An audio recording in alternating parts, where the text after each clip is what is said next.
strikes in my veins, fly like a phoenix right out of the flames.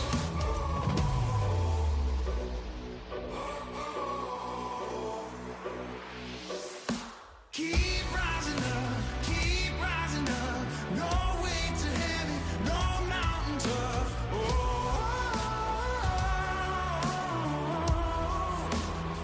I keep rising up, ain't backing down. I face the fire, I stand my ground.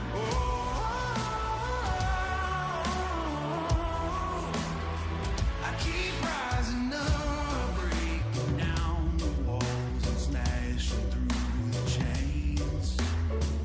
No fear inside of me, pushing through the pain. My road is wild, but I'm holding the line. Chasing the moment, I know it's my time. Solo and rolling and lifting me high, spreading my wings as I cut through the sky. Keep rising up, no way to heaven, no mountain tough.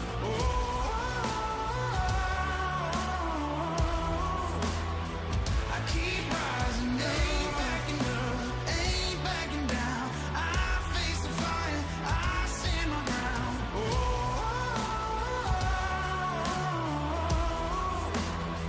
I keep rising up, no way to heaven, no mountain tough.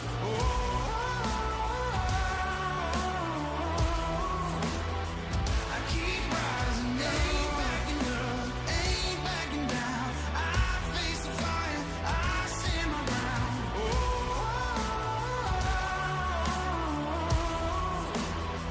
I keep rising up.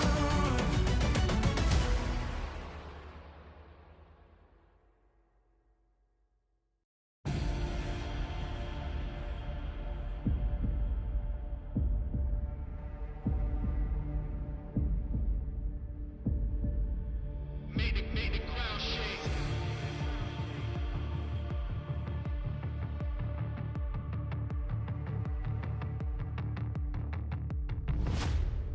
Yeah.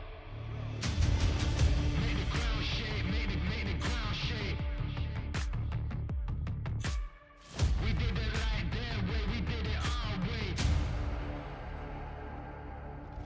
Part of the game, gunfire and flames. I hear echoes of my name being called in a hall of fame. You ever get the feeling your inner cause to be great? I want championship rings and a trophy cabinet display. To be H, I feel like TBE. If I'm mid, then I'm KDB. Rookie, but somehow I still end up as the MVP. My kick game like Fredo, or better yet, MVP. Champion at MP3, that's why they all envy me. Made the ground shake, made the ground shake. We did it like that way, we did it our way. Made the sound wave, made the sound wave. Hall of Fame, theme music, man, we don't play. Made the ground shake, made the ground shake. We did it like that way, we did it our way.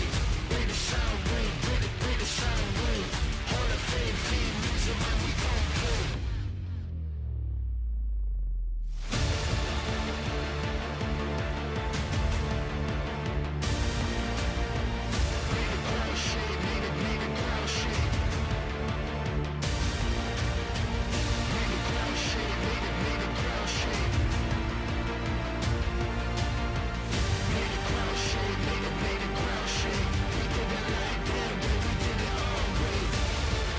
This is excellence personified.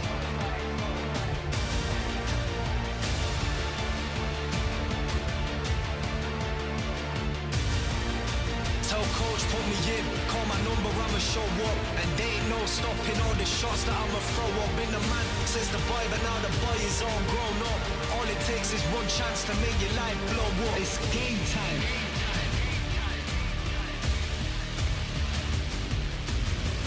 Made the ground shake, made the ground shake. Made the ground shake, made the ground shake.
backs fade away into the night.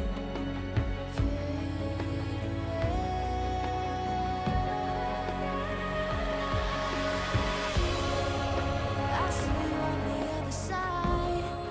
Gonna meet you at the great divide. The legends call our names. They say they see you on the other side. I see you on the other side. You know there's never time to say goodbye. These endings never change. I see you on the other side. No surrender, stranded in the open. Lay your life down, that's the fate we've chosen. Don't look back now, only broken memories. All the glory spoken of for centuries. See you on the other side. See you on the other side. The deep is do or die. It's do or die. See you on the other side. I see you on the other side. Fade away, I'll fade away. See you on the other side. There's no time to say goodbye. There's no time. I see you on the other side.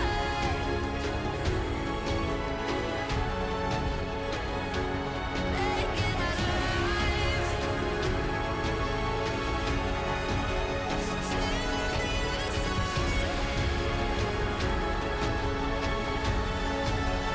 See you on the other side.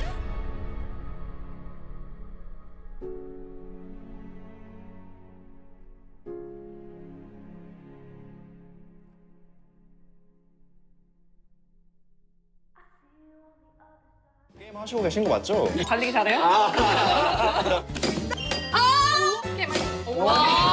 힐링이 되고 있나요? 너무 힐링되고 있습니다. 아 옆에서 너무 무서워가지고 전. 안 맞아. 아 쉽지 않네.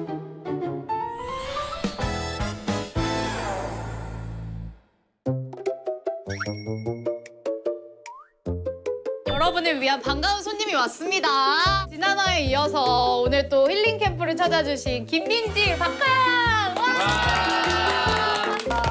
또 힐링 캠프 계속 이어가고 있는데 보드게임을 해보려고 합니다. 와우. 네. 오늘 보드게임 또 이기려고 오신 건가요? 아니면 뭐 즐기려고 오신 건가요? 이기면 좀 즐겁더라고요.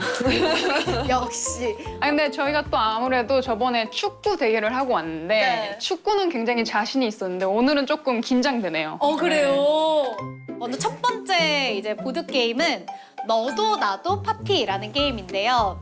그냥 하면 재미가 없으니까 우리가 좀 출출해졌잖아요. 그러니까 맛있는 게 많더라고요. 그렇죠? 두 명을 뽑아가지고 로제 떡볶이를 맛있겠다. 드리도록 하겠습니다. 20초 드릴게요, 20초. 알잖아.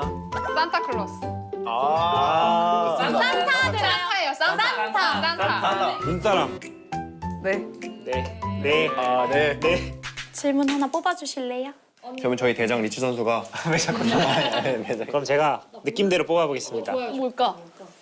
크리스마스 하면 크리스마스 하면 이거는 뭐 사람들이랑 똑같이 생각해야 되는 거잖아. 그러니까 사람들이랑 똑같이 생각해야 되잖아요. 쉬운 근데- 걸로 해야 돼 쉬운 거. 그쵸, 다들 아시잖아요, 게임 많이 하시는 분들은. 그거. 그거. 멘트 받았습니다. 네, 그거야, 그거. 네, 멘트 받았습니다. 뭔지 알죠? 멘트 알지. 뭐라 했어? 뭐라 했어? 아, 이거 있어요. 나만 통했나 이거 지금? 아니야, 통했어. 다 통했어요. 무섭다. 자, 텔레파시 보낼게요. 모르겠는데요. 아 이게 겹칠까? 나 그러니까 겹쳐야 되는데. 자, 그러면 한 명씩 빠르게 가볼까요? 어떻게? 저부터 갈까요? 산타클로스. 좋습니다. 산타예요, 산타. 몇 명이에요? 산타 썼지. 산타 쓴 사람. 저요. 하나, 둘, 셋. 옆에 오점. 뭐라고 쓰세요? 5점. 산타 썼는데 이거 안 쓸 수 없죠? 루돌프. 네, 4점. 자, 루돌프 썼어? 네. 아, 좋아요. 4점. 왔어. 자, 크게 아, 이걸 안 없어. 썼네. 4점 차이예요. 그럼 뭘 쓰신 거지? 아니, 저는 썼을 만한 걸 한번 제가 말해보겠습니다. 네네. 저는 연습. 예? 네? 진짜 아, 아, 이거 아니었어요. 아니, 이미지 관리하는 거 아니, 그냥 이미지 관리가 아니고. 아, 선수시니까. 아니, 선수는 크리스마스고 뭐고 상관없어요. 근데 연습. 맞긴 한데. 그러니까 연습. 아, 안 이거 안 겹치잖아요. 아니, 크리스마스는 시즌 끝났지 않아요? 아닌데? 쉬는 날이지. 시상식 할 때쯤 아니에요? 저 무서우니까 다음에 얘기 안 하도록 하겠습니다. 얘기 못 하겠네요. 빵점이에요, 저? 빵점이에요. 연습 늘었어. 저는 이벤트. 두배 이벤트. 아, 저요. 이벤트. 이벤트. 아, 이벤트 없어? 1점입니다. 2점. 두 분만 통하셨어요. 1점. 와, 네, 이 사람들 게임 안 하네. 네. 이거는 다 있을 거라고 썼을 거라고 예상해요. 오, 아, 좋아요. 그럼요. 이거 크리스마스면 트리. 트리. 내가 뭐야? 트릭. 야. 트리 안 적으셨나요? 그럼요. 들어주세요, 트리. 4점. 4점. 아, 민지가 안 썼네. 이거 트리를 안 썼어? 뭘 쓴 거야? 진짜 궁금하지? 아, 저는 뭐 세 개 다 뭔가 다 썼을 것 같아서 눈. 접니다. 눈이에요, 눈. 혹시 눈사람은 안 되나? 네, 눈이랑 눈사람은 큰 차이입니다. 이제 크리스마스니까 선물을 해야죠. 선물 해야죠. 몇 명입니까? 사랑도 선물 아닌가요? 사랑. 아, 노노노. 아니에요? 무슨 소리야? 이렇게 감성적이야. 저는 이거 할게요. 캐롤. 사랑. 눈사람. 전 예수님 적었습니다. 저 커플. 안 돼요, 예수. 커플. 오! 데이트.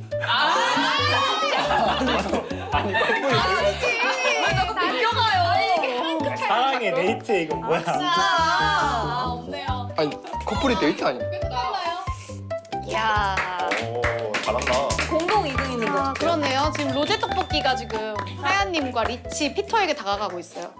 2, 3라운드까지 하는 거 아닌가요? 그렇죠? 네. 아직 2판 남았으니까. 이제 여러분들의 좀 느낌 알겠어요. 느낌 이제 알았어요. 알겠어요. 이제 느낌 알겠어요. 알았어요. 이제 알겠다. 타임머신을 타고 조선시대 한양에 도착했는데 무엇이 보입니까? 좋은데요? 어렵다 이거. 쉽게 갈게요, 저는. 한양에 내가 갔어. 지금 한양이야. 이거 한양에 갔는데 딱 도착한 곳에서 보이는 게 아니고 둘러봤는데 보이는 걸 말하는 거죠? 네, 상관없어요. 너무 좋지. 거의 못 맞춰. 아니 아까 둘이 맞는다 하지. 제가 뭐 손절이 빠르셨네. 안 맞아. 맞나요? 자, 가보겠습니다. 저는 한복. 확실히 이 똑똑한 사람들끼리 잘 맞아. 그렇지. 저는 궁궐. 감사합니다. 저요. 1점. 저는 갓 썼습니다. 갓.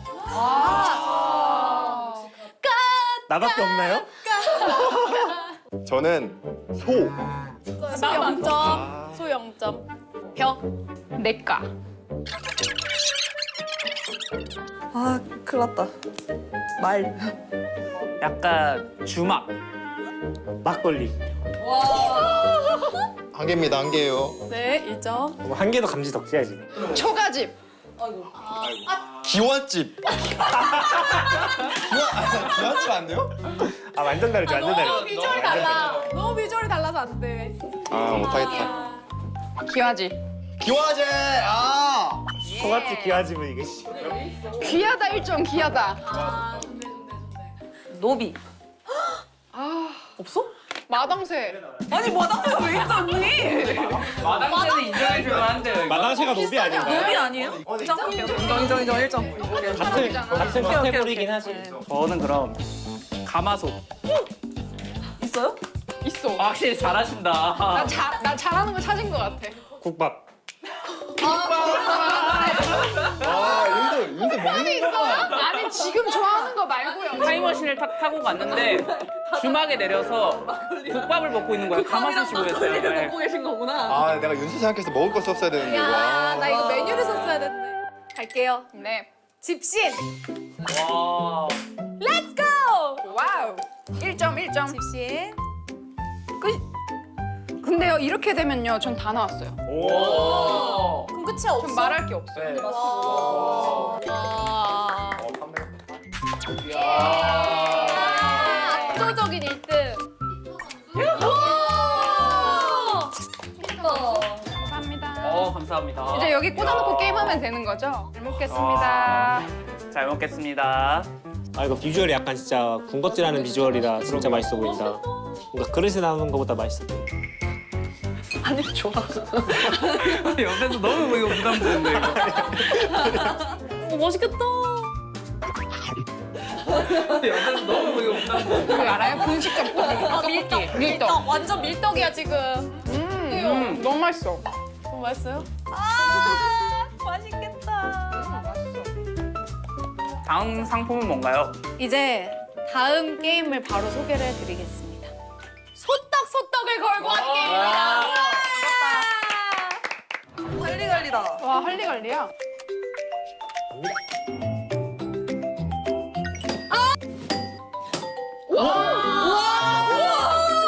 몇 개를 가져오는 거야?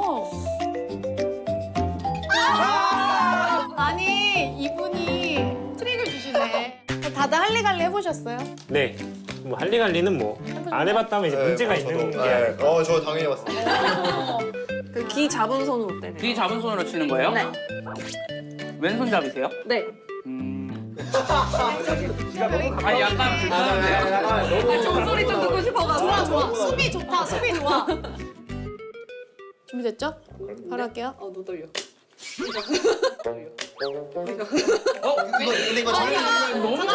근데 이거 잘못 치면 어떻게 잘못 치면 자기 거 하자. 이 정도 괜찮지 이렇게 않아요? 왼쪽으로. 무서워라 씨.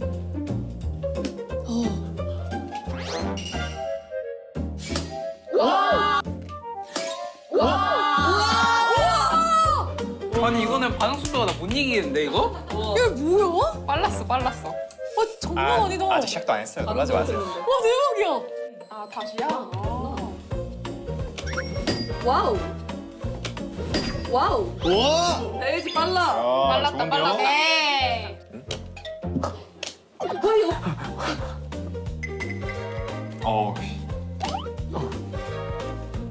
야, 판통 크다잉. 와, 나 진짜 실 뻔했다. 한 잔 까시고 일단 아, 나 헷갈려. 갑니다. 우와.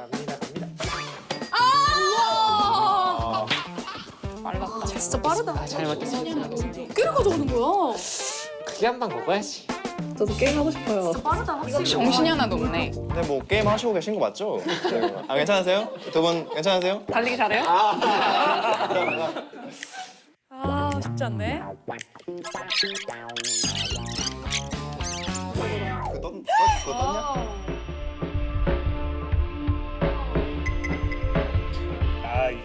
야야야야야야야. 에어. 잠시만요. 아, 좀만 뒤로 와봐. 이거 내가 해야 되는데. 이거 내가 해야 되는데. 아, 네 명이서 진짜 아, 빠르다. 근데 이건 네 명이서 뺐는데 야, 이거. 장난 아니야. 근데 다들 이미 나와 있어. 오케이. 아이, 잘 먹고 갑니다. 소떡 과감하게 포기. 잘한다. 아, 사람들 잘한다. 괜찮아? 손 다칠 것 같아. 아, 조심하세요.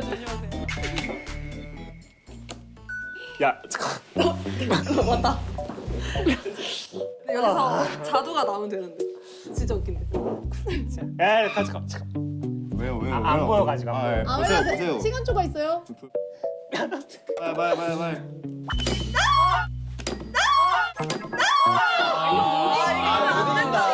야, 이 반응 속도 미쳤다. 리치. 너무 리치한 거 아닙니까, 지금? 아 속도 잘 먹을게요 이거. 헤헤. 뭐 혹시 그 대출 필요하시면 아, 너무 부족한데요.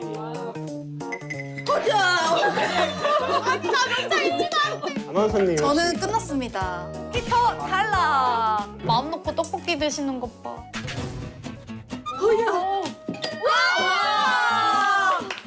빨라. 진짜 빠르다. 야. 할리갈리 선수인가? 제 나이 때가 이제 또 할리갈리 고수거든. 그냥 한 거 먹을래? 아나 소떡 안 줄 거니까. 야, 빠르다. 아, 바로 드시지 나. 딸기 많다. 오.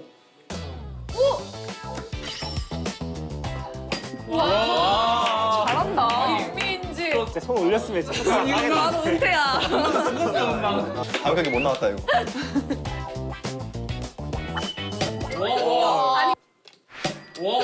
아니 부서지겠어. 괜찮아요? 괜찮아요? 아, 너무 아플 것 같아. 술 나는 거죠? 야, 이쪽으로 좀 놔드릴게요. 아 죄송해요. 와. 이기고 싶어가지고. 저 한 장 남았죠? 오케이. 빨개졌는데 너 괜찮아? 갑시다. 아 저예요? 아. 우유. 없어요. 아 탈락. 한방 알겠네요. 오케이. 잘하는데. 아 잠깐만. 껐냐? 또 왔다 또 왔다. 껐냐? 아니요. 이건 기회다. 아니요. 이건 기회다. 그다음이다. 잘 먹겠습니다. 뭐야 나 2등이네? 끝났어. 끝났다. 야. 자 이렇게 해서 할리갈리는 김민지 리치 잠깐만. 승리입니다. 와. 몇 강이죠 혹시? 정확하게. 와. 아 민지가 이겼네. 와. 야. 아 맛있겠다.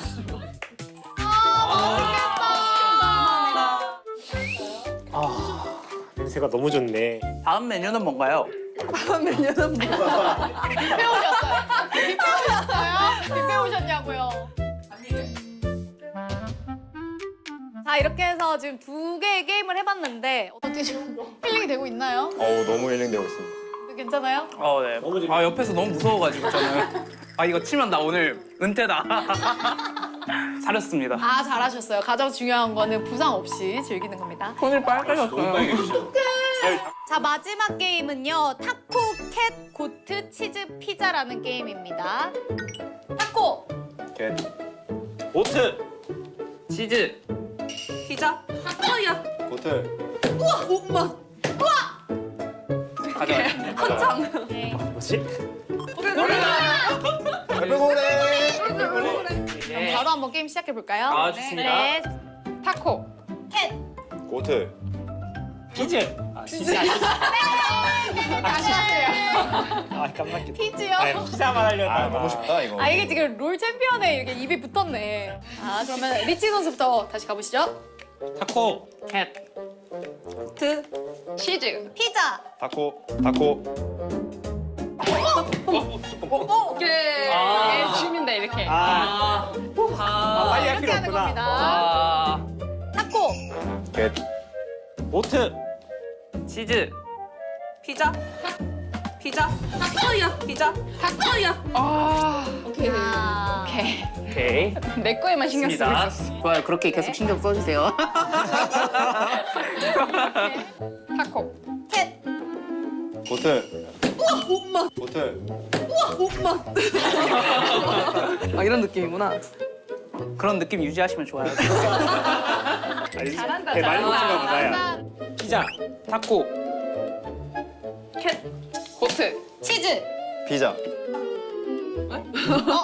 자 오케이. 축하드립니다. 감사합니다. 이렇게구나. 계속 그렇게 어려워해 주시면 돼요. 나 방송감 좋다 야. 재밌다 재밌다. 확실하네 캐릭터가. 편하게. 타코. 네? 타코. 타코. 캣. 고트.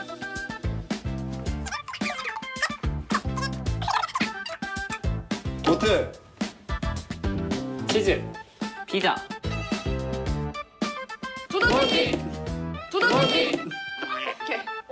야, 나 골라 했어. 야너 많다야. 이거 할리갈리잖아. 무자잖아. 고트. 왜 이렇게 잘해? 잘한다. 다 저한테 주세요. 그래 다 주자. 다 주고 다 주자. 다 주자 다 주자. 아게 이거 타코. 고트. 치즈. 피자. 이거 오늘 끝나는 거 맞죠? 이거 쉽지 않은데? 캣. 고트. 토마티. 고트. 토마티. 집중력이 흐트러졌어. 진짜 한눈 안 되겠다. 예. 진짜 한눈 여기 안 1등. 되겠다. 예. 진짜 한눈 안 되겠다. 예. 조용히가 끝났어요. 에이징 커브 이겨냈다. 뭐야? 이거 혼자 먹는다고? 아 리치하다 메뉴가. 미쳤는데? 와 완전 힐링에 메뉴네. 치킨이 빠질 수가 없지. 와 축하드립니다. 아. 다 같이 재밌게 즐겼으니까 다 같이 먹도록 합시다. 예. 잘 먹겠습니다. 잘 먹겠습니다.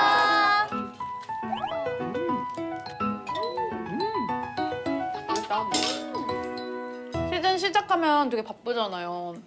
근데 그 바쁜 일상 속에서 이렇게 잠깐 휴식을 취해봤는데 어떠셨나요? 아, 진짜 너무 재밌었어요. 진짜요? 네. 만족도 100점 중에 몇 점? 100점? 진짜. 푸드. 진짜 걱정이 많았는데 촬영하기 전에 진짜 너무 유명하신 분들이 오셔가지고 내가 같이 잘 즐길 수 있을까 이 생각을 많이 했는데 잘해주셔가지고 또 재밌게 즐겼습니다. 야, 너무 즐기셔서 또 마지막까지 1등 하시고 너무 잘하셨어요. 쉬는 날이면은 숙소에 있는 거 말고 할 게 없는데 이렇게 또 재미있게 나와가지고 보드게임도 하니까 저도 힐링하고 가는 것 같습니다. 야. 저도 이제 힐링이 너무 많이 됐고 뭐 여행 갔다 온 기분이라 정말 후련합니다. 오, 그러면 다음에 또 이런 기회가 있다면 언제든지 다음에도 불러주시면 언제든지 제가 오겠습니다. 네, 감사합니다. 우선 저도 쉬는 날에 이렇게 집에만 있는 스타일이거든요. 집순이라서. 집순이구나. 저도 이렇게 밖에 나와가지고 또 훌륭한 선수분들과 재밌는 시간 가질 수 있어서 너무 재밌었습니다. 감사합니다. 저는 사실 항상 TV로만 봤던 분들인데 이렇게 마주보고 게임도 하고 재밌게 즐길 수 있어서 너무 유명해지길 잘했다. 영광입니다.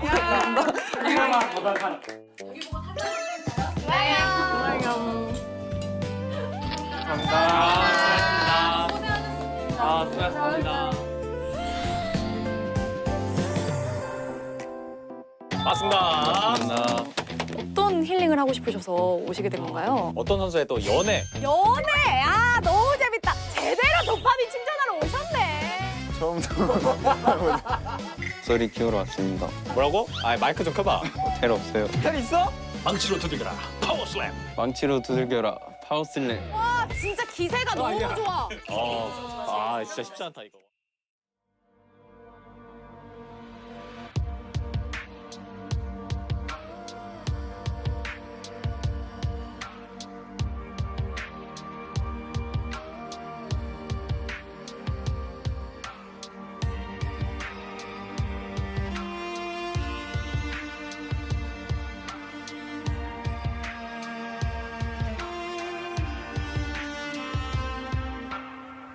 In the shadow of thunder, breath shallow, caught under what you don't know.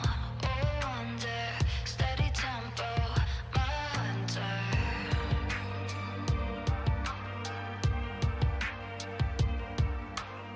So I don't show my hunger outnumbered.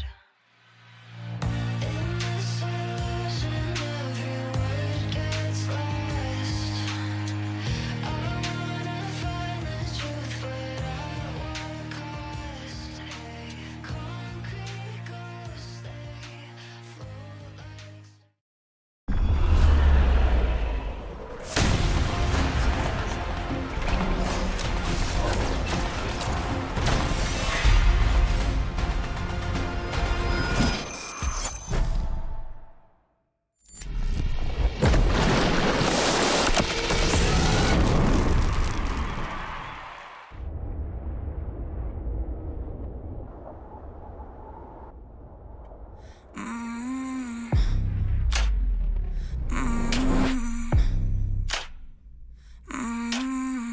I walked where no one dared to go.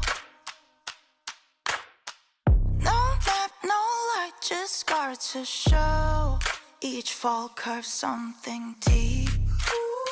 The center of the world lead the way. Everyone was mine to make. Every sky's a line I've drawn. Every wall is a sign I've worn. I don't just win, I carve my name into the stone against a flame.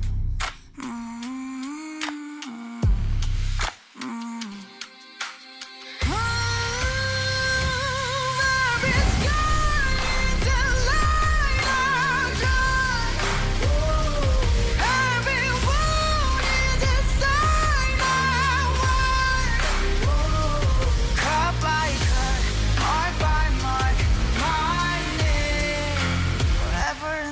all.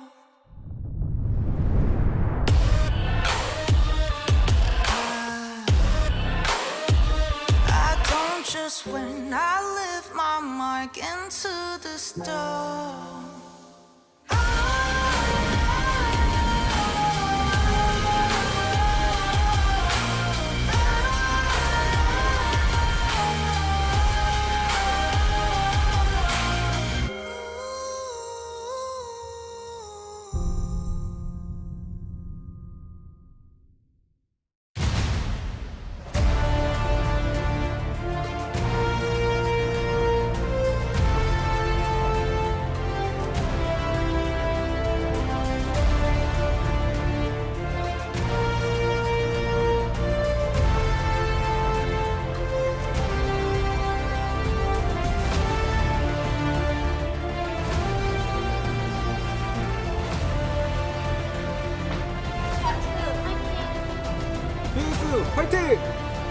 젠지 화이팅!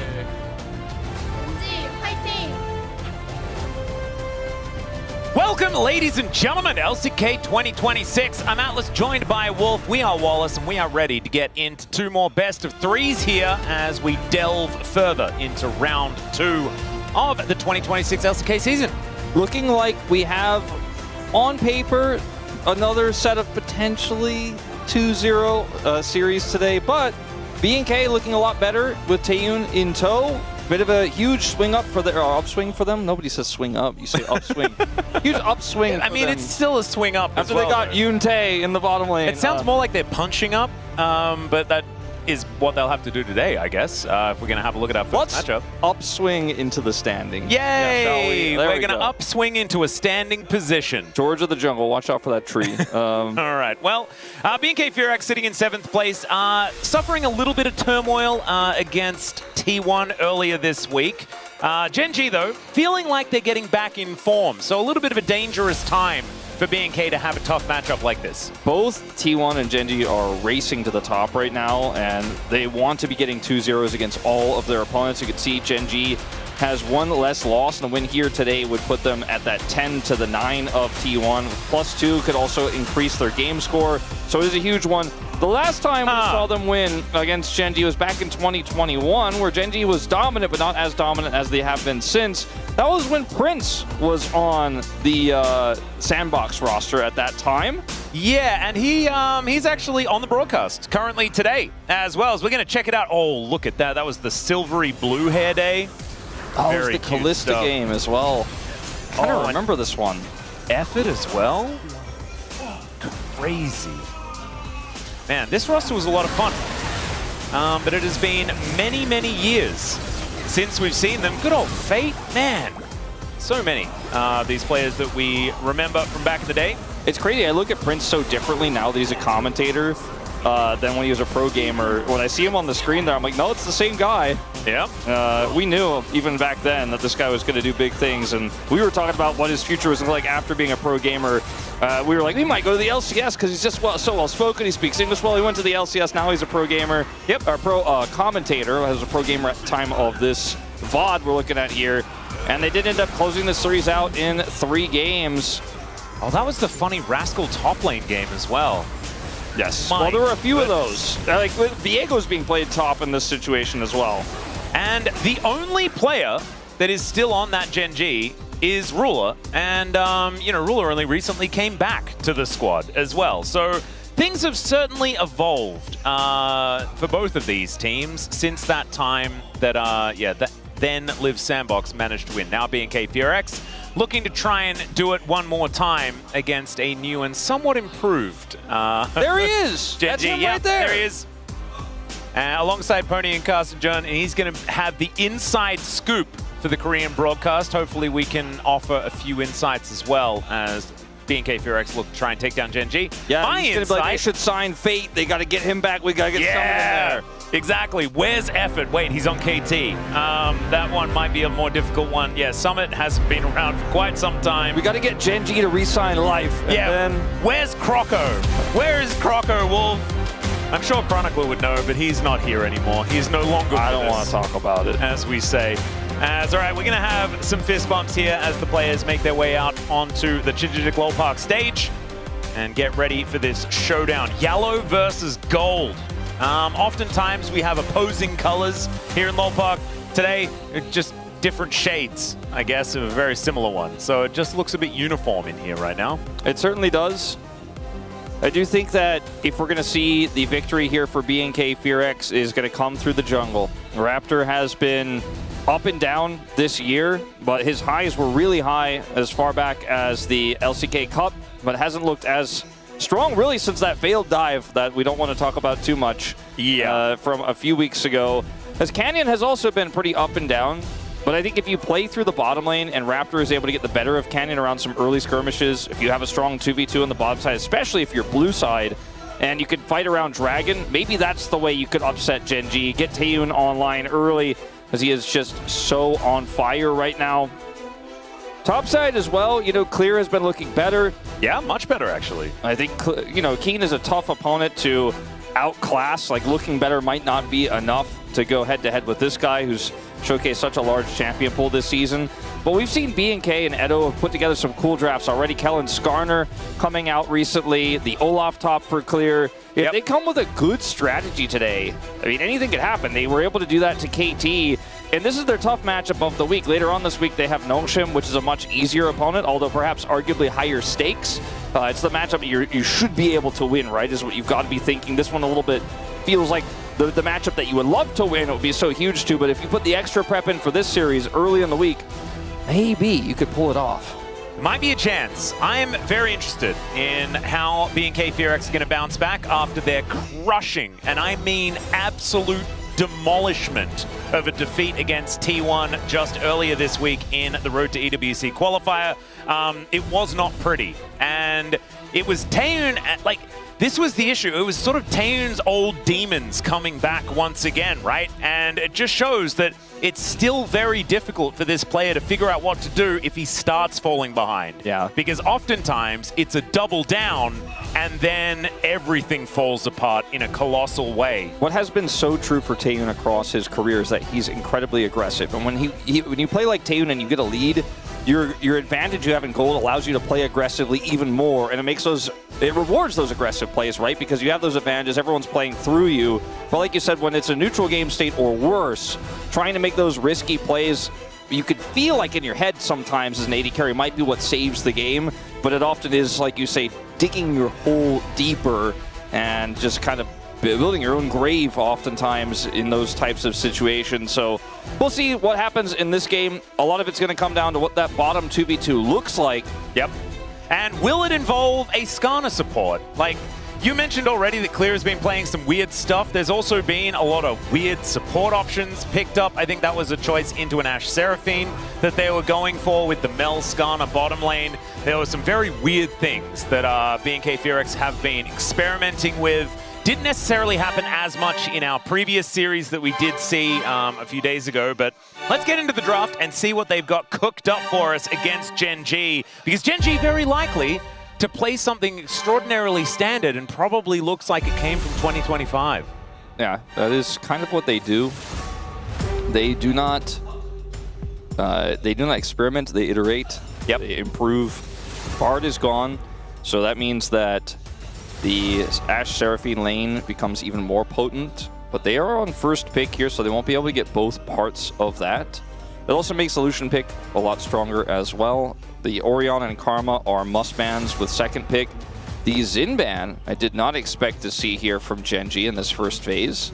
Yeah, I was expecting them to throw something away because they kind of want Rumble, is what I would expect. I think the Rumble will be banned now, and we'll end up having a bit of a Jarvan versus trying to grab the Ashe Seraphine situation. If they ban the Rumble here, Gen G can either get one part of the Ashe Seraphine or grab the Jarvan, or do something weird like first pick Lulu, which I think definitely is viable right now in this meta.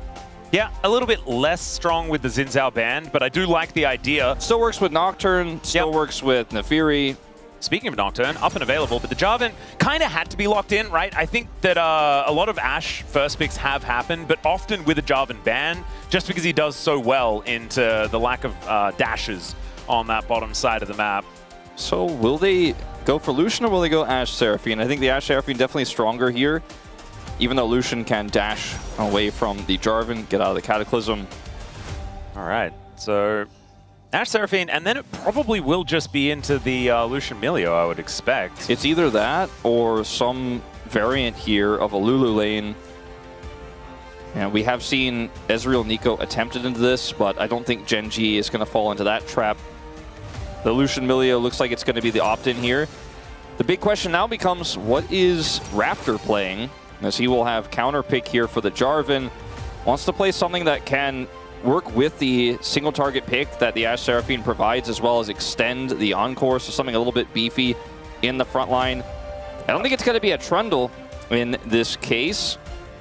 Theoretically, could be a Lee Sin, but I think it's a bit early in the draft for that one to come out, especially in game 1 of Fearless. Could be the Vi. Actually, I kind of forgot that's still up. That was what I was considering, just because with Milio, it's so hard, just regular setup CC. What about something that's uncleansable? It seems like a decent way to hold them in place and try to mitigate what this Milio is capable of. Does make a bit of sense there. Now, an Ahri ban will probably come down from Gen G. I think so. I'm wondering what Keen wants to play here, because Sion has been pretty strong with Lucian, especially as a denial, because Lucian doesn't do as well into the Sion pick, simply because it can absorb a lot of that burst damage. Annie is also really good with this Vi, and works really well with the comp that BNK have. There's a lot of single target pick, punishes Lucian well, punishes Jarvan well. Just a lot of CC here, even though the Milio ult is on the other side. They're going to keep their focus on the top lane, at least for this first ban, the Gnar being taken away. Yeah, interesting that they are protecting Keen. Oftentimes, Gen G just leave him to the wolves. So not happening this time around, trying to allow him to go towards something like a Renekton. Maybe they're thinking about giving Chovy a counterpick here in this game as well. Just make Vicla's life as hard as possible. As one final ban, the Annie makes absolute sense. Yeah, it's priority to BNK. I thought they were interested in picking that one up potentially themselves, but looks like they want more damage in this draft instead. See what this final ban will be here. Could be a Vayne ban. Yeah. Okay, they're going to ban the Ahri that we were... I was expecting the Ahri Annie bans here for Gen G, but the Annie was banned by BNK, and the Ahri that you mentioned is great with the Vi. Just makes a lot of sense. That's the last great pick in terms of pick potential, I think, that's left here in the mid lane. So does Vicla just shift gears entirely and go for a scaling mid like the Victor, or does he go for Ryze, for example, to be able to rotate around the map?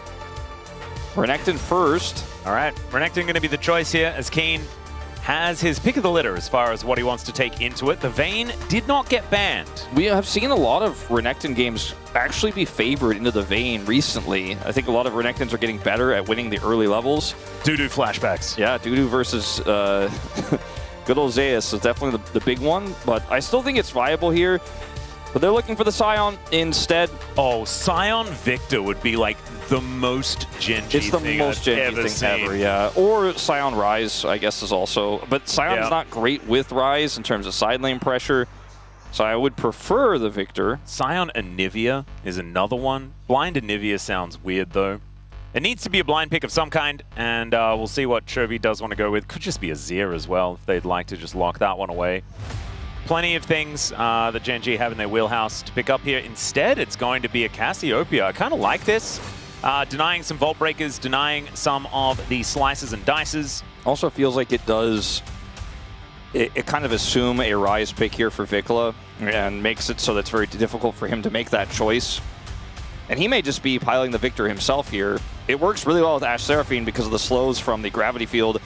You know what? These days, it's just like, nah, if I'm good at Akali, I'm just going to pick Akali in any situation. It doesn't matter. That's kind of the meta right now. In the LCK Cup, he was able to get a solo kill against Chovy. Not in this matchup, but with Akali.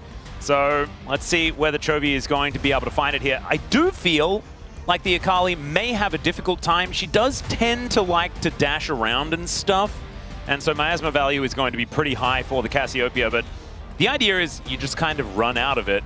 And you have your Shroud to make sure that you can reposition, and then you play accordingly. When Akali is picked in pro play in the LCK, my question is always how much setup is there for the Akali? And in this situation for BNK, every other champion in this lineup can set up for her to find success, get access to an isolated target, or even backline access. If the Renekton is flanking, you can actually follow through because you have so much mobility. The Milio is very squishy. I find this Akali draft, considering the composition of BNK, to be incredibly strong. But like you mentioned, the Cassiopeia can be quite tricky. Chovy's going to get so much value out of the Miasma and the Petrifying Gaze in team fights and will scale up incredibly well. Yep. Some Gen G players. FC Online players. Online. Oh, yeah. Very cool. All right. FC Online huge here in Korea, for those who don't know. Well, here to check out the LCK team and provide them with as much support as possible. Very, very cute stuff. And Gen G with a very, very standard Gen G draft as well. As far as an example, you know, for their alumni is concerned, this is a pretty good one. As let's get onto the Rift for game number 1. See whether BNK can finally topple them.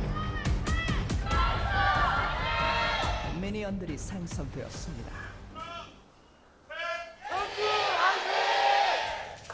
All right, here we are, ladies and gentlemen, onto the Rift for game number 1. And already, Kellen taking a large chunk of his damage.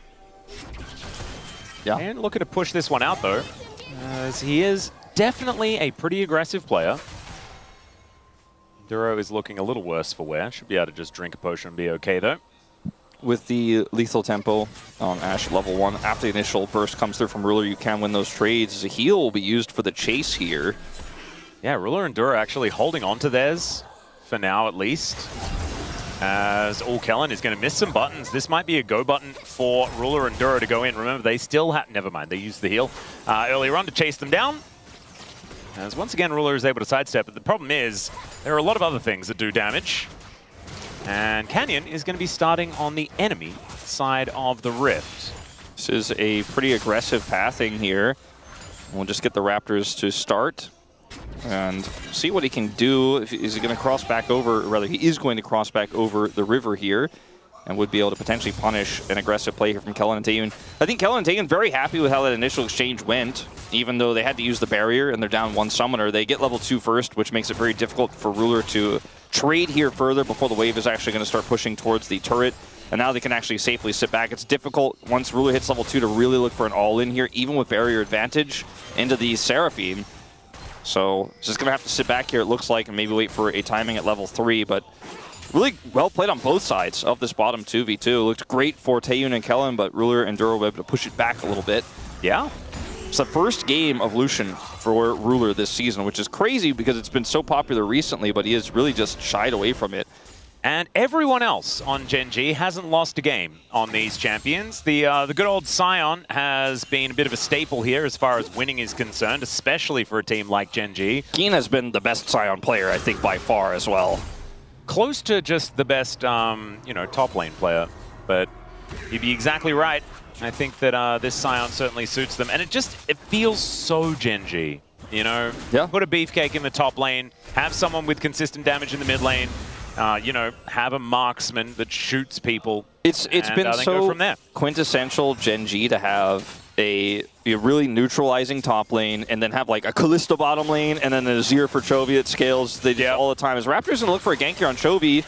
Yeah, Miasma should be able to stop him from having a good time. And yeah, just walks around it. Beautifully played. Yeah, another pick that's so neutralized hard to play Vi. Yeah, exactly. And like, he's just like, nah, I'm not going to flash. I'm just going to casually stop you from finishing your Q. The wander in a circle strategy, it's so powerful. Well, pretty significant CS advantage in this early matchup before the TPs come through. Dark Seal picked up here for Vikla. Trying to be gold efficient here. Yeah. And wants to be investing for the future. As maybe they could wait for the Miasma to be down some way before they do attempt to have another Vi gank. As Kellen, not going to hit any buttons here towards Ruler, who is able to just dash on through. Feel fantastic about that one. Good old lob over is kind of mitigated there. Yeah, really a quite volatile matchup right now here in this bottom side. If any jungle attention is not matched, could actually just open wide up. There is vision here in the river for this rotating canyon. Yeah, Taeyun actually taking a lot of damage. There's the beat drop. Flash out from Taeyun. And Canyon knew that he was on vision, but also knew that there was nothing they could do about it as Chovy finds another one as the Twin Fang. He wanted to flash for that so bad. But Vikla already had his, still had his, and so didn't want to have that one just be a trade. Chovy definitely knows how to turn large advantages like that into consistent advantages rather than flipping for the flash all in there. Like to respect his decision, and we'll see what he could do with it further as Raptor here was behind in farm, right? And Canyon was still able to make that gank happen. He's trying to catch up here as he finishes clearing his jungle, but will still be a little bit behind. But it was a huge gank from Canyon. You can see the bottom lane shifting so much as a result of it. Yeah. Taeyun still staying here, but we'll say Ruler head right back down to the bottom lane. And also, Ruler comes back with the core fields, and there's just a couple of long swords here for Taeyun, so might mean, you know, some more worrisome things in the future here for BNK. It's not a massive item difference or anything like that, but can be problematic. As we do have Kellen making his way back to lane Duro as well. And it's Taeyun without flash, Genji with every summoner back up and available once again. So potential all-in angle, as Taeyun does at least hit level 5 before Ruler gets there. And they will be able to take back some control of the lane. In the neutral, it does feel like this Ashe Seraphine is just really, really good at standing their ground. But I feel like Genji have played around it very effectively in this bottom lane, giving them the respect that they deserve.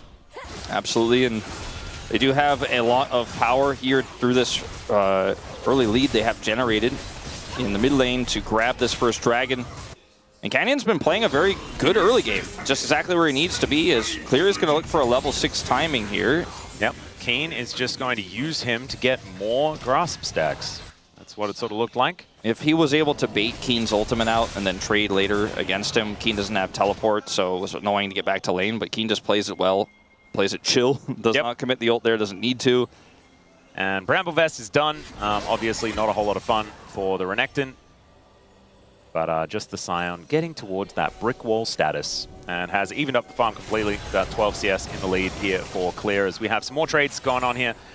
Level 6s being looked for both of these bottom lanes obviously can be very explosive for an Ashe Seraphine if they do manage to get there, especially if you get there earlier than the Milio. Yeah, especially at this meta where there is no cleanse, and Milio, like you said, is very far away from 6 at this moment in time. The arrow can shut down a dashing Lucian, can block his call as well. When he does go forward, could just shut that down while he's trying to set up for the damage. Then you could look for the counter engage. Both of these players have barrier, but Ruler has flash advantage critically, which allows him to outplay an arrow, for example. Could he simply flash over it? Taeyun hits level 6 first, though, so they will play defensively. Yep, I really like the reaction from Genji. Just get the heck out of dodge and hope to pick up a level 6 for yourself. Ruler will be getting there much before Duro, as he did get that alone time previously. But not quite on this wave, just needs another couple of farm before that one does come on in. There is Scion making his way back towards the top lane. This is exactly the time I was talking about. Had Clear forced his flash with the Dominus, he would not have been able to do this and would have either had to stay in the lane awkwardly or would have lost all of that farm. And Keen keeps it cool, ults back to the lane, and is totally fine. Raptor is seen on this ward. And it looks like we're not going to have a level 6 all-in just yet. Kellen's about to have his ultimate online. As he should know, based on the timing in the lane, that he actually has the advantage here. And Ruler and Duro need to play around this. So far, they have been. There it is. Yep. Level 6 going to be collected here for Kellen, who just moves further up. There is the Encore already. They go for the Duro timing as the arrow is going to connect onto Ruler. Does have the Cozy Campfire there to stand under, but you can see looking worse for wear right now. Taeyun taking some damage, Raptor looking to try and finish them off, and there are some low health bars as Genji looks to try and limp their way out. Oh, that is a fantastic fire kick as the sidestep does come in, but there is the barrier having to be used. Duro there with the shield as well, as Ruler is in a lot of trouble. The flash forward from Raptor, and he's able to keep himself alive as well with the help of Kellen. First blood over to BNK KRX as Canyon dealing with a crocodile here who's trying to kill his crab. Vikla's over here. I think Canyon should be able to secure 2 of these at least. Can get the first one without smite, the second one, and frankly with Chovy coming over now, should be able to get all 3. But it feels like a paltry prize in comparison to what was given over on the other side, as Ruler does end up going down there, and the bottom duo is a little bit split as Duro's moving around the map trying to make a larger impact. So Duro does not respect the level 6. I was like, they're kind of respecting it. He needed to flash the root there. Because if he gets hit by that, then the charm is going to land on him, and he goes incredibly low. And Ruler wants to try to stay here and catch this wave, but once Raptor comes over, they know this is not going to be possible. But even still, really good sidestep there from Raptor, and he gets the follow-up here. Waits for the barrier to go down before he applies that damage, then goes in for the flash kill. As it looks like in the top lane, Clear should escape the gank. Yeah, he's able to get himself out of there. It's rather looking pretty impressed, or rather impressed, if you will. So BNK off to a great start here. They're going to need more than this. Maybe losing a cannon for Keen could help BNK KRX out. You can see a little bit of a 100 gold tick up is what it looked like to me as that did go to the wayside. It's 2 plates in the bottom lane that were picked up. The CS advantage isn't really there, but the assist gold on top of it feels really nice here for Taeyun at this point in time. So we'll see what happens in these next few moments here as Canyon's grubs aren't going to feel that great for a Scion, but a Cassiopeia with some extra time hitting a turret in sides will really enjoy them. Yep. They got the first dragon. Now if they can turn this into double dragon here, I feel like the lead isn't that great here for BNK, but if BNK bring us to 1-1, I think their mid game is looking pretty stable at the moment. Now the big question is, will Vikla get set up? Because as we talked about, so much CC to set him up, but he hasn't been able to join a scrap just yet in this game. Right now, Keen actually teleporting towards his bottom lane, went back, got his Thornmail. That is now done. And Kellen and Taeyun are now wondering, what are they supposed to do? There's now a brick wall in the bottom lane that is very difficult to fight through. It's really common when you get close to finishing your role quest, if you're losing lane, to just go topside and try to get money in this meta. It's the new delayed lane swap. Because it's really difficult to punish, and you will still get your role quest completed later, and you're already struggling. And if you stay bottom lane, sometimes you just get chain dove repeatedly. And if the enemy jungler loses prior, they can't help you out. And so it's better to just swap like this when you have a tank top lane. BNK will get the second dragon I was talking about. Vikla looks for an all-in. Yeah, looking for a bit of an angle here, but Chovy, Petrifying Gaze comes down. There is a fair bit of poisoning on to Vikla, who uses the perfect execution just to escape. Yeah, that was not really solid kill territory here, as now Canyon looking for an angle. There is a Vi moving on over, but I don't think the Raptor's going to be able to do too much about this, as the arrow is going to sail on through. Canyon doing a lot of work there with a bit of a QE just to get the poke damage in. Clear is doing a good job of keeping Ruler off these plates, and I don't think we can say as much about Keen here on the bottom side. Obviously, as a Scion, we may see a dive throw from Canyon here. Clear does have ult and flash, and this wave is not here yet. He also has TP. He's not going to actually complete this back, though. I just don't think Ruler is getting the pressure he really wanted on this top side here, but he is farming freely, so that's a step in the right direction. The lead is getting larger, though, here for Taeyun at the moment. Yeah, Kellen with the Arthur Fist as a response there to having his back stopped. A little bit frustrating, as Canyon going to be able to steal away a blue buff. And might even be able to get this Gromp as well, as Raptor is in the vicinity. But Canyon's pretty strong at this point. They do have item parity. Now, Chovy and Taeyun are going to be fighting here in this mid lane. Chovy not exactly happy about the range disadvantage that he's in right now, but is otherwise just going to be able to pick up the waves. A lot of the lead that's coming through here for Taeyun now, like some of it was picked up early, but he's been able to maintain this lead because of his role quest being complete and the extra farm he's going to pick up as a result of it. See, every time he gets one of these minions, it's a little bit of extra gold going into his favor that Ruler isn't getting while farming on the top side there, because his quest is so late. That's why this setup is the way it is right now, with Chovy still stuck in the mid lane, because Ruler wants to finish his quest, then go mid and get that extra farm. So they're trying to give Chovy the money, because Ruler isn't going to get the maximum value out of it until his role quest completes. So the lane setup, really weird here. Luckily for them, they have a Scion that's very difficult to dive here. Otherwise, the situation could have gotten very awkward for Gen G very quickly. It's still not great, it's still not ideal. Yeah. And this is even, well, he's not going to commit to the overgrowth, but could have been an extra plate going over to Taeyun. Ruler is actually just going to have to go back to this mid lane here to try and pick this one up. Getting so close to completing that quest, but it is so hard without being in that bottom side. Obviously, with the changes, did sort of help out if you're not going to quite be in that bottom lane, but I think that the extra boost that you do get has now worn off, as now Ruler is in a lot of trouble. Hit by almost the kitchen sink as he flashes away just in the nick of time with the help of Duro. My goodness, that was a trust fall, and Duro is able to catch him. They do have to commit 2 flashes, though. And I think that's well worth it here for B&K. They were setting up for this for so long. Now looking for a gank though into Kellen. Yeah, now Ruler is going well and truly all in. Gets himself the shield from the barrier, though, to try and keep himself alive. Canyon not wanting to stand in front of everyone. As B&K, you will be able to chase them out. But man, that was very, very close to getting even more. And now even more summoner spells are on cooldown. Canyon holds on to the flash, though, so that is a positive. B&K, really aggressive gameplay here as we move into the mid game. And, you know, Ruler does get bailed out by Duro there, but 4 summoners down now after that final exchange. And they were certainly setting up for a really big angle. Instead of going for the crystalline overgrowth, they were camping in the bush, then waited for the second fall up there with Raptor.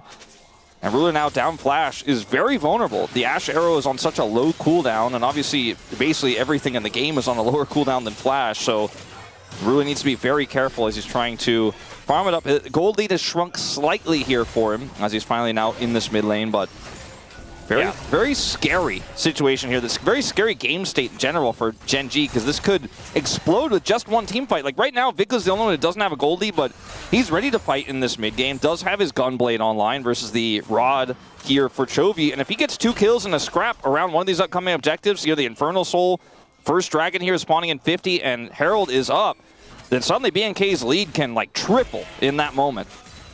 Could be very, very scary. I think that Gen G might be wanting to set up around this next Dragon fight, and maybe that's where B&K can really find an angle as Chovy trying to deal with Vikla here. Sidestep on the Noxious Blast is good. Perfect execution range is what Chovy was playing around there, and does do so quite nicely. So once again, the ulti's on cooldown. Should be taken in response here. Chovy's going to need a little bit more resources. They're going to commit the TP for Keen. They want to contest this. Yeah, and he's got ulti, so I don't know whether B&K can really do too much about this. Clear can teleport in if he would like. But look at this. This is what Keen does, by the way, in the mid game. He just stands in front of people. And there's Cease and Desist trying to get into the backline. The arrow is going to fly in as well, but Raptor is just dead because Keen stops anyone from doing anything.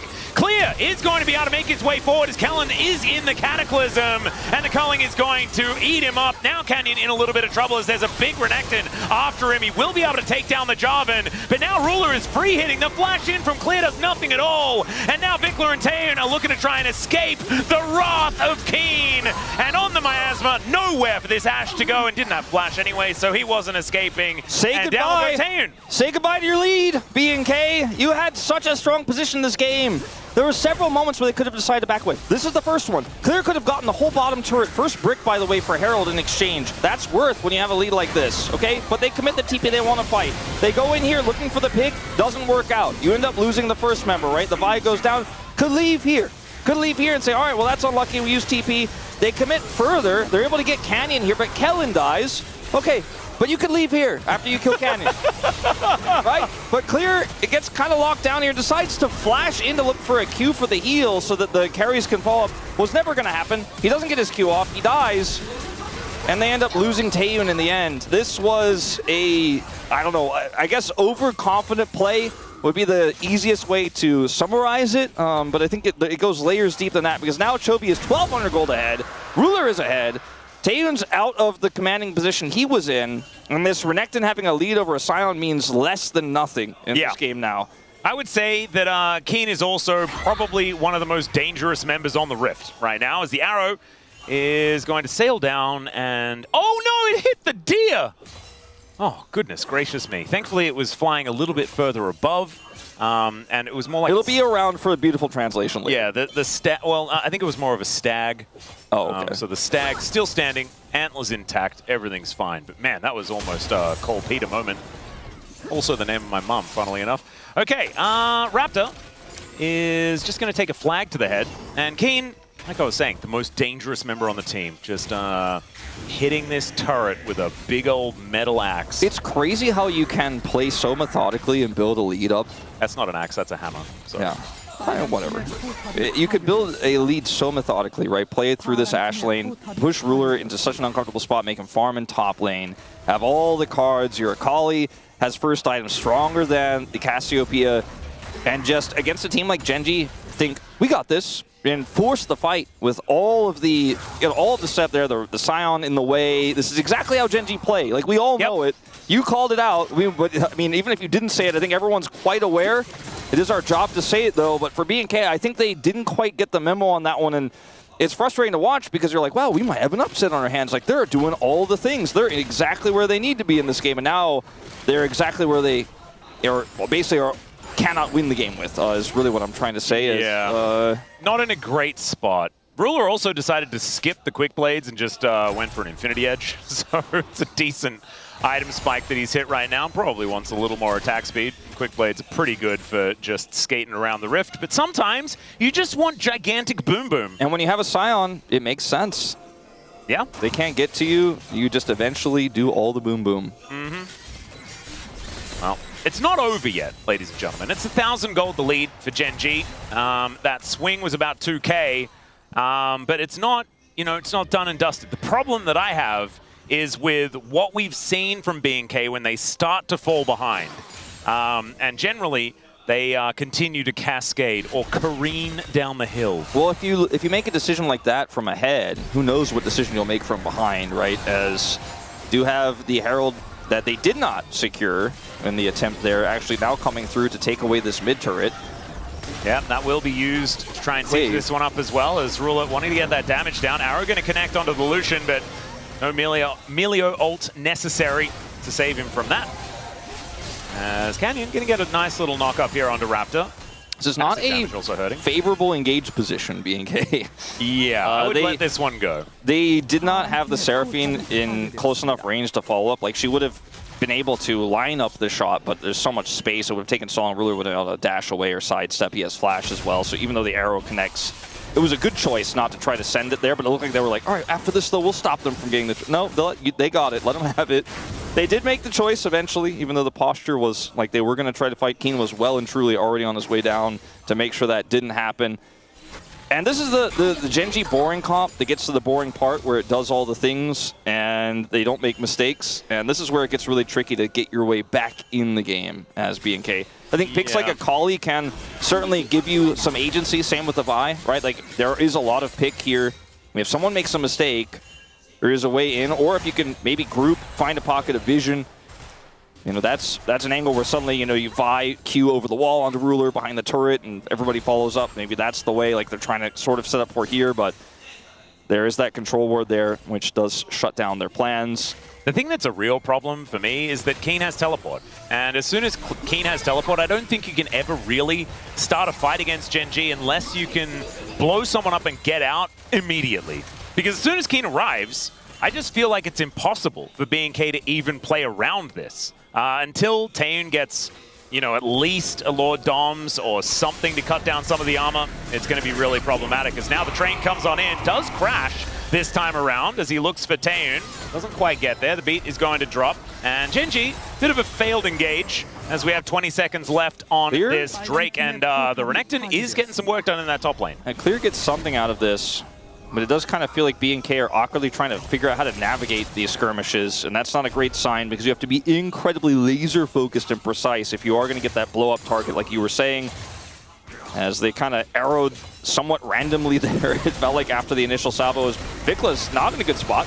Yeah, he's going to get fire kicked almost out of his shroud as he looks to backflip away. Not quite going to work here as the Drake is going to get started. The Renekton is still in the top lane though, and might even be able to get this entire turret. So far, not a great trade here for Gen G. And Clear, he took notes on what happened when they messed up that first engage and said, you know what, I'm hard committing. Yeah, he's just going to go all the way in to that top turret. Keen will respond here now. But the turret is dead. Yeah. Chovy's turret that he was trying to take was, at least for a little while, defended. But now that Canyon comes down, I think he will get it with this next wave. So it's an inner, though, plus outer for just an outer. So definitely a trade up for BNK still. They do get soul point. So a little bit, you could put that in the cons column for BNK. But when you are falling behind like they were, I think going for the cross map to make a bit more money makes a lot of sense. I just wonder how much this Renekton alone can get done with him being the solo gold lead. We have seen Clear has had some amazing Renekton games, one of his best picks. We talk about it often, but Mikhail's is done. It is Emilio. You just needed to be further ahead, I think, for the Renekton to have a lead like this, and you go, well, okay, yeah, like he's a big threat. In this game, he's just going to try to flank, or maybe he's just going to keep hitting the turrets. Because I think you need the Akali to get more money, right? I think we need to see the Ashe get that item, the third item, to cut through this Scion. Otherwise, he just will always be so difficult. Even Chovy's going to be difficult to kill in this game. Yeah, Chovy does have the first couple of, tanky / AP items, and everything is all stacked up as well. So the Cassiopeia in fighting form for the moment. As Ruler is going to throw down the culling. Kellen taking a fair bit of damage here. But not too much more going to come of it. Looks like Leandres is coming in next here for Chovy as well. Some extra burning going on, as he already has the Deathfire touch, now chasing down Vikla, as we can see. Vikla 2 levels down because of the Rod's completion here, so it does not look like a threat at all in this game. Especially because Chovy has the tier 3 crushers. Like, he is just not going to take magic damage. No. And he has Seraph's shield, so good luck engaging with him, or interacting with him, or engaging on him. It's just going to be a really difficult time, as Chovy is just going to teleport towards the bottom lane, looking to try and lock down Clear here. The train going to come on through, and that is a bit of extra damage towards Clear. Chovy just sprints over, though, and Noxious Blast needs to be avoided. There's the Petrifying Gaze, doesn't get stunned up, and now Raptor's going to make his way in. The arrow is going to come through and interrupt a Q that was never going to land, as Clear is still trying to keep himself alive, but it's not going to work. Down goes the Crocodile, and Raptor's like, well, I mean, we tried. I want to point out to everyone that Clear still has a 1,300 gold lead and a 40 CS advantage, and Keen has a 300 gold bounty. Huh. I just like to point these bounties out sometimes because they're very funny. I mean, their team is really... They have already claimed Clear's bounty. That's, I think, probably what's happened. At this point, that fight was optimistic. You got to find what you can, right? Like, Keen is not killable, so they changed targets there. But it's unfortunately just such a lead here. And Chovy can say no to anything. Yeah. Which is basically what happened. And his Leandres is now completed as well. Ruler is getting closer and closer to item number 3. And yeah, it feels like a slow suffocation of BNK KRX, as only 7 kills so far here at 26.5 minutes. And Gen G probably just going to look to try and choke them out of vision and grab a pick, grab a Baron, win the game. 1.5 minutes on the Infernal Soul as well, as Vikla with some fancy footwork to try and escape here. But Canyon, he's going to move on over, and the escape is on, as Vikla might be able to get out of this, but it's just not really going to be enough. Keen's the one that locks down the kill, and that could be the sign to go towards Baron. Yep, and I think that with this TP here from Keen, not only can they get the Baron, they can keep this turret alive. There is very little cross map. I mean, Clear could try to push the inner turret in the bottom lane, but what does that really mean? They're going to try to kill Keen instead. Good luck. Yep, all right. Let's go with some achievable goals, shall we? BNK KRX, because that ain't it. Arrow is going to sail on in, but just goes past the Baron, and now Raptor is very, very dead. Ruler gets on over the wall as Clear with the teleport in, kind of regrets it, but does have the big old shield to keep himself alive. What is with the impossible contest attempts? Yeah, this one they were like, we have a Renekton in the bottom lane, maybe we can get a turret. Just like last time, they're like, nah. Send him in after the Baron is taken, and also try to kill Keen first instead of going to the Baron itself. It was very bizarre, the whole situation. Tame does not have that third item yet, so he cannot hurt the Scion, actually. No, I don't think very many people can. He does now put his Jack shows together, and yeah, he's still 30 CS behind. Congrats, Clear. I just don't know whether that's relevant at all, as Canyon just going to come on over and steal away the red buff. Obviously, Taeyeon and Kellen do not have the ability to secure that, but I don't even think Canyon needed his smite. As now Chovy looking for an angle here. Noxious Blast going to connect. Fire Kick is going to try and push him away, but another one is going to land. These Twin Fangs doing so much work. The Cataclysm will come down, and that allows Chovy to grab that kill. Now with their Baron, they're able to rip through this turret, as Keen is just a demolition man on this Scion. 8 seconds until he has the ulti up, and we've seen this play before. 3 seconds. As he has flash, he's going to use it to get himself out of here. Does have the good old shield, and Dura comes on over to make sure that he doesn't even have to ult, ladies and gentlemen. When I asked if he could kill him, I was kidding, of course. Yeah. Oh dear, that's just not he very took like fair, is it? 4 turret shots, I think, as well. Yeah. On the inner.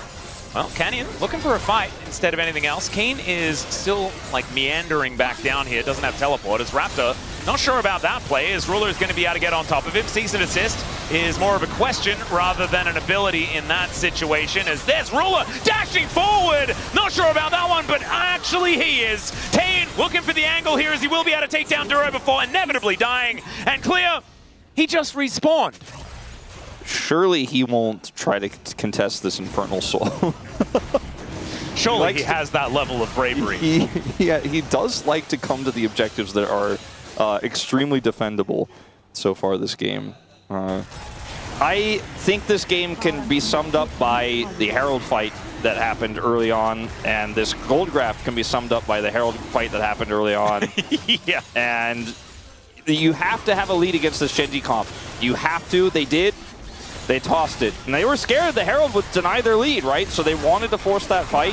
The rapid fire hit from Ruler just did so much damage. And then he just doesn't care. He has so much support here. Yeah, Duro just presses every button on him. Taeyoon does get the one kill there on the Milio. But everything that's happened since that Herald fight has just been the compounding lead here of Gen G. Like, they got the Lucian ahead. Chovy was always ahead. You know, the follow-up we had for the Scion, where he was the only one behind, is like, well, he's like, yeah, I'm playing into Renekton, and the Ashe doesn't hurt me, so it doesn't matter that I'm behind. And they just kind of kept pushing lanes on the map and showing up to objectives, and BNK couldn't get back in. Because it's Gen G. They don't make mistakes. Yeah, this is the problem. And this is why it feels so bad when you lose a fight like that. Gen G will just never let you back in. And it just feels so frustrating. It's now, yeah. Trying to kill Scion again. He only went one stop there as well. Like, he barely even traveled. Just gets himself out of the way. That is going to mitigate any sort of cross-play there away from Gen G. As Canyon looks to try and turn that arrow into an engage. Culling is going to get interrupted by Raptor, as now Ruler trying to keep himself alive. Clear gets on top of him, but Ruler has so much support. It is going to be Vikla that shuts him down in the end, but Canyon turns up. It's a triple for Chovy. This guy's Cassiopeia was left alone and will now just sap all of the health bars of BNK KRX as he collects himself the quadra kill. And Raptor is going to try and deny the Penta, but he will not be able to deny the game. No. And I don't think Chovy will be able to take him out here, but ultimately the game is over, and that's the most important thing. Oh, wait a second. He's teasing it. He's teasing it. In he goes. And there's another ult from Keen. I'm amazed that he managed to have that one back. A pentakill! Wow, it was so delayed. But Chovy is going to pick it up. That's back-to-back pentakills. Yes. Thanks, Gillette. Really managing to get on the screen here over the last couple of days, as BNK KRX will crumble to the might of Gen G. It really does feel like they're back. I'm going to say it. I'm going to say what everybody's thinking. I'm not a big fan of people giving pentakills. That was pretty weird. I guess you could argue that he was trying to use the threat of a pentakill to maybe get like the Ashes coming up in 3 seconds. Like there could be an angle there. I mean, I don't think he was giving it. I think he was just trying to kill the damage dealer guy before he killed his Nexus in a vain attempt to salvage whatever he could. I guess you could make that argument because you don't. I don't know what else you're supposed to do. I mean, until the Nexus is dead, the Nexus is still alive, right? But yeah. Gen G, get a Penta. Pei's got one yesterday. He is the leading Penta killer, by the way. It's such a young age. That stat came out yesterday. He's actually passed everyone. That is ridiculous. And you know, he played a lot of Zeri games on a really dominant team on Gen G, but now he's playing on a dominant T1. Either way, focus here on Gen G winning that Herald fight, never letting go of this game, and BNK just couldn't get a foothold back because they're playing a dive comp with a Kali that's behind, and they're playing into a Scion. What are you going to do? Yeah, and Keen actually managed to do more damage than the Renekton that was like 1,500 gold ahead of him. Really was the epitome of that immovable object towards the top side of the map. Incredible performance here from Gen G as they continue their rise here in the LCK, but it is a best of 3. An opportunity for BNK to fight back after the space and this short break that's coming up. We'll see you soon.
쌍둥이 밀어버리는 거 어때? 어차피 노플레잖아. 이런 거 그냥 걸어도 되잖아. 랜턴 뒤에 왔고. 내가 볼게. 어.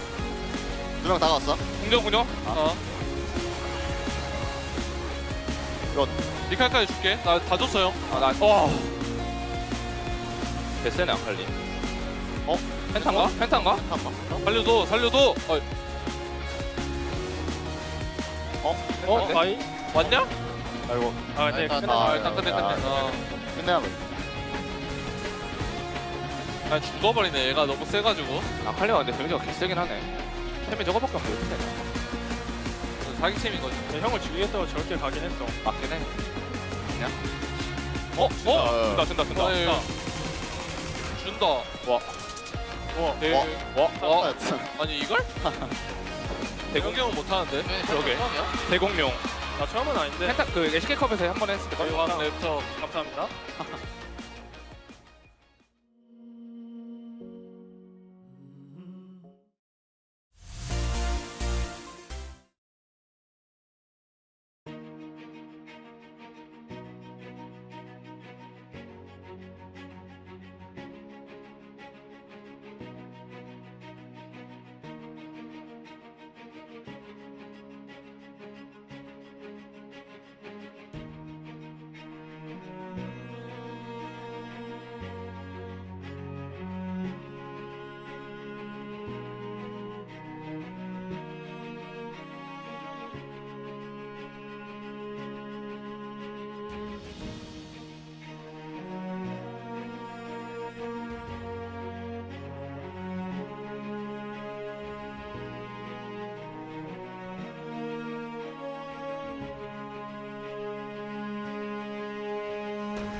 Every sky is a line I've drawn.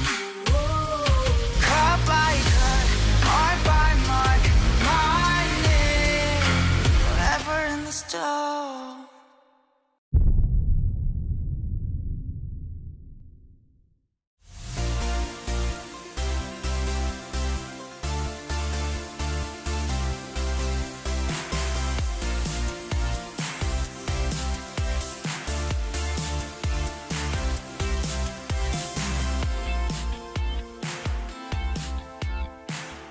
Hello and welcome to The Space. We're here to break down game number 1, which was very one-sided and very straightforward, but we still got to do it. I am Valdez. With me is Ox and Wadid. How are you guys doing? I'm doing good. Got to see a pentakill again from Chovy here, and some great display, I feel like, from Genji in that one, and some struggles for being KRX going up against them. Yeah, I mean, it's really rare that we get to see mid lane getting the pentakill. It's normally AD carry just collecting some free kills, but here again, it's really great to see like Chovy picking it up. But also, it was kind of like a little bit of surprise in the draft as well, because it's kind of rare to see just Casio in the draft just like that. He just lands the boom, the Casio blind pick into this matchup, and he felt really confident and comfortable on this matchup, especially with the new rune, right? Yeah, I think in this situation, you know, the Vi came in as a response to Lucian, because obviously his short range can make him very vulnerable. And although the Milio can help against Seraphine, can't do anything against the Vi ult. But I feel like the Sion Cassiopeia that came out in the last two was really smart from Genji, because it kind of established Genji aren't losing front to back. With this composition, they have a brick wall on the front line and a lot of DPS from the Cassio. And I feel like going for the Akali and saying, okay, we're going to dive you, ends up not working out too well, because you're diving into a Cassiopeia. She has a lot of front line for protection, and she's going to throw that Miasma down every single time. And we kind of saw that's how it played out in the game.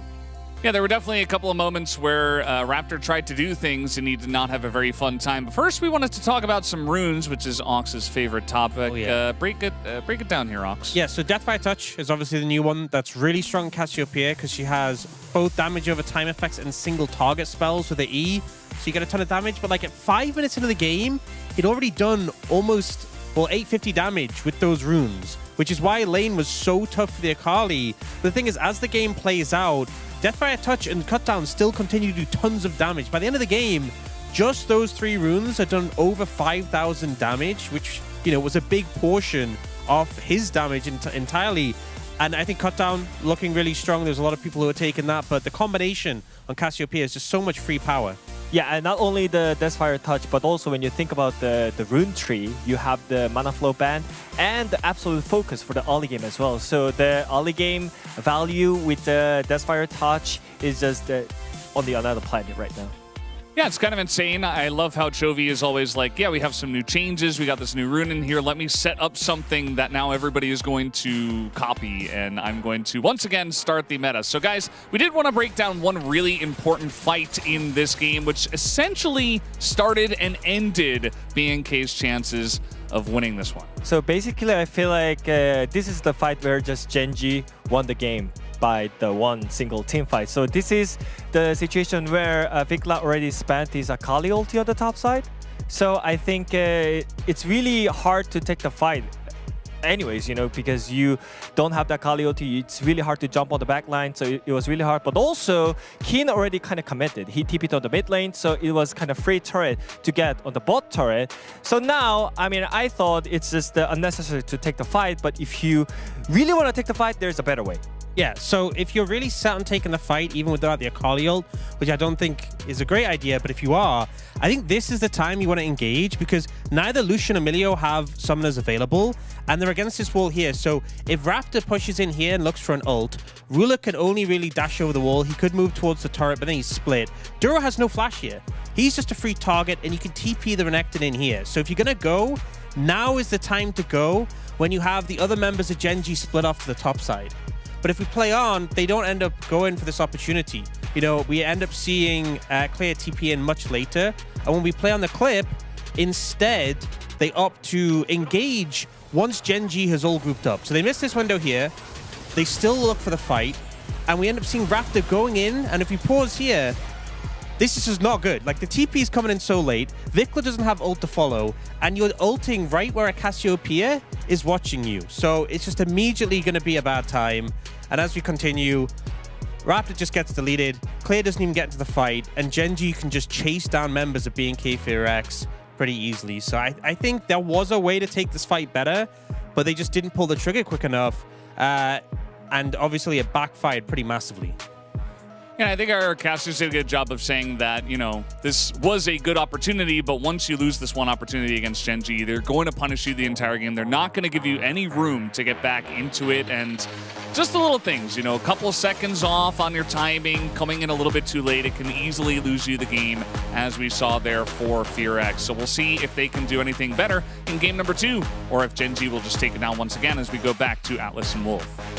Thank you so much, Valdez, and thank you to Ox for the breakdown of that moment there. I didn't even realize that there was ever a good time to actually fight. I kind of thought, just take the turret, let them have Shelly. It was a good breakdown, because I do think that if they're quick, as Ox mentioned there is an angle, but it's so crazy to make that decision so fast right in the moment, and they waited and then made the decision anyways. It just did not work out. I don't want to beat a dead horse anymore, though. Well, the horse is not dead, because we are here into the draft for game number 2. The horse has a chance to neigh again. True. And we have the Varus, the Rumble, and the Bard already banned away, as the Karma is going to follow suit. Orianna likely to get banned as well. What if Duro plays Rel? Oh. Then the horse is really back. But you're not really on the horse when you're Rel. You are the horse, or your pants are the horse, or something. Rel's a little bit confusing there. But what are we going to be banning away here? I feel like BNK have a little flexibility. Unless they just want to get rid of... No, they're not going to. It's going to be the Ezreal instead. So Orianna now going to be the ban from Genji. And we'll see what the first pick will be. Going to be Orianna, you have to think here. But it looks like they have something else. They're either discussing what they want to pick next, or... Okay, they do ban the Orianna, which is what we expected. Yep. With no Bard here, no Karma. Well, I was going to say Lulu stocks are way up. They still are. But now for Genji, they're like really up, because you don't want to give over the Nocturne Lulu combo. So I think they'll probably grab the Yunara lane here, is what I would expect. Yeah, or you just grab Lulu jungler. You could just grab Lulu Xin and feel very good about what's going to be represented. Instead, the Nico pick away, I mean... Are you really scared of Nocturne Nico that much? Yeah, I think like Nocturne Nico is strong, and I was going to say that it's like a decent answer to it, but I just don't think Nico is very good at the moment. Nico Jhin? Nico mid lane. They're going to lock Nico Lulu. I think you do get the Xin here, like you were alluding to early, but you don't even have to. Like, you can kind of do whatever you want, since they already have the Nocturne. Like, you don't need to lock the jungle, you can lock it on 3, but... Give me Nico Lulu. I want to see Chovy just play Nico. That's what I want. Instead, it's just going to be, let's knock him up all the time, and the Wukong is going to come in. This feels like such an easy Yunara Lulu lane here for Taeyoon and Kellen. Yeah. And whichever Lulu lane you like. Wukong is great into Yunara. It's one of the best picks at getting on top of her, but when the Lulu is there, and also Nocturne could deny a lot of combos, it is kind of tough, honestly. Let's see what Ruler is playing, because his pick has to be locked in here if he's got a prio one. I mean, okay, they're just going to keep it a secret, as Chovy will try to prio here this Rise. I expect they will ban the Aurora as well, because Aurora Nocturne is also incredibly strong. Yep, no Cassiopeia available as well, so Aurora and Anivia could be the bans to protect this Rise. It's such a not Genji choice, in my opinion, to pick the Nico, because Nico Nocturne is so scary.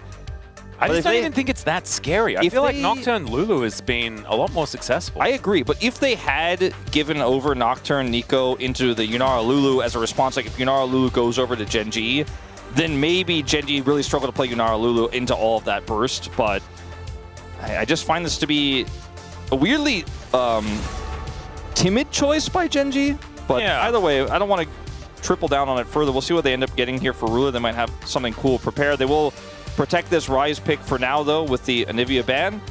Yep, I expect maybe even a Corki ban could be a good idea. And there it is. That's the other big one. Yeah, the good lanes with Nico are kind of few and far between. Ezreal's not on that list, even though it is banned away, but Corki was the original to be paired alongside the Nico. The other one that we've seen in the past is Kai'Sa Nico, but I don't like that really here either, and the Misfortune feels very tricky to try to pull off, so it almost feels like we're heading down a Jhin path here if Keen could get the front line that they need for that, but it's Jhin or Caitlyn, awkward. isn't it? That's probably what it's going to be, and I don't like either of them. Caitlyn can definitely work, but the mid game is going to be real tough. Yeah. Before the Ryze starts to do real damage, you're going to be at an angle where the Yunara is actually strong on 2 items, but you're not. Caitlyn's banned anyways, so we won't have to discuss it any further. Yeah, the MF is a decent option, and then hold counterpick for Keen. Almost feels Sounds like a bad idea. They've got something, like is he playing Kog'Maw or something that we don't fully understand? Is something weird going to come out If here? they play Kog'Maw Nico, oh man, I'm going to be very sad. I just don't know. I don't know what the game plan is here, but it is just ultimately to go Jhin like we kind of thought a long time ago, and it wasn't banned, even though it was obvious. I think because BNK aren't really worried about that pick in this draft. And it might be able to do a decent amount of work in the lane, but I just don't think you'll ever be able to scale alongside a Yunara into the later stages. And Taeyun has actually found a fair bit of success on the champion. And they get the Annie too. Like they could go Aurora as well. Both are really strong here. If you go Annie, I think you could just go Cassante for clear and feel really good about your entire draft. Like it's going to be so difficult to kill the Cassante in the early team fights before Chovy gets online. Who does Nico engage here? It's so tough. I feel like Cassante is such a masterstroke if they do decide to go with it. It's kind of boring, but I feel like it's exactly what this draft needs. Yep, just play the front to back and do your best to win. Instead, Blind Nah is going to mean that Keen is going to play Vayne, and we're going to see how well he's going to do. Yeah, that does feel like is exactly what's going to happen now instead of what we thought was going to happen. Or Smolder! Smolder top? Smolder top is fun. Smolder top has been Jhin played top? in other regions. I've heard rumors of it. Smolder mid, Ryze top? Ryze top is a keen thing. Oh god, instead it's just going to be the Vayne like we were talking about. I think this Gnar pick just added so much unnecessary volatility to this game. Yeah, just play Cassante. I mean, you're probably going to get Vaned if you play Cassante as well, but we've seen Cassante win that matchup. Yeah, this is an unplayable matchup for the Gnar, and Vayne is stronger now than she used to be because she's got Doran's bow. Yeah. They didn't upgrade Doran's shield for the Gnar. Yeah, did we actually see Cassante win that matchup? I remember it was horrible, but they didn't lose the game, I think is what happened. The matchup itself is just a little tough. I think the matchup is definitely better than this one. Well, Keen gets a redo on the Vayne. Obviously, didn't look fantastic against G2 earlier in the year. He didn't look great against Hanolife Esports and Zeus earlier last year either. Yeah. I don't know, Atlas. I think the Vayne will be fine. I think the Vayne I'm not worried about. Well, we don't have anything to go off because technically hasn't played it so far this season. But KRX fans hoping that we can get to a game number 3 and to keep that dream alive of finally having a 6-game day. We just keep getting denied. We're never allowed to have a full level of fun here in the LCK for 2026. Maybe that would be too much fun. Maybe it would be dangerous if we were to have that much League of Legends. But the pros kept giving it to us in the LCK Cup last year. They're not here today, but maybe KRX and Gen.G could do it. Let's get into the Rift Game 2. 미니언들이 생성되었습니다. All right, here we are, ladies and gentlemen, on the Rift for the second game of this series and the redemption of Keen's Vayne, ladies and gentlemen. That is what we're looking for here. No Broken Blade across the other side of the Rift this time. He also won't be building Redemption this game. Yeah, I hope not. And you remember, it wasn't that long ago when Redemption was like so strong that it was built by everyone all the time. I didn't see I don't miss it on top Vayne as much. However, I don't think she was in the meta at that time. No, well, kind of, but not really. What was her name again? So it was Sarah Misfortune. Oh, it was and like then Shayna or something like that. Shauna? Shauna, maybe. Yeah, there we go. All right, well, Shauna is looking for some last. Could have been Shania. I don't know. Shania Twain? I don't think it was Shania Twain. I think that's a different person entirely. I think that's a real person. Ben Short skirt? You told me yesterday, you were the one who knew that Miss Fortune's name is Sarah. I did know that. That's the only one that I knew. That didn't seem real to me. When you told me that, I was like, all right, this is a pretty meta joke from Atlas here. Because you were like so confident. You were like, yeah, it's Sarah, by the way. I was like, okay. No, I was like, I'm pretty sure that's Miss Fortune. Yeah, and then, yeah, exactly. And I was like, well, there's no way Miss Fortune's real name is Sarah. Her real name is Miss. I mean, it says it right there. Yeah, it's actually a really good point. I can't believe that I would ever have thought that it could have been Sarah, even if it was correct, because it is written down. Oh, man. And does that mean Yunara's name's Yu? No. And her last name's Nara? We just don't know her last name. Her first name is Yunara. Ah, got it. All right, well, the Yunara is just going to be going in here. Deadly Flourish is going to connect there from Ruler to try and keep him at bay. The heals are traded. Yunara having a good time in this early lane. Doran's Bow also a great item for Yunara in terms of setting up your Q trades in a matchup like this where you have the Pix power with Lulu early to just basically, as long as you don't get hit by any Nico shenanigans, continue to trade and win. Because the Jin does not shoot fast, as we know. Yeah. Bear is doing okay up here. Yeah, actually managing to get on top of Keen here for a moment. Obviously, it's when you try and walk away that Vayne gets most of her work done. But Clear is doing all right.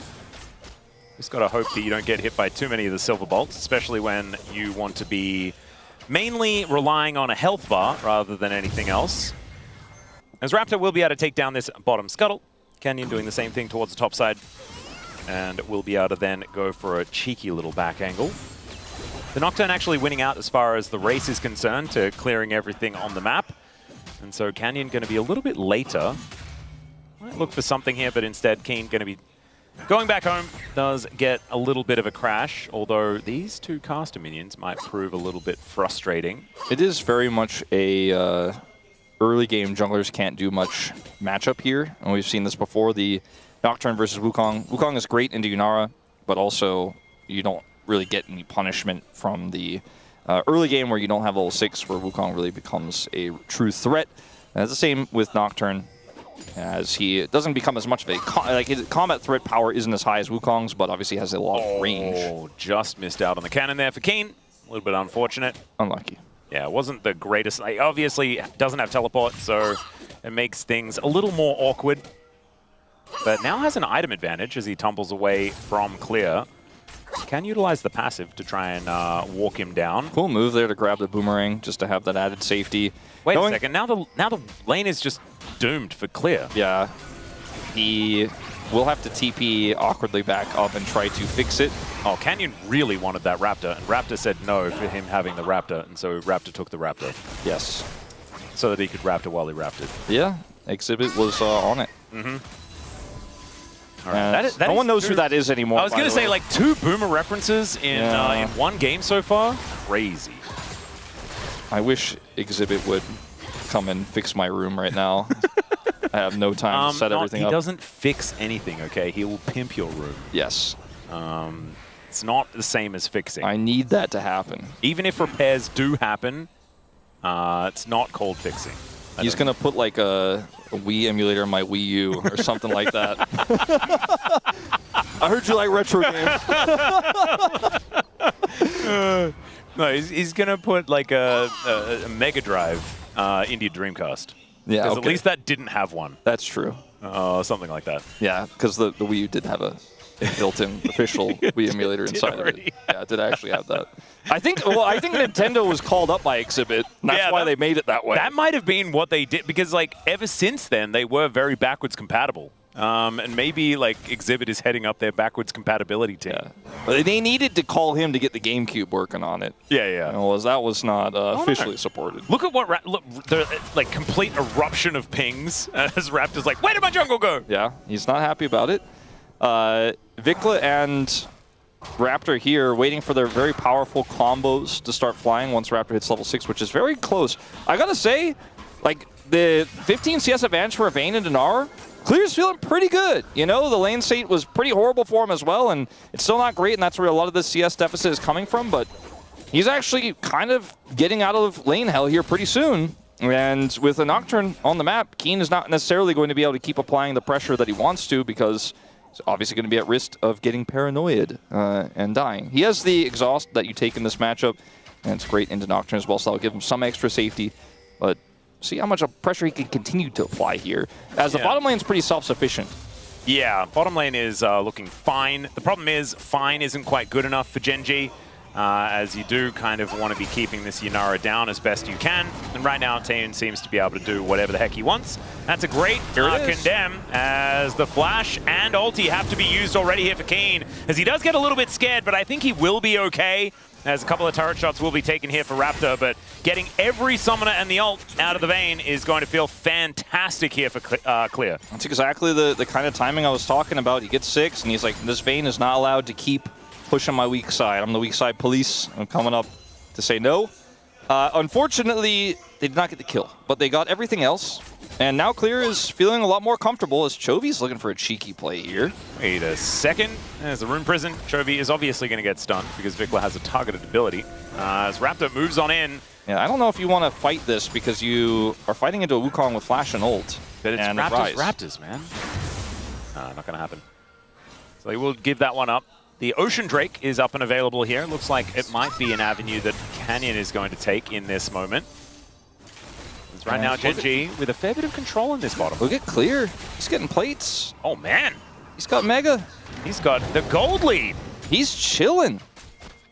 Well, he is now doing his very best to clear out this wave. Keen obviously has a fair bit of damage and chase potential, as he is not going to chase into the fog of war. Canyon going to be taking this dragon here, though, as Chovy looking to move towards the top side and eat some honey fruit. I don't think he's going to be killing Clear. I think this is looking like, if Gen D 2-0 here, it's going to be the Giga Chovy Palm angle. Because he, I think, is going to have to do a lot of work to carry this game with the draft that they have. Game state, they have a lead right now, 300 gold. It's Chovy who has most of it, unsurprising to anyone, with the CS advantage over this Annie in the mid lane. But he's going to be the real late game damage threat. As Bear? Yes. Very frustrating. Chovy just going to clear out the wave, though, as now combo onto Kellen. Curtain call just right in front of Taeun, who gets wild growthed and does dash out of the way here. Now Ruler in a bit of trouble, but down comes the monkey. And Taeun does have flash. Might have to use it, does use the barrier first, then flashes in order to avoid being stunned up. That would have been his death. But now Gen G have 3 summoner spells and BNK have 1.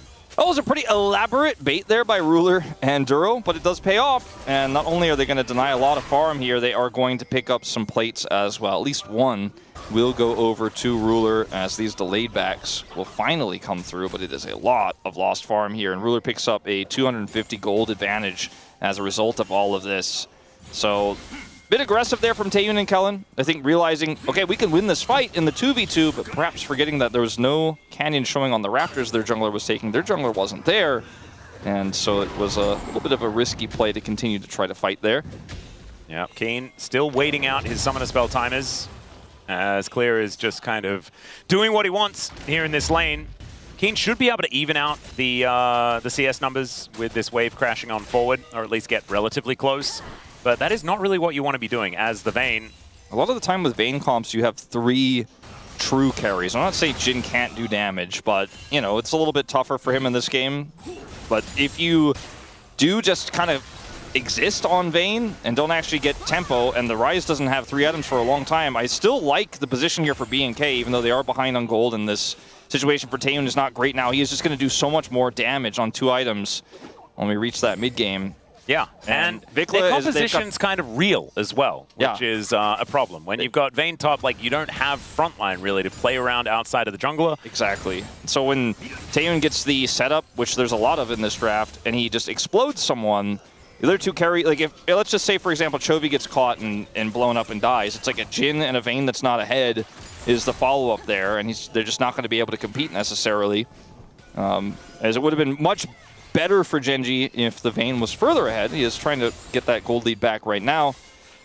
But it is Gen G versus BNK. We have to remember that Gen G does kind of do all of the good things in League of Legends, and sometimes even with drafts that we're not sure about, just pull rabbits out of their hats. And it is Chovy who's the one who has the most agency to carry this game. Yep. And what we saw last game from him was a pentakill. Yeah, he was on pretty good form here today. Obviously, Chovy waking up on the right side of the bed. Or the left, but the correct one. As Raptor moves down towards the bottom side just to poke his head in, but not going to find a paranoia angle.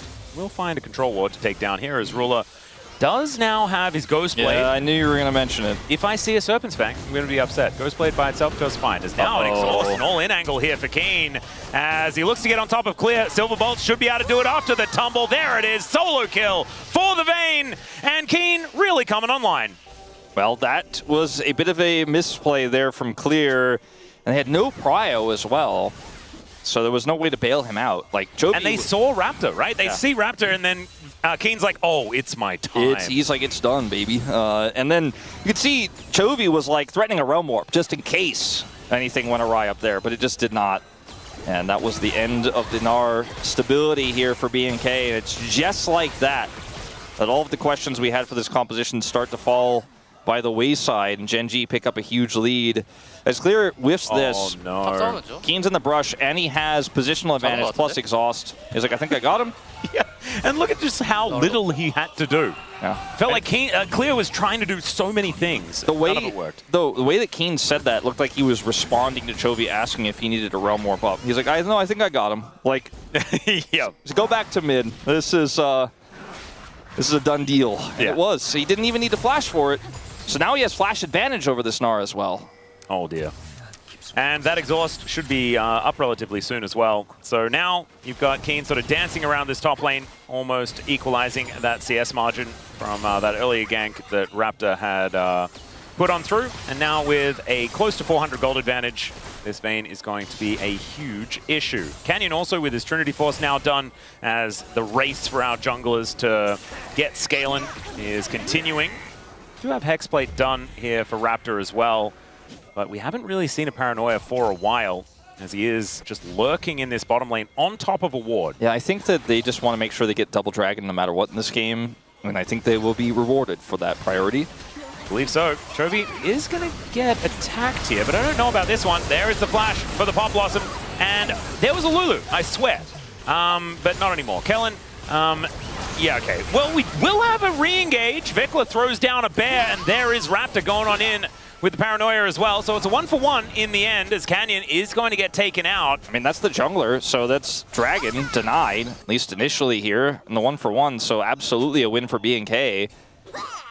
The way it went down was quite bizarre, but do end up having a little bit back here as Keen, even with that ward in the brush, he is not afraid of the mini Gnar. No. And Clear is going to have to respect as Chovy moving on down. Vikla is able to use Tibbers to block a little bit here. Not going to get queued quite as much, but Chovy, you know what he has on his mind? 50 gold. There it is. Chovy's always got the gold on the mind. Doesn't really care about that malignance damage. As I think in that fight too, Vikla's Tibbers didn't stun. It was just a little bit of extra damage. That could have been a difference maker if he had the stun with it. We'll watch again. As initially, it's a bit greedy the way Taeyun is pushing into this Rise right now, but he flashes instantly, and he thinks maybe they can turn this around with Paranoia, but they don't have the numbers game, and Annie just isn't there. Oh, he does have stun. Okay, he does stun. And it's just onto Annie. the one. Yeah. Okay. And then he dies. So it was could have worth. Not it just been wasn't a stun. Yeah, it was. It was a opportunity maybe perhaps to flash and hit multiple more targets. Is what I thought was. That's what I was thinking of in that moment, but did end up stunning Canyon and kills him before he can flash or react. So definitely worth. Oh dear. Now Keen does have his Hexplate done. 700 gold in the lead as the dust has settled, and Gen G will be able to claim Dragon number 2 as well. So double Dragon into an Infernal Soul. Yeah, that feels pretty good. Jin also does tend to make the Infernal Soul work for him as well, as he does have a BF Sword also on top of that Ghost Blade, building towards some fun items after the utility. And now Chovy looking for a rotation down. Paranoia does come in. That's going to secure Shelly as, oh dear, Canyon just dead before anything's really started. Vikla taking a lot of damage, but Duro in trouble as well. Clear trying to get that Narbar built up as now Taeyun dashing around, but Chovy is going to be able to find him, and there's a crush over the wall to get Clear out of here. Ruler is dead, though, as Raptor was able to hunt him down at the same time. So 3 dead on either side. There's Flash out of the way from Chovy. Does find the Rune Prison there as well, as Clear needs to try and figure out these ultimate placements, as he has missed a couple in a row now. Ooh, this is trap. Actually, it's kind of scary. He's going to be fine, but surely he's going to be fine. Fast as the mini Gnar, as Chovy doesn't have Flash. So just used that previously. So not going to be able to get on top of the Mini-Na.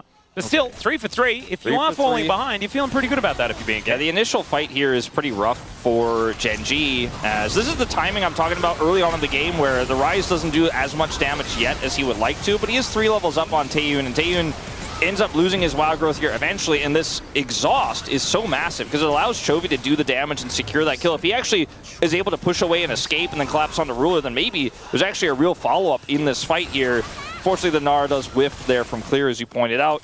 And so that is the end of it. He does escape barely. 3 for 3, but Herald in tow. Raptor will be able to utilize that here to potentially take the first turret. His Ruler may be dead. Yeah, that's a lot of damage. He is able to survive just barely. It was almost Pix that finished him off. But yeah, can't be walking up like that. It's very difficult to out-damage the Unara in these types of trades in the mid lane. He will have to leave, and so it's more money over to Taeyun here in the mid lane. And some more farm denied to Ruler as well. The Herald is almost enough to grab this first turret. Don't have a huge wave though, so they're just gonna have to settle for plates, but plates they will get. Yeah, decent amount, and they do have 3 grubs here at the same time, so this turret not long for the world.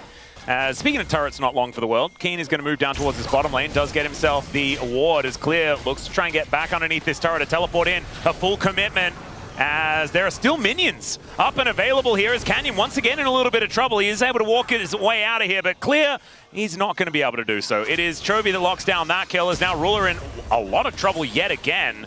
This guy is just taking damage and going home. That's kind of his job today. Well, you know, I feel like this is a fairly even trade if they can get the mid turret. They have a cannon wave here, and with Ruler being so low, I think they should be able to get it. Realm Warp, though. Yeah, Taeyun gonna have to respect that one as Chovy and Canyon make their way in. Wild Growth is gonna be the response to the Cyclone, and guess what? It is not enough, as Tib is also gonna get knocked up with the second activation. Keen, with a bit of extra time, is gonna be able to take another plate and then head on back, and Gen.G will extend that lead by about 500 just with that resulting play. I think maybe just tracking wrong that Canyon, whether he had the Cyclone or not, because I think if the Realm Warp sends the Wukong in there, you're never going to get that plate, or rather the turret.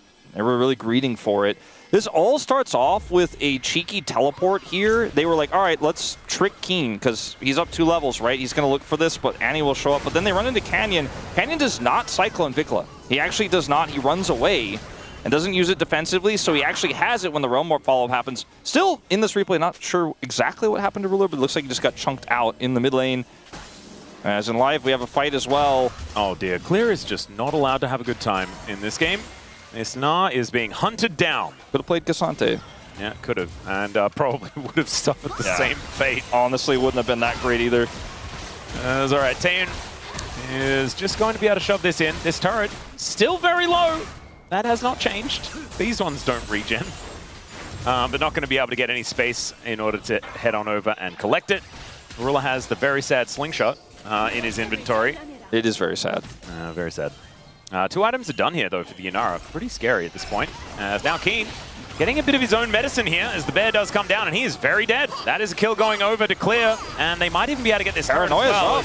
Gen.G looking for an angle to try and take this one as Taeyun doing a lot of damage towards Chovy, but he's going to take a lot in response. Big shield does come on through as now Raptor is just dead. The Paranoia was available, Wolf, but maybe it shouldn't have been pressed. Yeah, maybe not in that angle, as they do end up losing their Nocturne here. The turret, a little bit tough to actually secure here, though, for Gen.G as the wave is cleared by Clear, but Vikla is pushing that top inner and is getting a decent amount of work done to it. I think we'll get that first plate. Ooh, Cinders. Oh dear, Vikla picks up turret aggro. He's very dead. Okay, well that could have been something, but it ended up being something for Gen.G. I was going to say, it was something, Wolf. It's going in the other column. It is definitely going in the, this is not going to be a 6-game day column. Oh no, could still be a 5-game day. Come on, KRX. I mean, it could still be a 6-game day. It's just not in the column. That play there is. Oh, right, yeah. Taeyun, he really wants to put this pressure on and grab that turret, but it's down to like 10 health, and I feel like risking his life for it. I feel like what I was talking about before is really happening, as Taeyun is just playing hyper aggressive, and ignoring the game state entirely. And they're not that far behind. Yeah, no, it's... but there just feels like he's going in every time. But I think in this game, into the Jhin, you kind of are supposed to, because you need to be able, the carry, you need to be on, that's hitting these mid-game strides that we talked about in the draft. And it started off okay for him, but it's, you know, it's fights like these where you're really pushing in and it's not really the timing. Like, look at how much damage he takes. This forces a huge reaction. Kellen has to get in front. And then the Nocturne ultimate here could have just been used as a disengage, but he wanted to follow up, and it was not the right call. And Vikla here picks up turret aggro, but I think he was dead no matter what, as that got a little bit weird. They do end up getting Infernal Soul point. By the way, back-to-back Infernals here potentially for Gen G. If they get this Soul twice in this series would be pretty insane. And it's also a really hot day here today. It's the first hot day that we've had.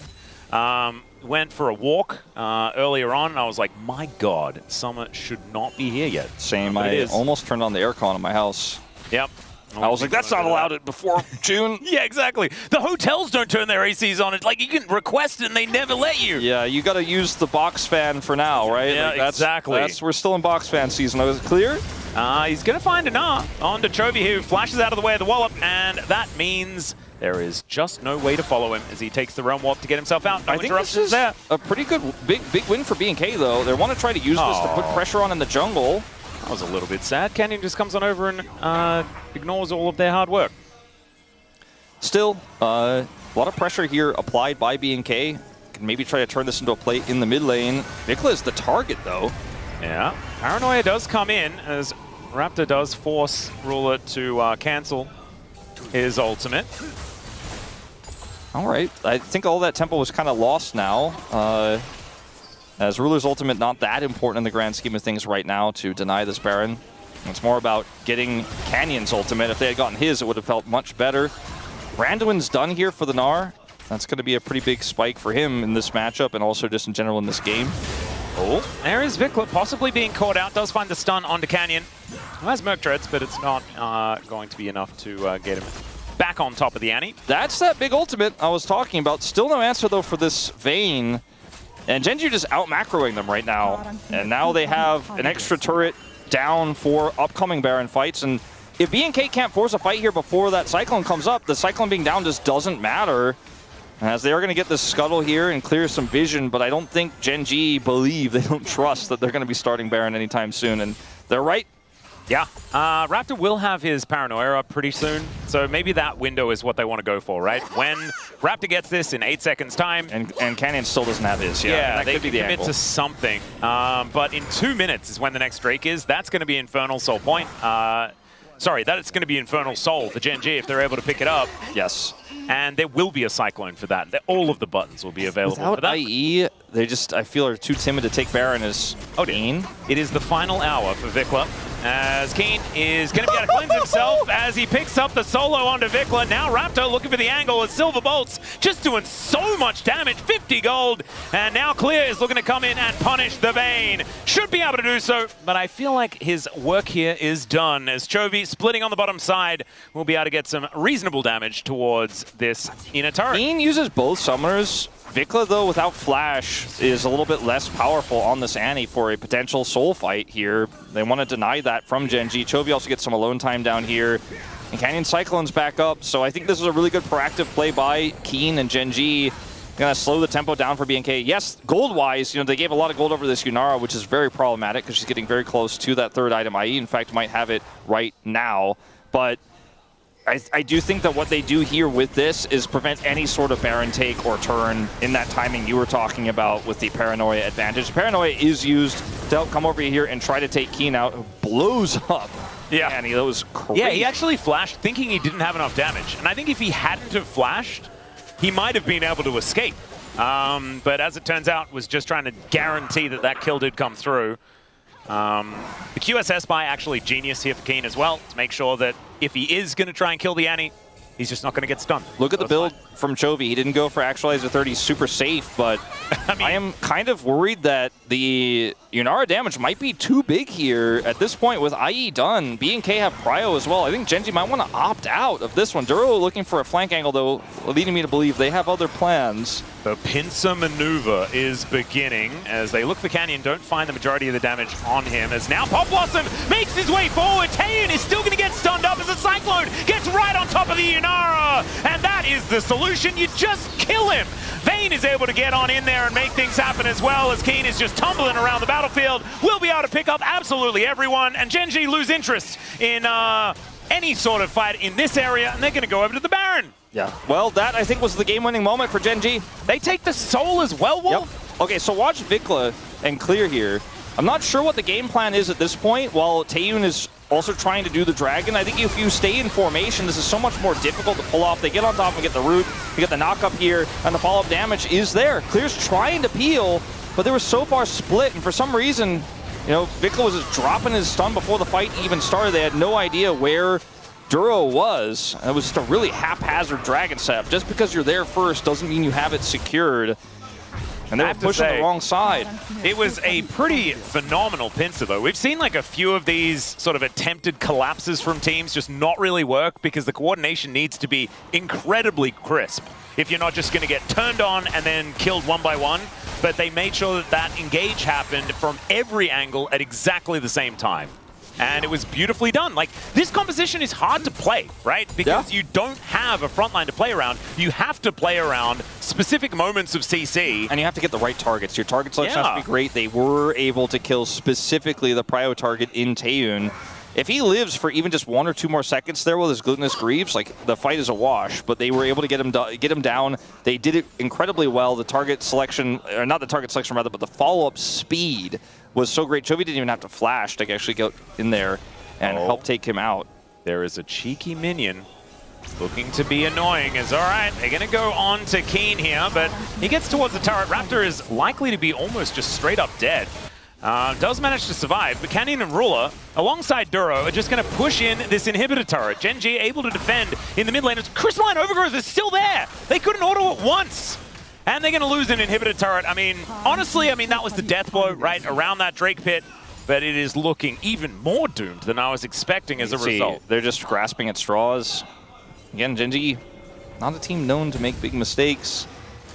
And I feel like we haven't said the words ruler spot in a while.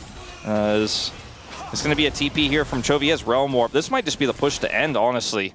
Yeah, they're going to take down the inhibitor at least as Vikla on a flank angle. Keen is going to be distracted by a control ward for a few moments as now Duro, where did he come from? He was under the enemy nexus as Kellen is just dead. Raptor in a lot of trouble as Vikla, the world's shortest teleport, gets him to the fight, but maybe a little bit too late as the curtains are being called very realistically here for B&K KRX as Vikla looks for a, you know, an attempt at something. And wow, where did the Yunara go? Death Chamber, Vikla's gonna join her. Yeah, there is the exhaust as well, and it looked like an exhausting series, to be perfectly honest. B&K KRX will at least be able to leave it relatively quickly, but unfortunately for them, not with a W, as Clear will not be tricked by the Wukong and is just going to get taken down before the celebrations are going to finish here. And Gen G finish off the Nexus. That was a devastating 2-0. But one thing that is very cool is that we got to see both T1 and Gen G face off against B&K KRX this week. And they both looked incredibly dominant. And now we get to see them in our Saturday Showdown on Saturday this week as well. So whose power level looks better with the measuring stick being B&K? I don't even necessarily know. It is really, really difficult to predict. At the beginning of the week, I predicted T1, but, you know, right now, the difference between these two teams is stylistic more than form, I would say. Like, both teams are looking like they've completely bounced back. I would agree. And I'm not going to get too detailed into my thoughts on this because I'll be on the pre-show on Saturday. You guys can hear them then, but I think it's going to be exciting, right? And the fact that no fumbles happened here makes it all the better, right? If Gen G had, you know, lost a game here, it would have felt a little bit like rocky, like, oh no, you know, maybe it's just going to be T1 who run away with it. They both looked great in the same matchup. I do call that out as, let's see what happens for Gen G if they win it, right? Can they find consistency? Right now, they look so good, so punishing Yeah. Game 1 especially was just one of those games where it's just a reminder that this team is incredibly high level. They have so much experience in this roster. Everyone is a veteran now, including Duro. Yeah. You can't call this team, you have to call this team a super team. You have to call this team a team filled with veterans. Like, Keen has seen so much, okay? He certainly has been so close to so many huge titles, has picked up finally domestically as LCK's got his MSI. This team is just, they're very good. They don't make mistakes, and they also are a team that knows how to make exactly the right calls. Like that Dragon fight, where you were like, yeah, it's great pincer. It takes a lot of coordination, but Gen.G has that coordination. They have that team synergy. And BNK, even though they've looked a lot better and very different with Taeyun, they're still building that synergy back up to a certain extent because he's a new piece in this roster.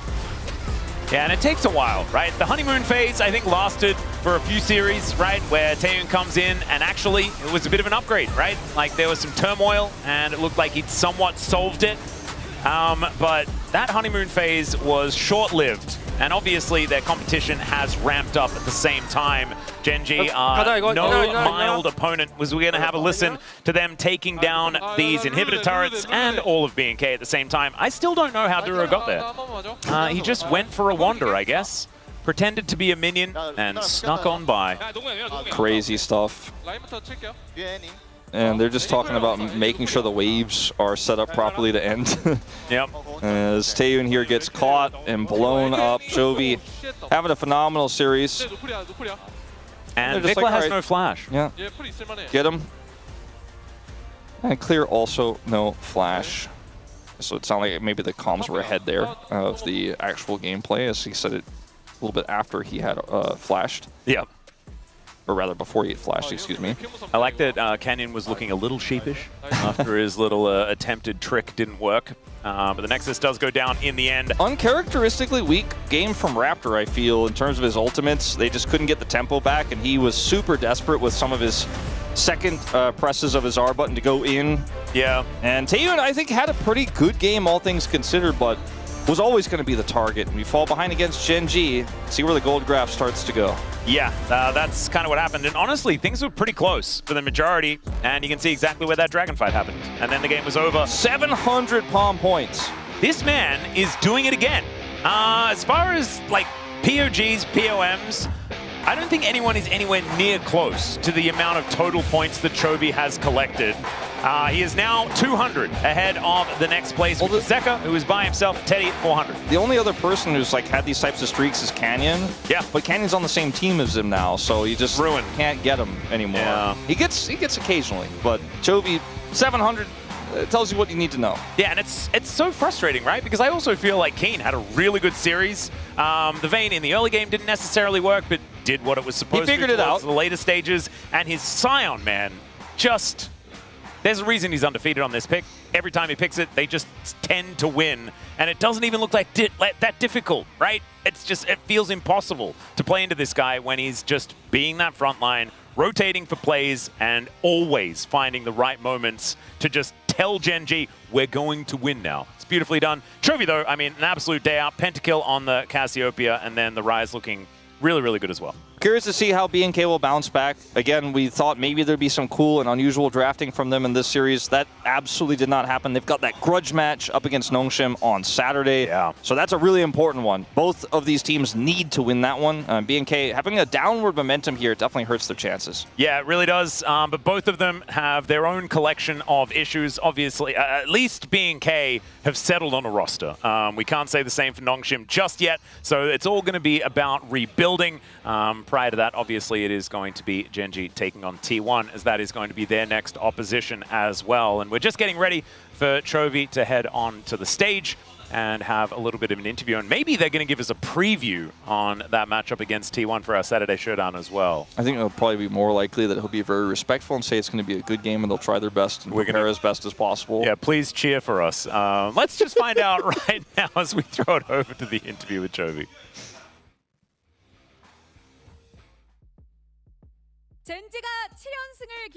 Thank you very much, guys. This is Sierra for the POM interview translation. We're here joined by Chovy on the side of Gen.G. Congratulations on your win. With that 2-0, you secured your 10th win. How do you feel? 네, 오늘 2대0으로 이기면서 또 승리를 챙겨서 You know, with that 2-0, we were able to secure today's victory. I felt like my performance was really good, and I'm very satisfied today. Genji is on a serious momentum with the 7 consecutive wins, and just from hearing your comms, we can tell how amazing the team energy is. So how complete is your performance right now? I don't think I am in the place to evaluate our performance, how complete it is right now, but I really feel like we can do better, and I can feel that we can keep on improving. So we'll just keep trying to find our own answer. And in game 1, you were hiding the mid pick. The enemy was hiding the mid pick, so you have to blind pick, and your choice was Cassio. So do you think that Cassio is a good blind pick that doesn't have much counter? Yeah, I don't think she has no counter, but I think whenever the enemy just kind of opens up the Cassio, I was thinking that the enemy was the one actually trying to take the Cassio away, so I just want to steal that away from them. And in game 1, Keen's Sion was like Turkish ice cream, staying out of reach, not letting the enemy catch him. So basically, rage baiting your opponent. So from your perspective, how was watching Keen play? Yeah, I mean, I saw that the enemy was just so obsessed with trying to catch the Sion, you know?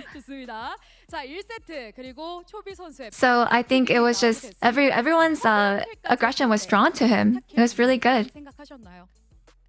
And in game 1, you were able to secure your pentakill. So at the moment you reached quadra-kill, did you think that you would get the penta? Yeah, it was on my mind, and yeah, it was just okay. So how did it feel getting your pentakill? Well, I feel like pentakill always happens in a really dramatic situation, but you know, I feel like that kind of play, I feel like that's the kind of play that I try to pull off when trying to get the pentakill.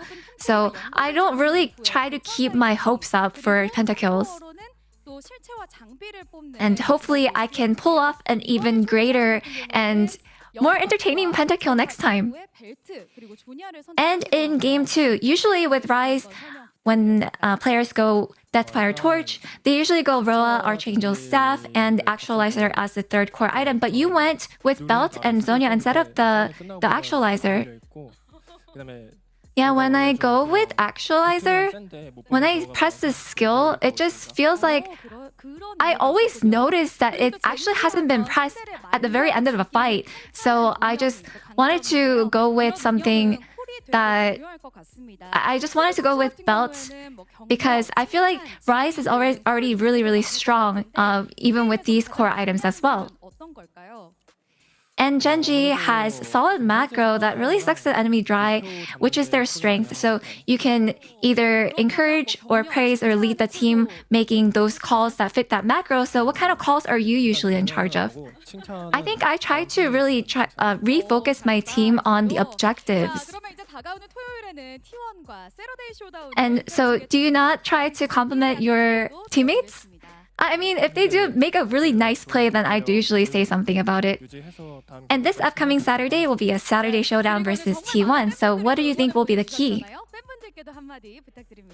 Yeah, I think we're on a great momentum with a great performance, so I hope that we can just keep this up. And any word for your fans? I know that all our fans always come to site to give us support, so I think that's really what allows us to continue working really hard. So thank you. And that's all from Chovy, and back to the space. Thank you. Thank you, dear, as always, for that awesome translation. As great to hear from Chovy for the 7th time already here at the LCK, as Genji do take down the KRX in a quick 2-0. Both games seemed quite one-sided, much in their control most of the time. Do see some votes for Keen, which I suppose does make sense. He did play Vayne, and also Scion, which he always looks good on. Yeah, bit of redemption on the Vayne, because I think that is one of the picks that Keen, and this is uncommon for him, has struggled with in the past. Had some unfortunate games, but this one saw him absolutely pop off, so completely understandable. He gets a good spread of votes, but we were definitely more in the Chovy camp over here. And yeah, both games he ran Deathfire Touch, but it was more like a Deathfire Punch. Can you do like a punch? Like a Punch? Shoemaker? He's not touching, he's punching, right? Whoa! Yeah, like that. Wow, that was really Because it did a cool, lot of Oz. damage. Yeah. Thank you. I mean, I also voted for Chovy because, I mean, it looks just so easy whenever I see Chovy, and it was that quick. So, hello and goodbye. That's what he says. Like, there's nothing you can do right now. He just blinds Picasso, and you have to overthink about your champion, what you have to play against it, and he's gonna win anyways. And yeah, I mean, it feels like it's more controlled though. Like in general, like Gen.G didn't really have like insane skirmishes or like many kills happening in the situation. So I felt like it was more controlled Gen.G, classic Gen.G that we know before, and it felt great. And it was Chovy again. Yeah, it doesn't really feel like they're being challenged all too much nowadays. I do think at Saturday Showdown against T1, we will see a little bit of a different scenario, hopefully, if T1 can challenge them. As Wolf says, the runes, the macro, the penta, what more could we ask for? Dance? The micro. The singing? I think you had those. Wave control, you know. I don't know. Wave control? What do you mean? Like all the time. That's what he does The all minion the time. whisperer is what they call him. Yeah. As well. Choving. He's really good at doing that. Yeah. He's good at farming as well. Yeah, I like the shout out from Wolf towards the runes as well. You know. Yeah. I mean, he's definitely abusing it, by the way. Both games. He is. Actually, I felt like he's kind of playing these champs mainly just so he can play Deathfire Touch. You know, Yeah, there's another like I know in the champion. interview. There's another champion who's really good with Deathfire Touch, which Chovy's very good on. So you Which I'm waiting for him to play. Which champion is it? I'll give you a clue. It's Little Dragon. Is that an easy enough Of view? course, my friend. It was hovered. You want Yeah. a smolder. Yeah, Smolder someday. That champion. Someday. Crazy. Prefers a wild caught pentakill over a farmed one. Truly refined taste. And that's true. I mean, even Wolf called it out on the broadcast. He was like, come on, don't give free pentakills. Like, make them work for it. And I suppose that Pony does agree. But at the end of the day, he's still got one. This is a little bit different to one of his teammates. Ruler doesn't care whether it's wild caught, farmed, whatever. I mean, to be fair, Raptor was trying to defend the base, you know? Yeah. So, Yeah. you know. Yeah. It Happens. is what it is. It is what it is. He had to try. Are you watching Mr. Trashing? So for the context for this, I just saw Yeah? the message about this. I can't remember who it was. Helios, this isn't about Keen. This is about Cloud Templar. And he calls himself Trash Keen, because he's playing top lane and he's not as good as Keen. So he's saying like, oh, you watch it, this is how you do it. Yeah. He's basically budget Keen, by the way. He's playing top lane in the solo queue, and he's only playing tanks. You know? So it's like whenever he plays tanks, my trash Keen coming out. Now it's time to carry. Does he also play Vayne, though? Because No. that's what Keen does. No, he no. plays tanks and Vayne. You should That's try. right. That's why he has to watch this. To Yeah, listen to that's why like Achilles mentioned about it. You know who else plays top Vayne? Kim Bane. It's me. It's actually me. not I'm only playing Vayne top or Varus top or Zeri top. The ranges only. Yeah. I don't want to get reported, but that's just how it is on the meta, really. Range? I've seen Pretty some of your good. top lane play with it, and I will tell you, I did report you after the game. You can't touch this Vayne. I mean, they can touch my Vayne, but they can't touch Keen's Vayne. Yeah, It's maybe, untouchable. maybe you In should this have been game. watching closely and learning from this. I mean, I did. I checked this rune as yeah, well. yeah. Do not give him any top champions. Wait, what? What do you mean about top champions? Like, Yeah. that he can play anything else. Like Varus or Vayne or Smolder or I guess Nvidia. they are Don't top give them any- champions now. Like, they're not the 80 carries. What isn't a top champion at this point? Yeah. What is it about? You know, what is it? Like, That is kind of the way it works nowadays. Like, what isn't a top champion? What isn't a support champion if you're exactly. Kellen or Carrier, obviously? What Solo isn't an queue 80 carry? specifically. No, they only play 80 carries. They don't. Yeah, bot lane, they only Awesome play. dudes sometimes. No, sometimes. Like Mel. Occasionally, rarely. Well, we do have Gen G sitting at second place pretty comfortably here. Even if KT does get the 2-0, they would be 10-3 with a +12, so they'd be one game behind Gen G. And KRX sitting at 4-9, definitely not what we expected from them, I would say, especially to be behind Bro, who is on a big streak, obviously. So it will be interesting to see where KRX ends up. I think it's crazy how much chaos kind of this season had with Gen G struggling at the start and how we were talking about how unprecedented it was, but so quickly have they just slipped into their typical ways. 7-win streak now, climbing up the standings. Obviously HLE still on top, but any series starting to get dropped by them immediately puts Gen G at risk of catching them up. So just shows that even there was that little hiccup at the start of the season, it doesn't take much for Gen G to right the ship. Yeah, and for KRX, they have to play against Dongshim, who's fighting for the last spot for the road to MSI, so they're gonna bounce back. I mean, we all know Gen G is a good team right now in LCK, so if they can just fix the issues that they have today, I can expect more from them when they play against Dongshim later on this week.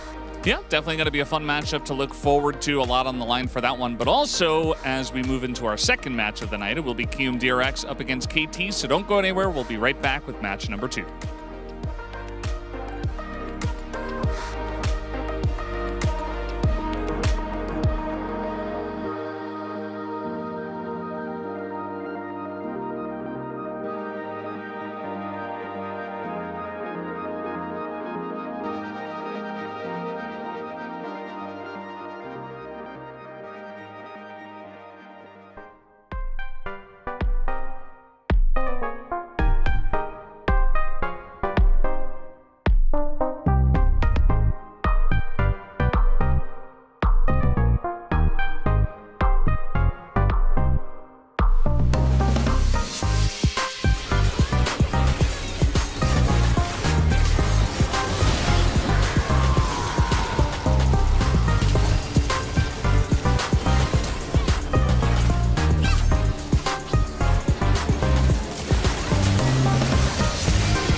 막을 사람이 없습니다.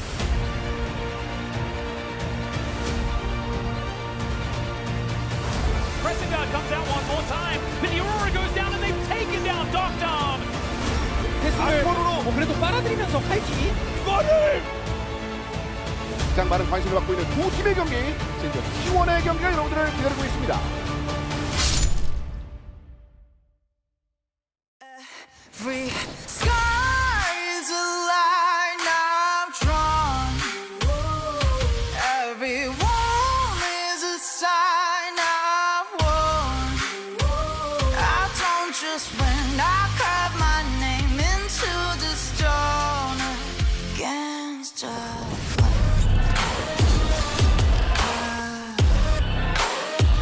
I don't just win, I lift my mark into the stone.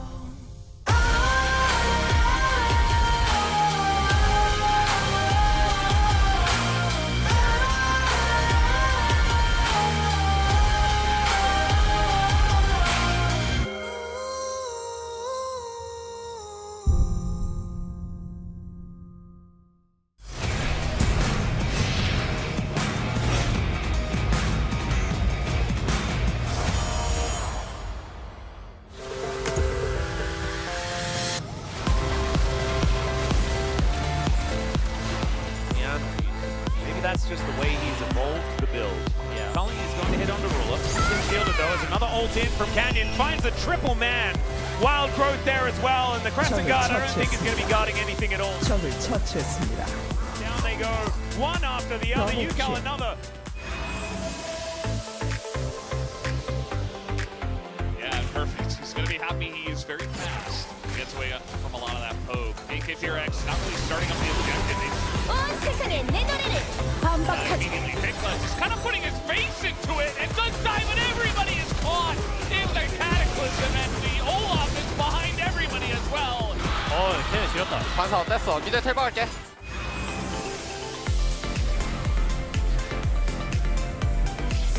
We're just diving the turrets. Lots of damage here from Willer and Yukao, but now they're pretty deep. They do take down the turret.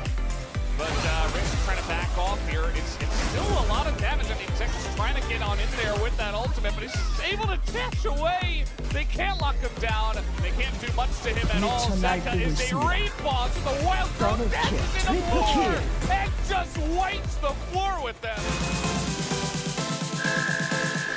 He's trying to line up. He's trying to line up. There we go. 나 두꺼비 숨어 있을게. Hey, Nico. Wait, is that Spaghetti code? Is that a visual bug? Spaghetti code? All right, he finds the pop blossom onto 3.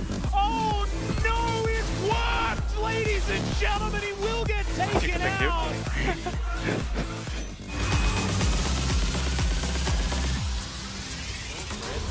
Yeah, and he might just be able to dash his way in, and one more dash. There it is. Picks it up, uses it immediately, trying to get into the action. Herald is going to miss the ult, but now losing an awkward spot, and both the junglers are going to hit the ground. Doran is going to hop into this one, but now Smash going to get knocked up by the Rift Herald, who is just spinning around and getting so much value on those knockups. It's insane, and the Infecta is running wild in the back line.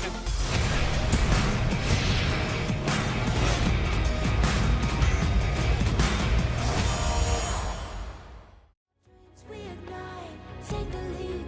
It's our time, no goodbyes. Fade away into the night. Fade away.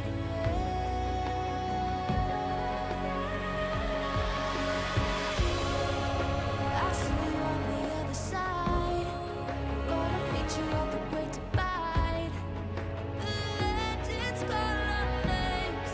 They say they see you on the other side.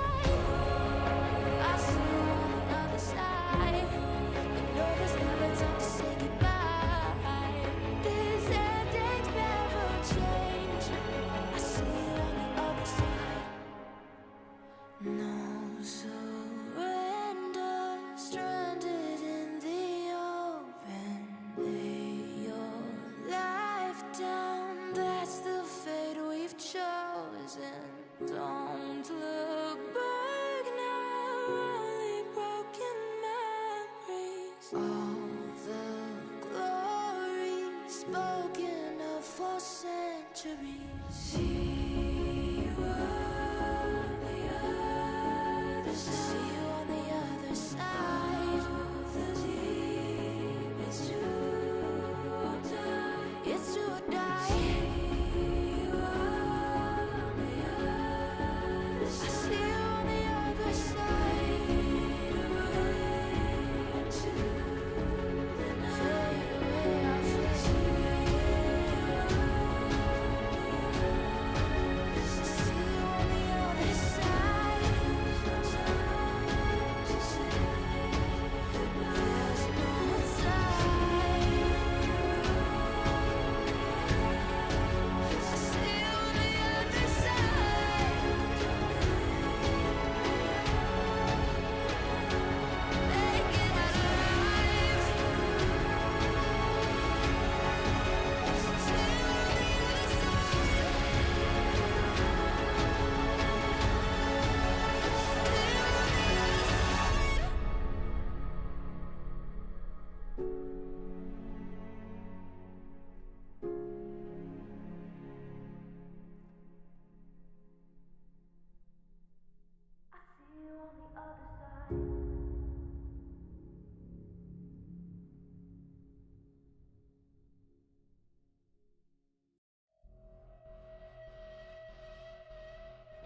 Close your eyes, breathe in deep.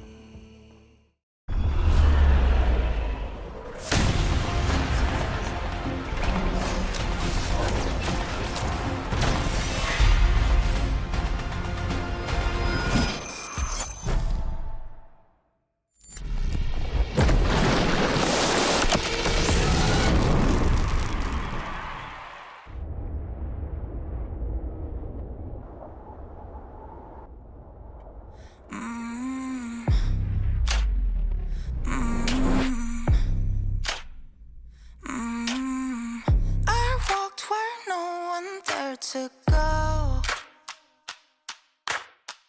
No map, no light, just scars to show. Each fall curves something deep. The center of the world lead the way. Everyone was mine to make. Every sky is a line I've drawn. Every wall is a sign I've worn. I don't just win, I carve my name into the stone against a flame.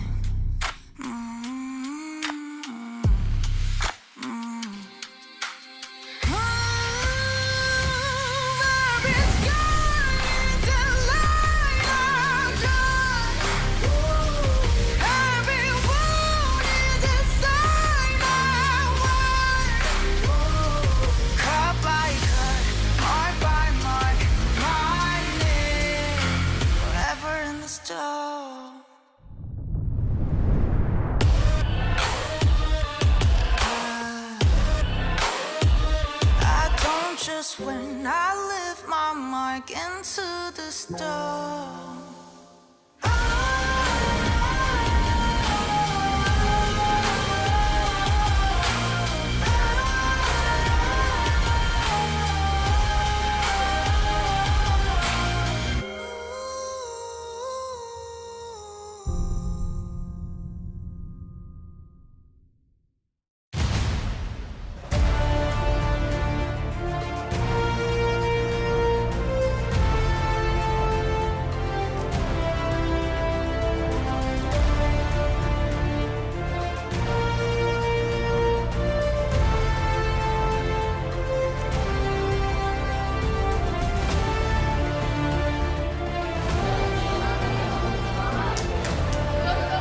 KRX 화이팅! 키운 DRX 화이팅! KT 화이팅! Welcome back, ladies and gentlemen, to LCK 2026. We are Wallace, and we are ready to get into our second series of the night. DRX taking on KT Rolster. Both of these teams struggling a little bit. Obviously, DRX went over to Vietnam, which was absolutely awesome, but unfortunately, unable to pick up any victories while they were over there outside of one game win over Live Esports. KT, however, have just been doing some weird stuff. Yeah, they were able to take down DK, but that felt more like a DK problem rather than a KT solution. And I'm just not sure whether we've got this roller coaster back on track just yet. This series feels like it actually is really contentious compared to our first series. Obviously, we talked about how there were maybe ins for BNK, and in game one, they definitely had a little bit of control early. But this series, we just don't know what's going to happen, especially with BDD's current form and UCal and the crew coming back from probably getting a little bit impassioned, right, by the fans that they met there, right? This is a team that, for most of these players, they don't get to go overseas. They don't go to these international events. They don't have those opportunities too often. And so they got to see what it was like to play in front of a massive crowd that was cheering them on. And it's got to be invigorating. They had an incredibly tough schedule there in Vietnam as well, and now returning to play against KT. Sure, they played against number 2, then number 1, and now hitting number 3 here, but number 3 feels pretty far away from 1 and 2 right now in terms of current form, so it's the easiest matchup they've had in a little while. Yep, Cuz, though, is still looking for 400 wins. With a victory here in this series in any way, he will make it there and will remain third place as far as our jungler win standings. Peanut still way out in front, but Canyon is hot on his heels, and it's very difficult for Peanut to pick up any more wins here in the LCK, unfortunately, unless he comes back after he's finished military or something like that. KT fans known to travel in groups. Oh, yes. It's hard to be a KT fan alone. It is just so heart-crushing. Exactly. You need emotional support. You do. If you're going to do it. As KT are fresh off a loss against BNK KRX as well. We just saw they didn't do all that well up against Gen G. Maybe this is something that can light a fire under KRX as the fist bumps will come on through here. And I'm feeling something in the waters, Wolf. I do think that this is going to be an interesting series because either KT has to step up and really show us that they've repaired whatever went wrong, and KRX might actually be able to utilize some of this extra invigoration that they picked up, like you were talking about, from over in Vietnam, now that they are back at home. Rich, you can see, looking a little bit sleepy, but looks happy. And I think that that's probably the best part of it here.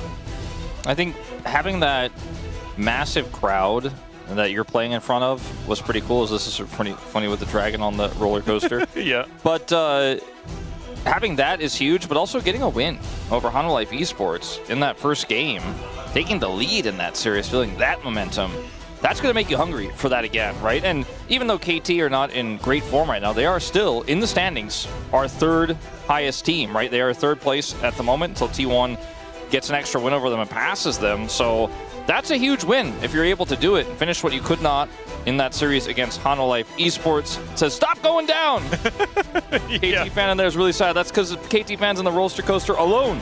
You got to bring some friends. Yeah, exactly. And hopefully she does have someone that is going to show up because we do not recommend KTing alone. That is just not something that should it's ever just be not safe. It's not safe because you're always going to feel the pain. And when KT is doing well, you need someone to grab your shoulder and say, look, this is not forever, by the way. Yeah. You need to actually stop being excited. I mean, it's exactly the same as a roller coaster, you know? You need to make sure that the safety harness is down or the bar or whatever it is. That's what your friend is, all right, when you are a KT fan. You can be there together. It is much easier to comfort someone even when you are feeling sad yourself. And so you can just comfort each other to try and bring yourselves back up. We'll see whether that is going to work. But also, maybe it's not going to be sadness. Maybe KT are just going to come through and demolish KRX because they should. This is a team that went on a serious winning streak here in the LCK for, you know, an unprecedented amount of matches for this team. And we know that this squad are incredibly good. So let's just hope that they get it all together. I hope so, for their sake, as it would be one of the biggest falls we've seen since their 2023 run, if they cannot. As I think a lot of this game is going to come down to BD's current form. Has he recovered? Has Cuz recovered? Because Cuz was certainly sending it in that BNK series when they were falling behind, and it was not working out, as KT really do seem to have some serious differences of opinions around a lot of objective fights and how to come back in games where they're losing, even though they had that amazing comeback against D+. As you pointed out earlier, though, maybe a little bit more about D+ losing it and making the wrong calls than KT capitalizing extremely well. I think you could make arguments for either side, but ultimately, KT could not find those ends against BNK. No, not quite. I'm just hoping that the vibes are better on KT's side of things, right? That has been what's really been the worry for this KT squad. They just haven't looked all that jovial. And hopefully they get it back together because this team was so fun to watch in the first round robin and have since somewhat crumbled. And obviously, it was the honeymoon phase, being KRX, right, where Taeun has moved on over and all the spirits were high. Maybe that was, you know, something that KT weren't able to factor into their last series, which is why that surprise upset did come on through. And so now, with some time behind them, they've been able to hopefully steady things out. But let's find out as we get into the draft for game number 1. First pick will go over to KT. They're going to be banning some stuff away. KRX do have the blue side. And the Varus, the Karma, the Orianna, the Rumble, all these things will be banned away. Give me some diversity, please. Oh, Lucian. Okay, that's a newer addition. There you go. I think we're going for an Ashe first pick. That's what I'm feeling. It feels like it's going to be a Karma ban here. Or will it be a Rumble? Oh, they swapped it. They went Rumble first. This is out of control. All right, we've really deviated from the plan. Honestly, KT can ban Karma themselves. I think ban Jarvan. Just ban Jarvan and first pick Ashe. Like, it's just, I don't know, feels very easy. And if they don't ban the Karma, then you just pick the Karma. Yeah, and they can't deny the Seraphine pick. I would not recommend that choice. But if you, like, unless you're going to play solo lane Lulu, I think that Ashe Lulu has actually looked kind of fine. What if you ban something entirely different like this Trundle and trade Ashe Seraphine for Karma? Does that work? I don't think so. I think Karma still wins. I think Effort slam locks it right here.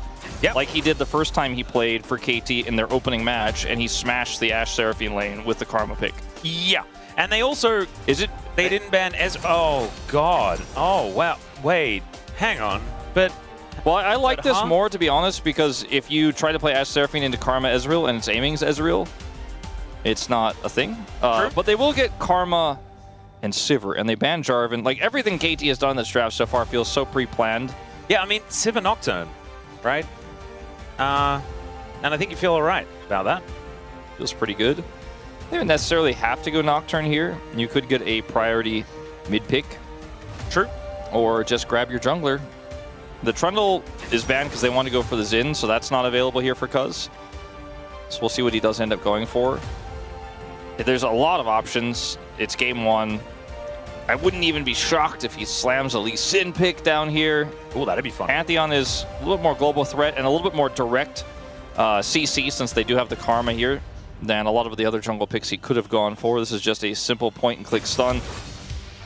All right, Pantheon going to be locked in. Like you mentioned, is it just Ezreal Bard? Ezreal Bard is going to be locked in. So the Bard did slink through, and this does make things look a little bit better for KMDRX. Andal has been a great Bard in the past, and this lane can go toe-to-toe, but I don't know whether they'll ever be able to keep up with the wave clear, right? Like, if KT get control of the wave, I don't know how you're supposed to wrestle it back without some real heroics from LazyFeel. For most of this year, LazyFeel and Andal's laning has been the worst in the LCK, until recently, where Duckdom and insert support here had a bit of struggles.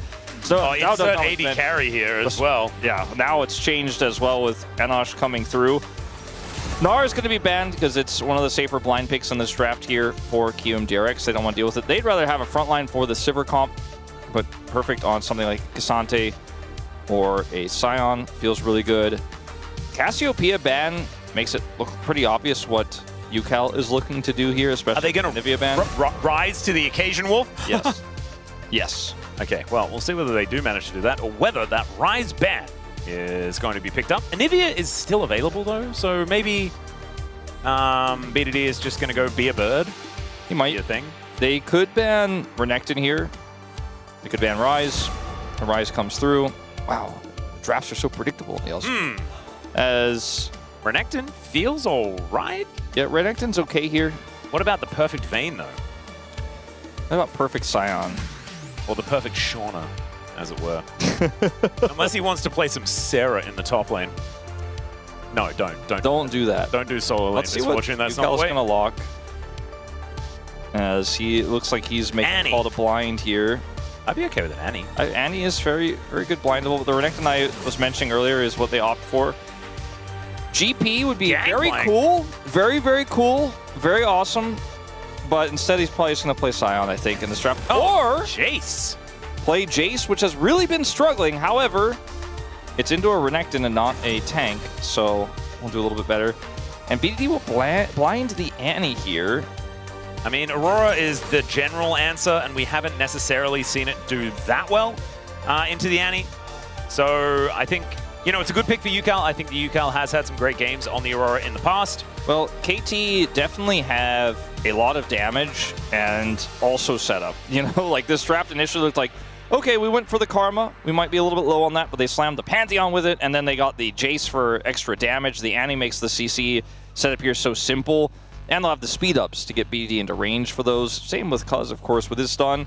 But I look at the draft here of QMDRX, and I really do think it's well-rounded. As long as they don't struggle in the early game, but they don't fall super far behind. And also, it's a good matchup for the Aurora into the Annie, where BDD has individually been struggling, and his mid-jungle synergy with Cuz has also been suffering.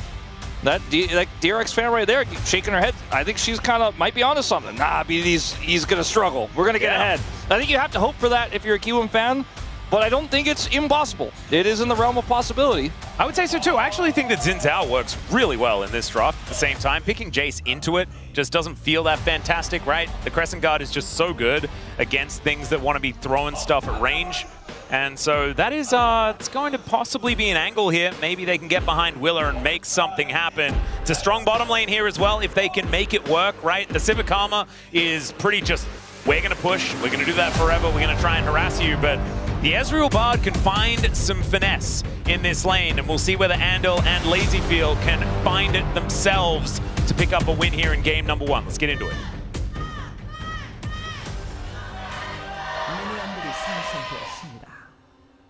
Show aiming, show aiming, show aiming, show aiming. I need to see aiming. Hold on. Wait, what? Hold on, wait for it, wait for it. You gotta see that Sivir. I gotta see that Sivir. Wait, what happened? Hold on. Just let me see it.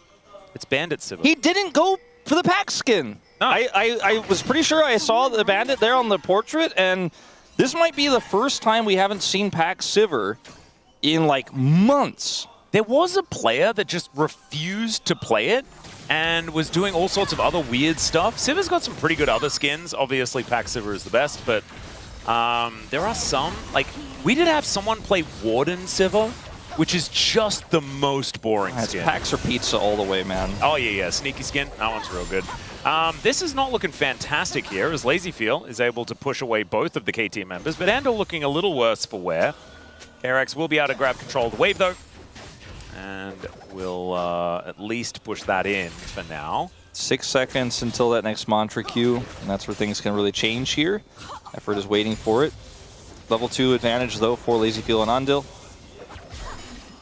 See what Effort can get done with this. He's going to get jumped on. Not sure about that one there from Andal, who can't go back through the magical journey, but does get an electrocute. Slowest electrocute ever, but he does get it. Just 3 autos. Let's go. But I think now they are not going to like what happens next. As Effort now has level 2, so does aiming, and the chip damage is going to start to rain through. And they will just start to eliminate waves. Yeah, well, they're just going to hold the wave right here to make it a little bit more difficult for Lazyfield to farm, as Andal has to back because he took way too much damage moments before. So this is just very annoying, and now they're going to stop his back again. Oh, no.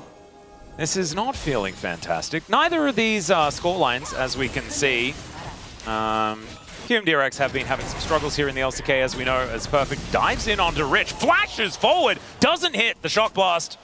But trading flash for flash here in a lane that you are already finding some success in, certainly going to feel good for KT's top laner.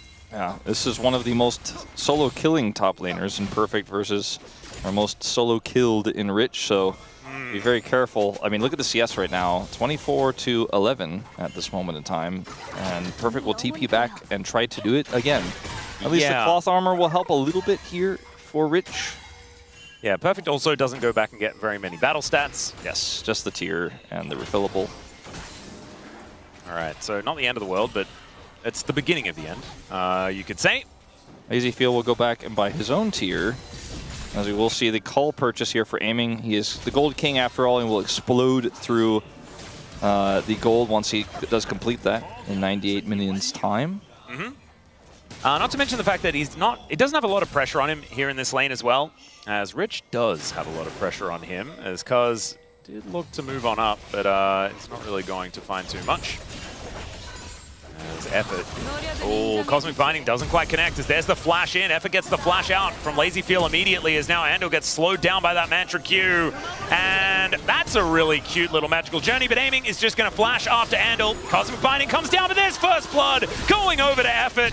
And now Rich looking for an angle towards Perfect, but the acceleration gate will get him to safety, and the cross map does not come through for Kiwoom. Yeah, I think Willer kind of awkwardly has to stay here for a little bit longer, or at least put up some vision, which he doesn't have. Otherwise, okay, Rich is just going to back. I was going to say, otherwise, if Rich wants to stay here, Cuz will come and kill him. Yeah, So- they at least got the crash, so it's not the worst for Rich who It doesn't possibly get back home. Doesn't fix the problem, but it is certainly not a good situation. Sorry, it's not as bad of a situation as it could have been.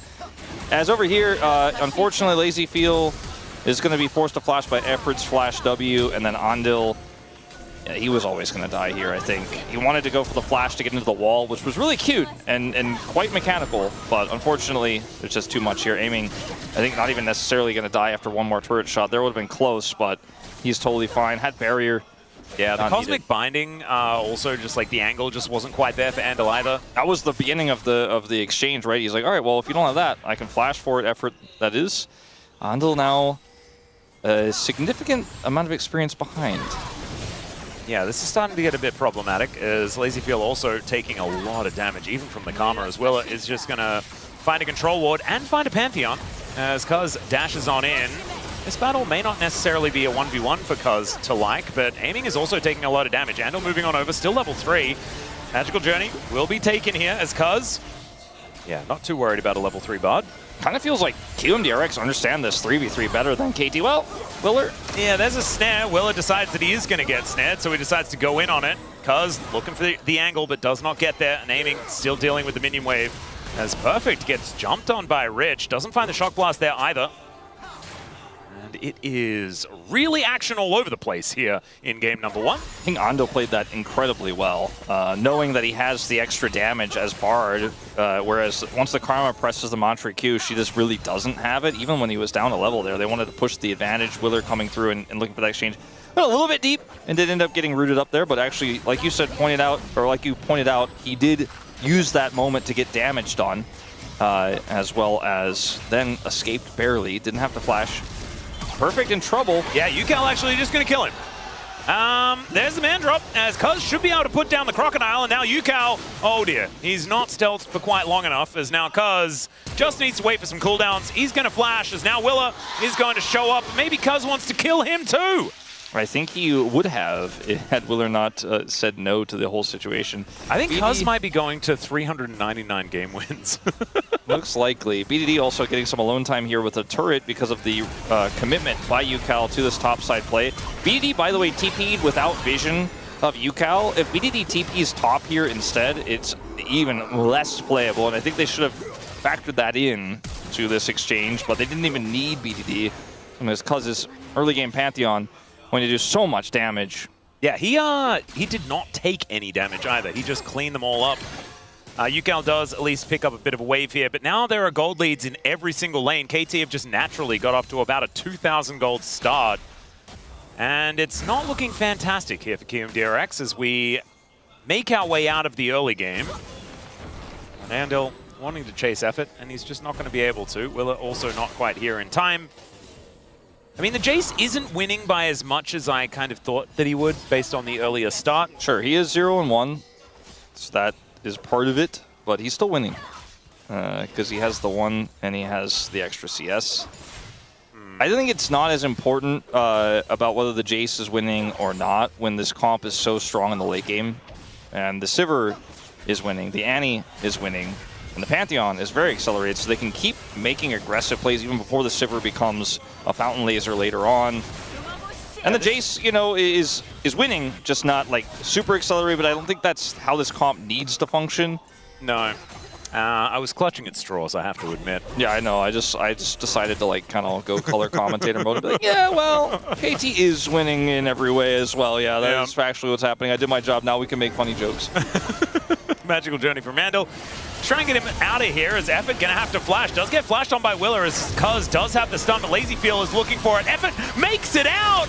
Oh dear, they're gonna now try and turn it on to Cuz, but he's got the Aegis to try and keep himself alive, and that is going to work. And BDD, they're just buying time for this Annie to get here as Aiming does use the spell shield quite nicely in the end there, as Lazy Feel will be able to make it out as BDD and Tibbers gonna try and get something done here.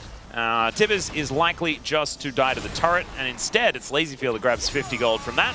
So it could have been worse, as Aiming just, basks in the glory of the True Shot Barrage. Is there any Magical Journey angle here? I don't think so. The rest of the team is so close by on the Dragon.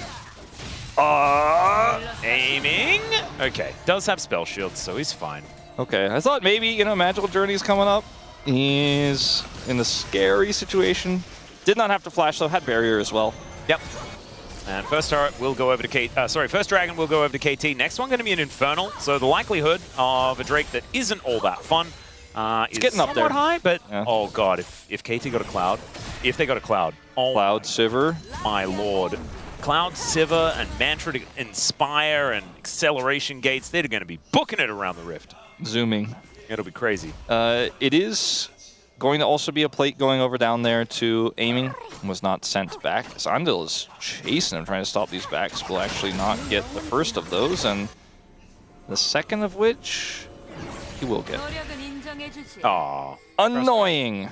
Yeah, Bard pretty good. It's actually significant though, because I mean Andal's very healthy here, and Lazyfield is pushing this wave up, so aiming is going to have to play a little bit carefully here as he catches this wave and won't be getting the item back that he wanted. There's no jungler, so this doesn't matter too much in the grand scheme of things.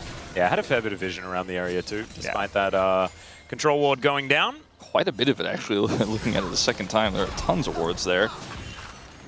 Effort not quite able to get the snare onto Lazyfield. Willa Cuz over here, and Cuz just grabbing some grubs. He's grubbing it up right now while all of that is happening on the bottom side of the map.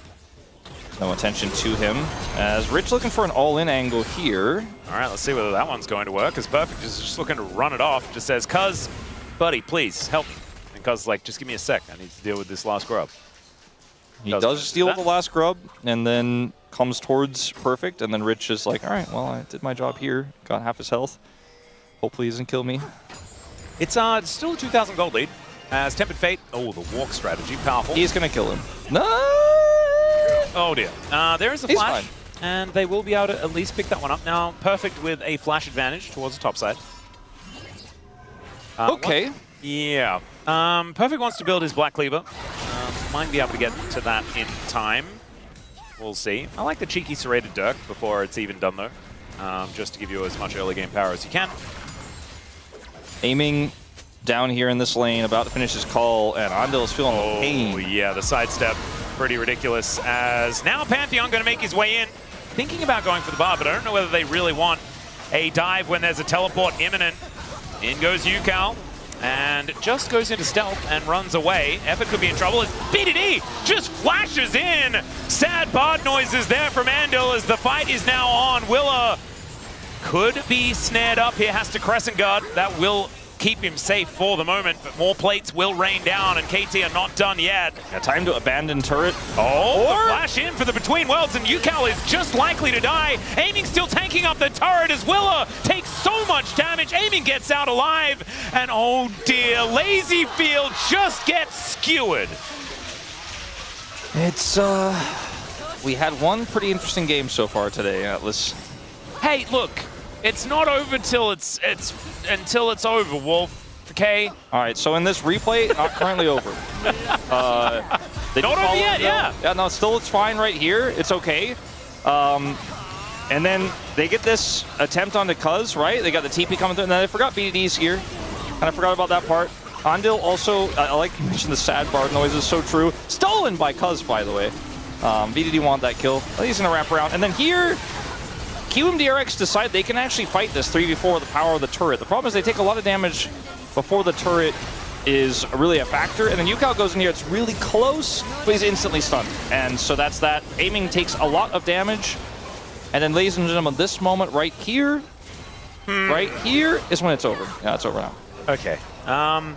Well, it was a good game. I had a bit of fun on the show. True Shot Barrage will sail by, and Perfect. I hope he was shopping, because otherwise I would be a little bit frightened with almost dying to that one, or at least being hit by it. He would have gone incredibly low, but he doesn't get hit by it. He sees the game in 1s and 0s. On his landing, he saw the coordinates, and then he completed his back, and now Aiming is going to get the whole turret. Oh dear. Well, this is more in your side of the thinking of the game is really struggling to continue, as Effort. I'm not sure about this. Does have a Pantheon somewhat close by, as Willa just really wanted his red buff. He will be able to get it. Smites that one away. I just think even if KRX were in those final moments, right, where Yukal went for the heroic attempt, if they just walk away from the turret, they lose the whole turret, and the game is also probably just pretty much done. Like, everyone committed to come and defend, and KT had the numbers to take the turret down, so they felt like they had to do something there to save the game state, but the commitment just fails, and... Oh, Cloud Soul? Cloud Soul? Cloud Soul? Cloud Soul? Cloud Soul? Cloud Soul, question mark? Cloud Soul? Cloud Soul? It's going to be Ocean. Please, I need the sprinting composition to sprint even faster. Where there was fire, there will be water. It's going to be Chemtech. It's not even going to be a 2-Drake lead for KT, even if it is a Cloud. They can get triple Cloud! Oh, I knew it was Chemtech! Dang it, Orcs! Oh, Such is in chat, please. It's all right. BDD just runs into the fog of war.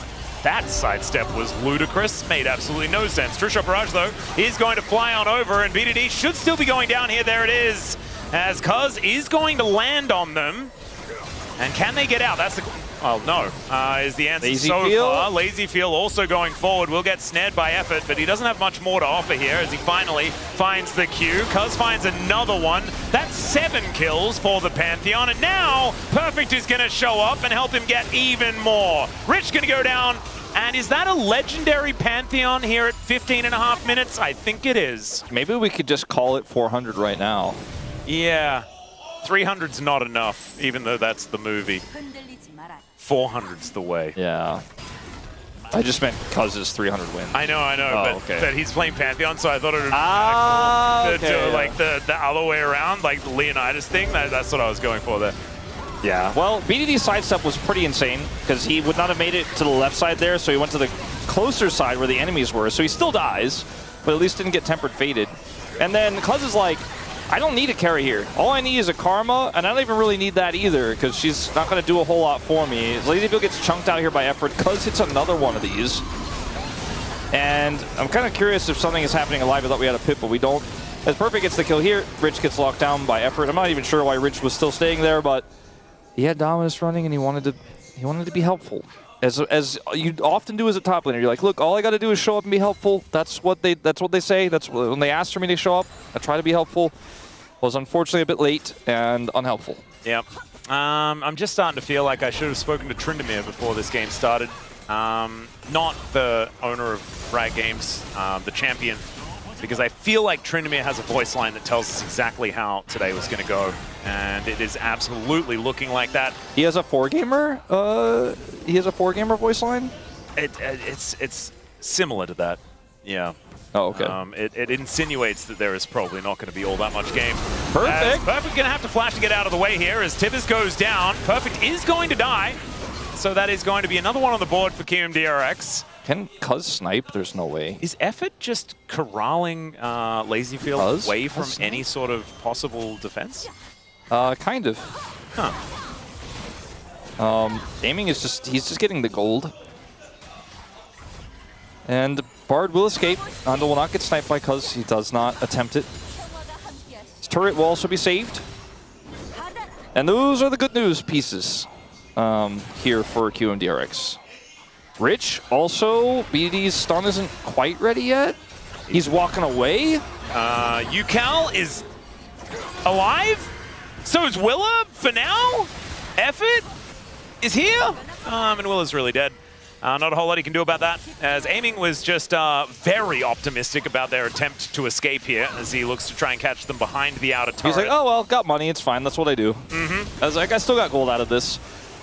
Just going back to this play here, Rich trying to collapse here to get the kill on a Perfect. They are able to eventually do so, but at the cost of a lot of money there in the mid lane. And then they want to turn this into a collapse, but it's actually, ironically and tragically, BDD and KT who strike first with Cuz ulting in, and they're unable to connect with the Renekton. And Riches is backing. He's like, sorry, you know, the show up and be helpful thing, I showed up, but I can once again not be helpful. And we'll just leave as Aiming gets the whole wave, and Herald is charging in the top lane, which is quite rare, but there's not a whole lot of turrets otherwise to get on the map. This game is really struggling to be a game, as Effort is going to flash and inspire his way out of here. Rich looking to try and get in, but the hammer is going to boot him on back. Slicing and dicing. The Crocodile is at least trying to make things happen, but BDD's booking it towards his bottom lane. Look at how fast Zani is, my God! Finds the stun, finds the Incinerate, and that is Crocodile for dinner. And now Almost feels like they're getting ganked by a Sivir. Andal suicides into them, and that is going to be a dead Xin Zhao as well. I mean, this game is all over but the Cryan, but I think the Cryan may have even started. Yeah, I'm looking at the player cams. UCal's still dry. Check him for the Cryan. Yeah, I'm like, one more. Oh, give me the next one. Can I take a look at maybe what's Andal doing?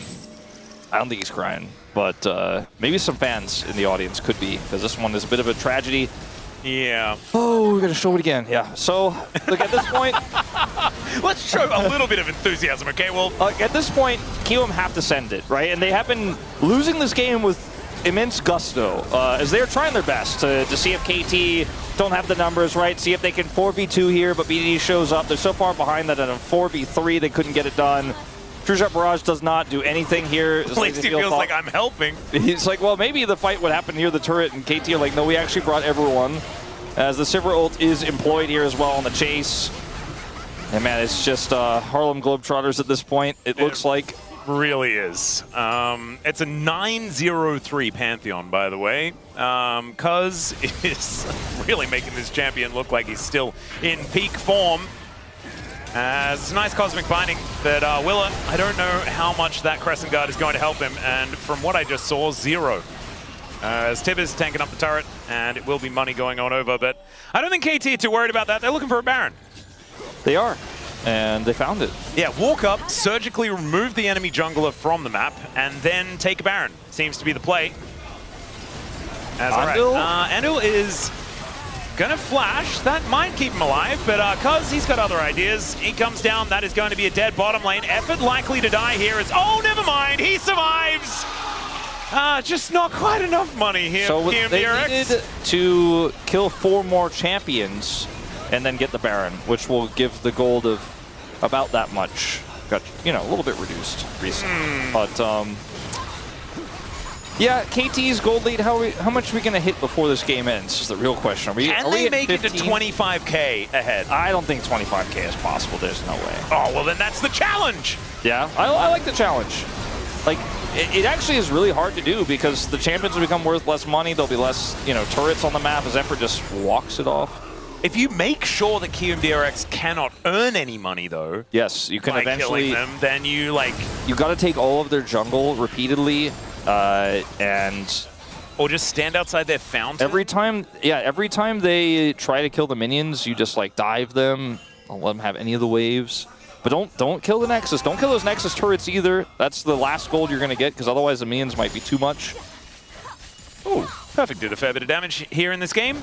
Yeah, it's perfect. The question was, could we get 25,000 gold lead, not 25,000 damage dealt in this game? You were easily going to reach that. Yeah.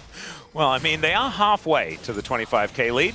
Exactly. Yeah. Which is kind of cute. Which is why I don't think they'll get it. I think it's a little bit too much of an ask from you in this one. I apologize. But, I mean, we need to try and provide them with some sort of challenge here. At the moment, the game is not providing that at all. There's KT just looking to try and siege. Obviously, their composition isn't massive amounts of range, and so sieging turrets can be a difficulty. But if Rich does walk out, it might mean that they can just kill them, and that's their way to get towards these turrets. The Baron also is helping, obviously. Yeah, still got 90 seconds on that one, and the top turret is already pretty much gone. Oh god, Ricochet is doing so much damage. They just have to leave. This is going to be two turrets basically in the blink of an eye here. You have to imagine as BDD is helping to clear this final bit of minion wave. Yeah, another wave going to be conga lining down the mid lane. And there it is. So Inhibitor exposed. And KRX, I mean, they do manage to go back, grab their health bars. You know, like Willer at least is full health now as Tempered Fate is looking for Perfect, but he just flashes out of the way of that one. Now aiming is on the hunt, absolutely. Takes Andal's magical journey for his own as the bear comes down on top of the Xin Zhao. Flash in from Rich, flash out from BDD, and he's going to get smoked and destroyed. Double kill for Cuz, moves up to 12-0-4 in this game on the Pantheon. And I think the roller coaster has, it's finished with the dip, you know? It looks that way. Coming back up again in what feels like a pretty big way. As there's a flash on top of Lazy Feel. He does make it to the safety of the very back of his fountain. And the Nexus will just explode. What a ludicrously one-sided game that was. Absolutely. Perfect's flash for Nexus. Almost the second that Bard ult is gone, they're like, Oh, he can't turn the Nexus turrets off or do any of that shenaniganry. Let's kill them. And he just presses R, and they're just like, all right, well, Perfect's a little bit far away, but he's Jace. It's fine. We'll just walk towards them and blow them all up and end the game. And that's exactly what happened there in those final moments. Yeah, a lot of this game was about the bottom side dive, where we did see KT have a lot more control, and UCal attempted that crazy outplay on the Aurora, and then you'll see that's on the gold graph where the lead started to explode here for KT Rolster. But, I mean, they got the karma. Yeah. They got the karma. That was the problem. That was the first problem. And then Cuz's Pantheon getting a huge lead in those early scraps was the second problem. And then this composition from ahead is just so oppressive. UCal could do very little this game because the map didn't belong to his team. Yeah, and the problem is that the Aurora just doesn't really feel like it's that kind of checkmate counter matchup into the Annie, and so it felt like KT were just kind of winning in every lane and the jungle. And when that happens, these sort of snowballs can occur, and it can look just very difficult to watch. Cuz has to live for KT to live. Well, he did. He didn't die one single time, and hard carried that game. Absolutely incredible performance on the Pantheon. Can KT do it again, though? That is the question, as we are going to go to a short break. When we get back, the Space is going to try and find something to break down in that first game. And then we'll have game number 2. See you soon.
맨날 칸 볼게. 오케이.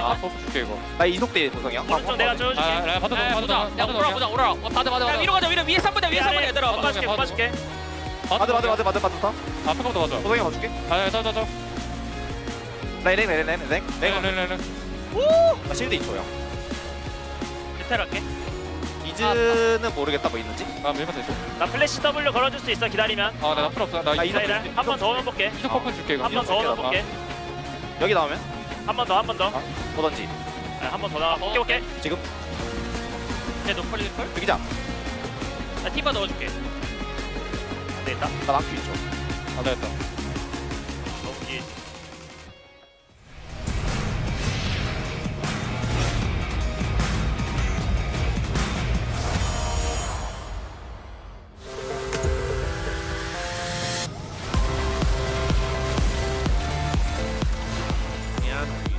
Maybe that's just the way he's evolved the build. Yeah. Colleen is going to hit onto Ruler. Shielded though as another ult in from Canyon. Finds a triple man. Wild growth there as well. And the Crescent Guard, I don't think is going to be guarding anything at all. Down they go. One after the other. UCal another. Yeah, perfect. He's going to be happy he's very fast. Gets away up from a lot of that poke. KRX not really starting up the objective. Immediately Nicholas is kind of putting his face into it and does die, but everybody is caught in the cataclysm, and the Olaf is behind everybody as well. 걔네 지렸다. 반사 어땠어? 미드 텔 박을게.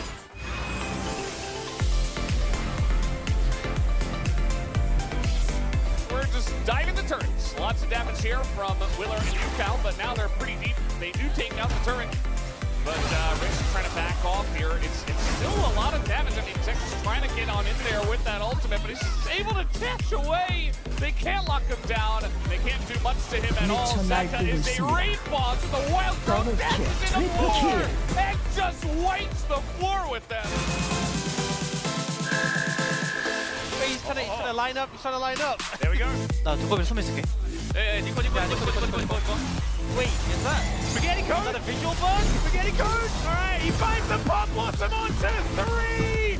Oh no, it worked, ladies and gentlemen. He will get taken out.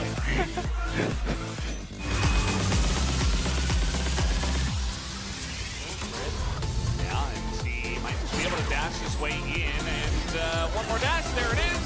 Picks it up, uses it immediately, trying to get into the action. Herald is going to miss the ult, but now losing an awkward spot, and both the junglers are going to hit the ground. Doran is going to hop into this one, but now Smash going to get knocked up by the Rift Herald, who is just spinning around and getting so much value on those knockups. It's insane, and the Infecta is running wild in the back line.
Close your eyes, breathe in deep, feel the high. Need the hush, feel the dark, overcome. Shadows whispering, every sky's a line I've drawn. Cut by cut, mark by mark, mining forever in the storm.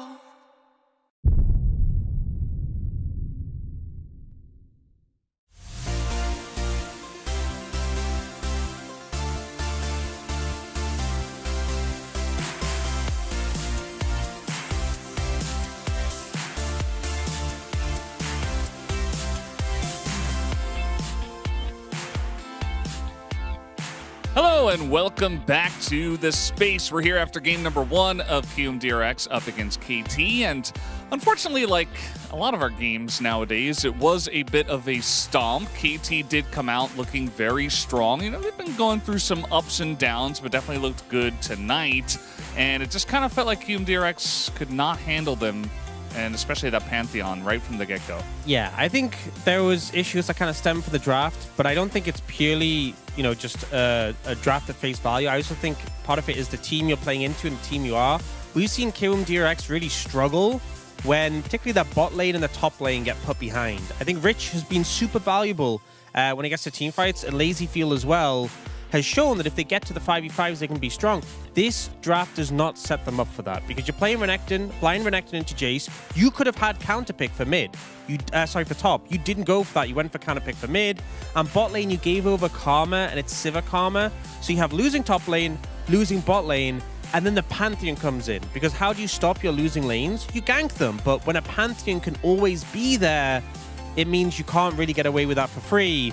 And there was the protection for the Sivir Karma and the protection for the Jace that allowed KT to play how they want and just get such a huge lead before KRX could even get to the team fights. I totally agree with Ox, and I feel like on top of that, they didn't really execute it well as well. I think Yukal, he had some moments where he could actually roam top side and bot side, but I think they didn't really neutralize that.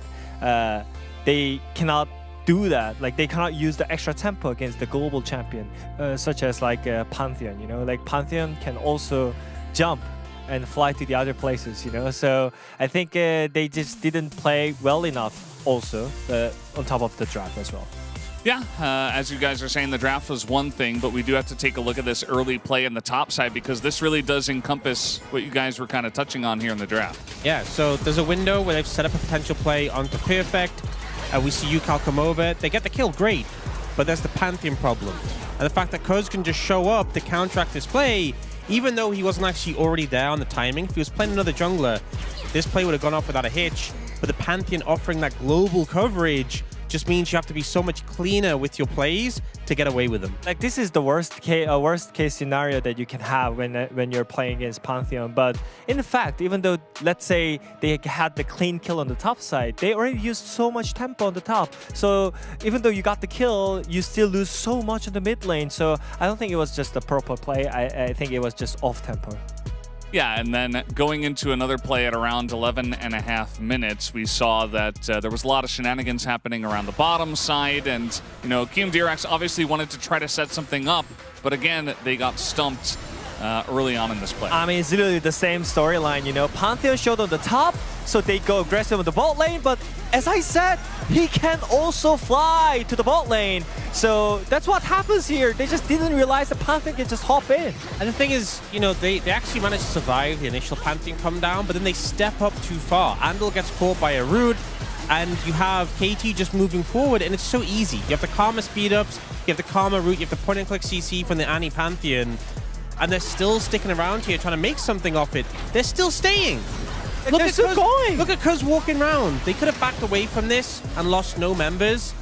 Instead, they lose all 4. And they're trying to find an angle to outplay, and it just wasn't executed well enough, and they end up losing so much. And I think that was the point where the game was over. This is pretty early in the game, but after all those kills went over to Cuz, not only do you have that Pantheon who could be everywhere, but he's just so fed. It's impossible to deal with. Yeah, I mean, I can see why you feel so rushed to snowball Ollie, but like sometimes you gotta just stop bleeding at some point and just farm it up for the next tempo. Then you can have a chance for the next time. But if this happens, you can't even look for the next fight. The game is over already.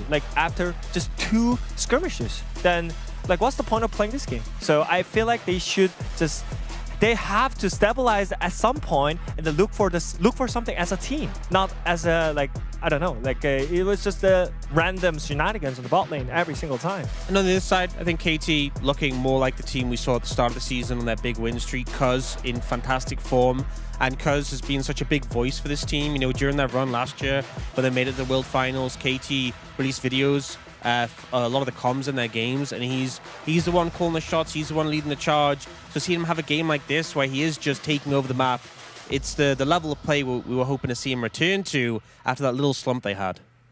Yeah, definitely something I wanted to touch on with Cuz. It's great to see him right back in the driver's seat. Ended up being 16,400 gold difference at the end of that game number 1. So we'll see if KT can outdo that number as we head into game number 2 with Atlas and Wolf. The challenge is still 25,000 gold in the lead. It still stands. There is another game to go. Let's see whether they can do it there. Or let's see whether KRX can find themselves in a winning position this time around. Maybe it's their turn to go for the 25k lead. Can you imagine how it would feel to pop off, absolutely hard carry that game on Pantheon in game 1, destroy, lead your team to a 16,000 gold advantage, to get reverse swept and not get 300 wins? I can't imagine it, actually. I can't imagine it because I don't think that's going to happen. I think they're going to win this second game. Oh, they went to Hanoi, by the way. Whoa! Oh, love that. And it's a Westerner with a sign as well. That's next level. That's pretty cool. She's been here before. Yeah. I recognize her. Dedicated fan here in Korea. Although it's supposed to be 2 fingers, isn't it? It's however many fingers you can put through that sign, in my opinion. Yeah, it's like, I mean, I'll give... I should not be nitpicking. Yeah, it is very creative and well done. It's hard. Yeah. Speaking of hard, it's hard for KRX to bounce back after a loss like that. That was pretty brutal. Or maybe it isn't. Maybe the school of thought is, well, that game went off the rails really early. Let's just shake it off and let's try to forget that it ever happened. Start fresh here in game number 2. And that is what we'll see whether they can do as we dive into the draft here. I think the bans are probably going to remain the same, although maybe that trundle is going to be changed for something else. But that is about it. That's about it. Let's see what they want to do with first pick here. Varus gone already. Orianna and Rumble are the two big ones. The Karma is already gone, so you actually have an extra ban now as KT. See what they want to do with it. They are first pick, so probably no Orianna ban, as Ashe is going to be taken away. Looking like a Yunara Lulu angle for LazyFeel and Andil, but they went first pick, so okay, maybe they were thinking about going for Lucian, but they will not be. That's LazyFeel's third most played. Yeah, so no Lucian, no Varus, no Ashe. Still need to see that Orianna ban. But you can just ban Jarvan here if you want to pick up the Orianna. Could be something that you want to do. Or maybe leave it up so that you can take the Nocturne or the Jarvan and then just have a very good time on the Orianna. And so the Vayne will be banned away instead. Interesting. So trying to set up a bit of a trade here. Yeah. As the Rumble's already gone. That was the major one. I mean, it's got to be an Orianna ban, right? I mean, it's BDD. Sorry, it's Yuko. He does very much love to pick the Orianna, and never mind. They are not going to ban it. Nocturne going to be taken away instead. I think they just want to play their Lulu lane. With the bans here, it is the strongest lane on this patch. I was going to say, there's no way they're not picking Orianna. Okay. Just a little tease.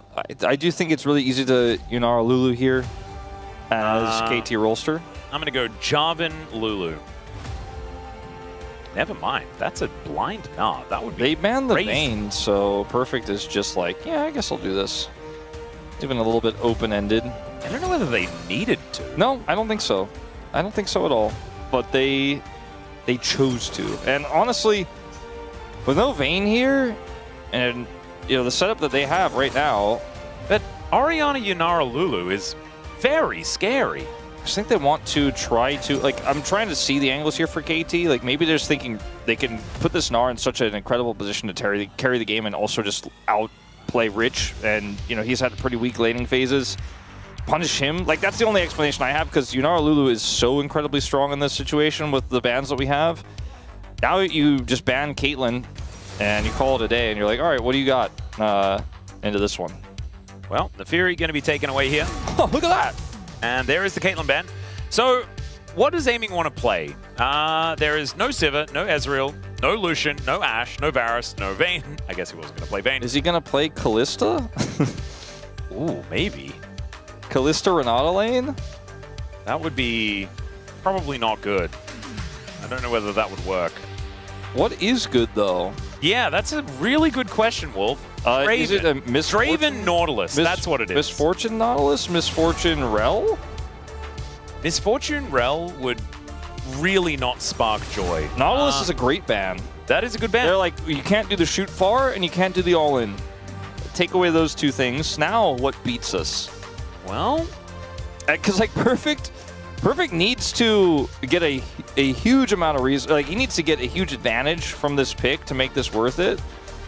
And they didn't even like ban away other potential counter picks to the Gnar. It's just gonna be a Corki lane. It's gonna be Corki Nico. It's gonna be Corki Nico. Yay!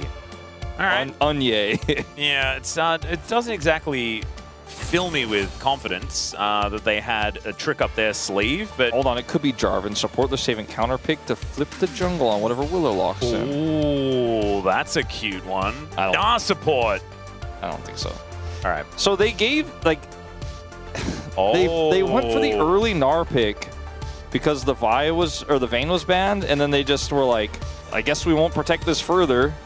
Speaking of Vayne. Yeah, so Vayne is going to be picked up here. Okay, so I don't even care what effort picks, but I feel like this is a giga draft gap for KRX at the end of it.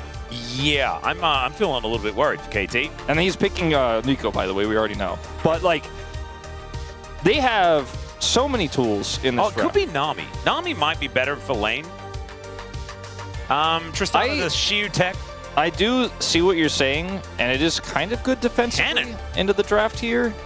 But like, there were so many other things he could have gone. I mean, Kennen is one of the more common ones. Tristana, though, but even Aurelia we've seen. It is the Nami. Nami's good into dive-type compositions with the Kennen coming through as well. I think that makes it even more obvious. And it's great in lane. Like you said, the sustain is very powerful. Yeah, I If think they Kiwoom- can go toe-to-toe a bit better here with this. If Kiwoom end up in a lane state where like Rich gets solo killed by the Gnar somehow, or like Andil overextends for a trade, Lazyfield doesn't hit his Q timing, his Q is too early, for example, and then he runs out of it, and then the level 2 Corki kills him or something, then this can go disastrously wrong early on. But those are things we shouldn't assume are going to happen, right? I think this draft has a lot of power. You've got the Vi ball carry, you've got single target blow up. The Corki is not safe with his Valkyrie because you can just press R onto him. And they still got the counter pick for the Gnar top side, which we'll see how it goes. It's not a free win like the Vayne often is, but I kind of feel like Kiwoom DRX have a lot of angles in this one. Yeah, I mean, Orianna Yunara Lulu is already just such a powerful core for buffing up that AD carry. And then you add Cannon, who could even be AD Cannon in this game. I feel like you can just kind of play it like any sort of AD carry matchup into a Gnar and really bully him out. That could be an option that they decide to go for, but otherwise it could just be team fighting AP Cannon if you would like to. I'm pretty sure the AD Cannon did pick up a few extra tools in the most recent patch, so that might be something to look out for. But KT's draft is still pretty robust, does still have a lot of win conditions, but I just think the Kiwoom DRX are looking like they are in a much better position this game.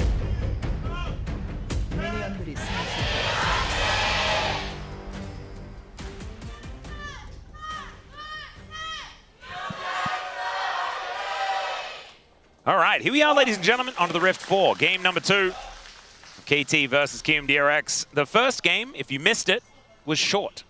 And as you can see at the top of your screen there, KT were able to win. Yeah. Understandable to miss. A very missable game. Missable, indeed. It would not be on my top 8 games of the week. I'm probably not going to go back for the rewatch. May not do that. But Cuz, just right under the nose of Willa, is just going to be stealing away his stuff. Just make sure that he gets popcorn chickens as well. Yeah. It's very important. As Lazyfield, with the barrier already used in this lane. That's not good. Well, it depends what they can actually get from it, as it's not looking fantastic. As we can see here, Electrocute has been taken here from Rich, so probably the AP variety of the cannon. Yeah, definitely. As this matchup can be pretty volatile. The cannon gets a lot of advantages early, though, and can continue to harass. You got to hit your shurikens, but level 2 does get hit here first for Lazyfield and Andil. That's what they do get out of that barrier. But what happens next is anyone's guess, as can backfire very quickly when aiming hits level 2 and has his own barrier.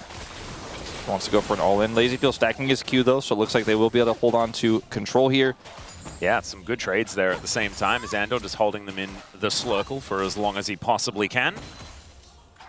But I think KT will be okay. It's not like this is going to be a lane that Kiwoom DRX are going to just slaughter and zone them away or anything like that. My grievances with this draft for KT is that they went for the early Gnar, and I don't know what it necessarily means or what it was trying to do. Did I tank pick, for example, after the Vayne ban was there? Maybe they just think Gnar is super broken unless Vayne is on the table, and they're like, oh, they banned Vayne, let's get this. And then they lost this lane, because this lane is so strong. When all of those tools are removed, they got rid of the Caitlyn. Bard is gone, obviously, and Nico was the other option, right? We could have seen, but also doesn't feel that great. So Lazyfield actually ends up getting a laning phase here where he can put the pressure on with Andil's help and get out of this laning phase feeling pretty good, because that has been, you know, I feel like not the norm. It has been the rarity for Lazyfield to come out of the lane feeling like he has an edge. But in a matchup like this, I think you absolutely can. Yeah.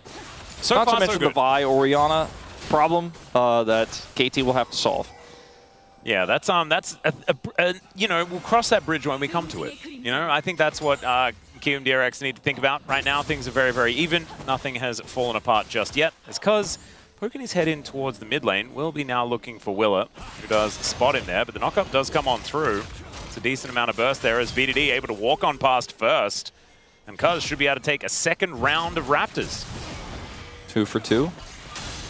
Oh, actually just gets on top of Willa once again. Will be a smite fight here, as Cuz not going to be able to land the smite, and we'll get Vault Break it here at the same time. Still looking for the fight, finds the flag and drag there.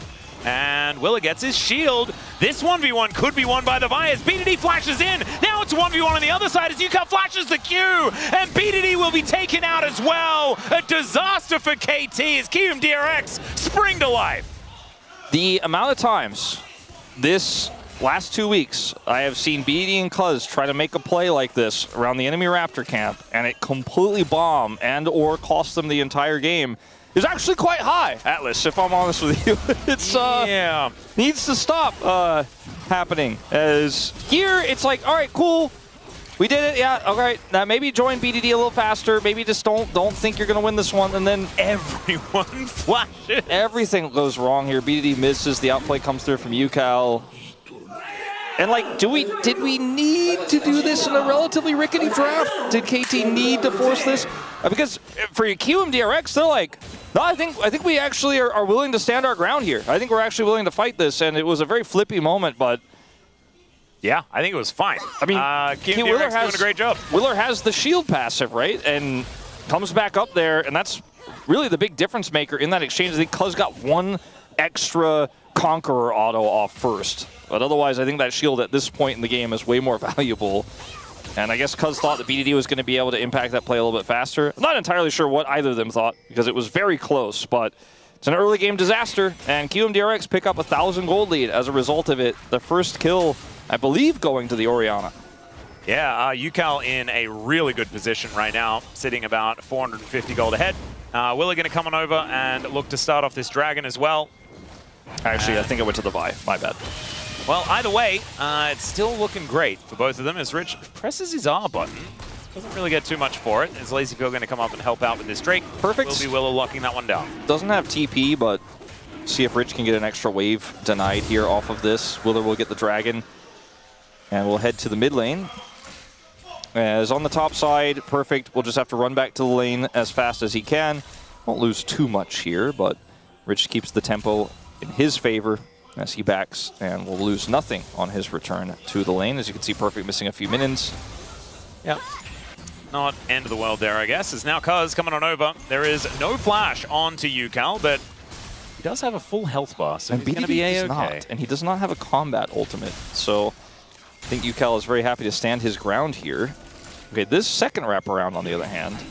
All right, there's the Realm Warp to deliver BDD in. He does take a lot of damage. Shockwave, and BDD might just die. There he is.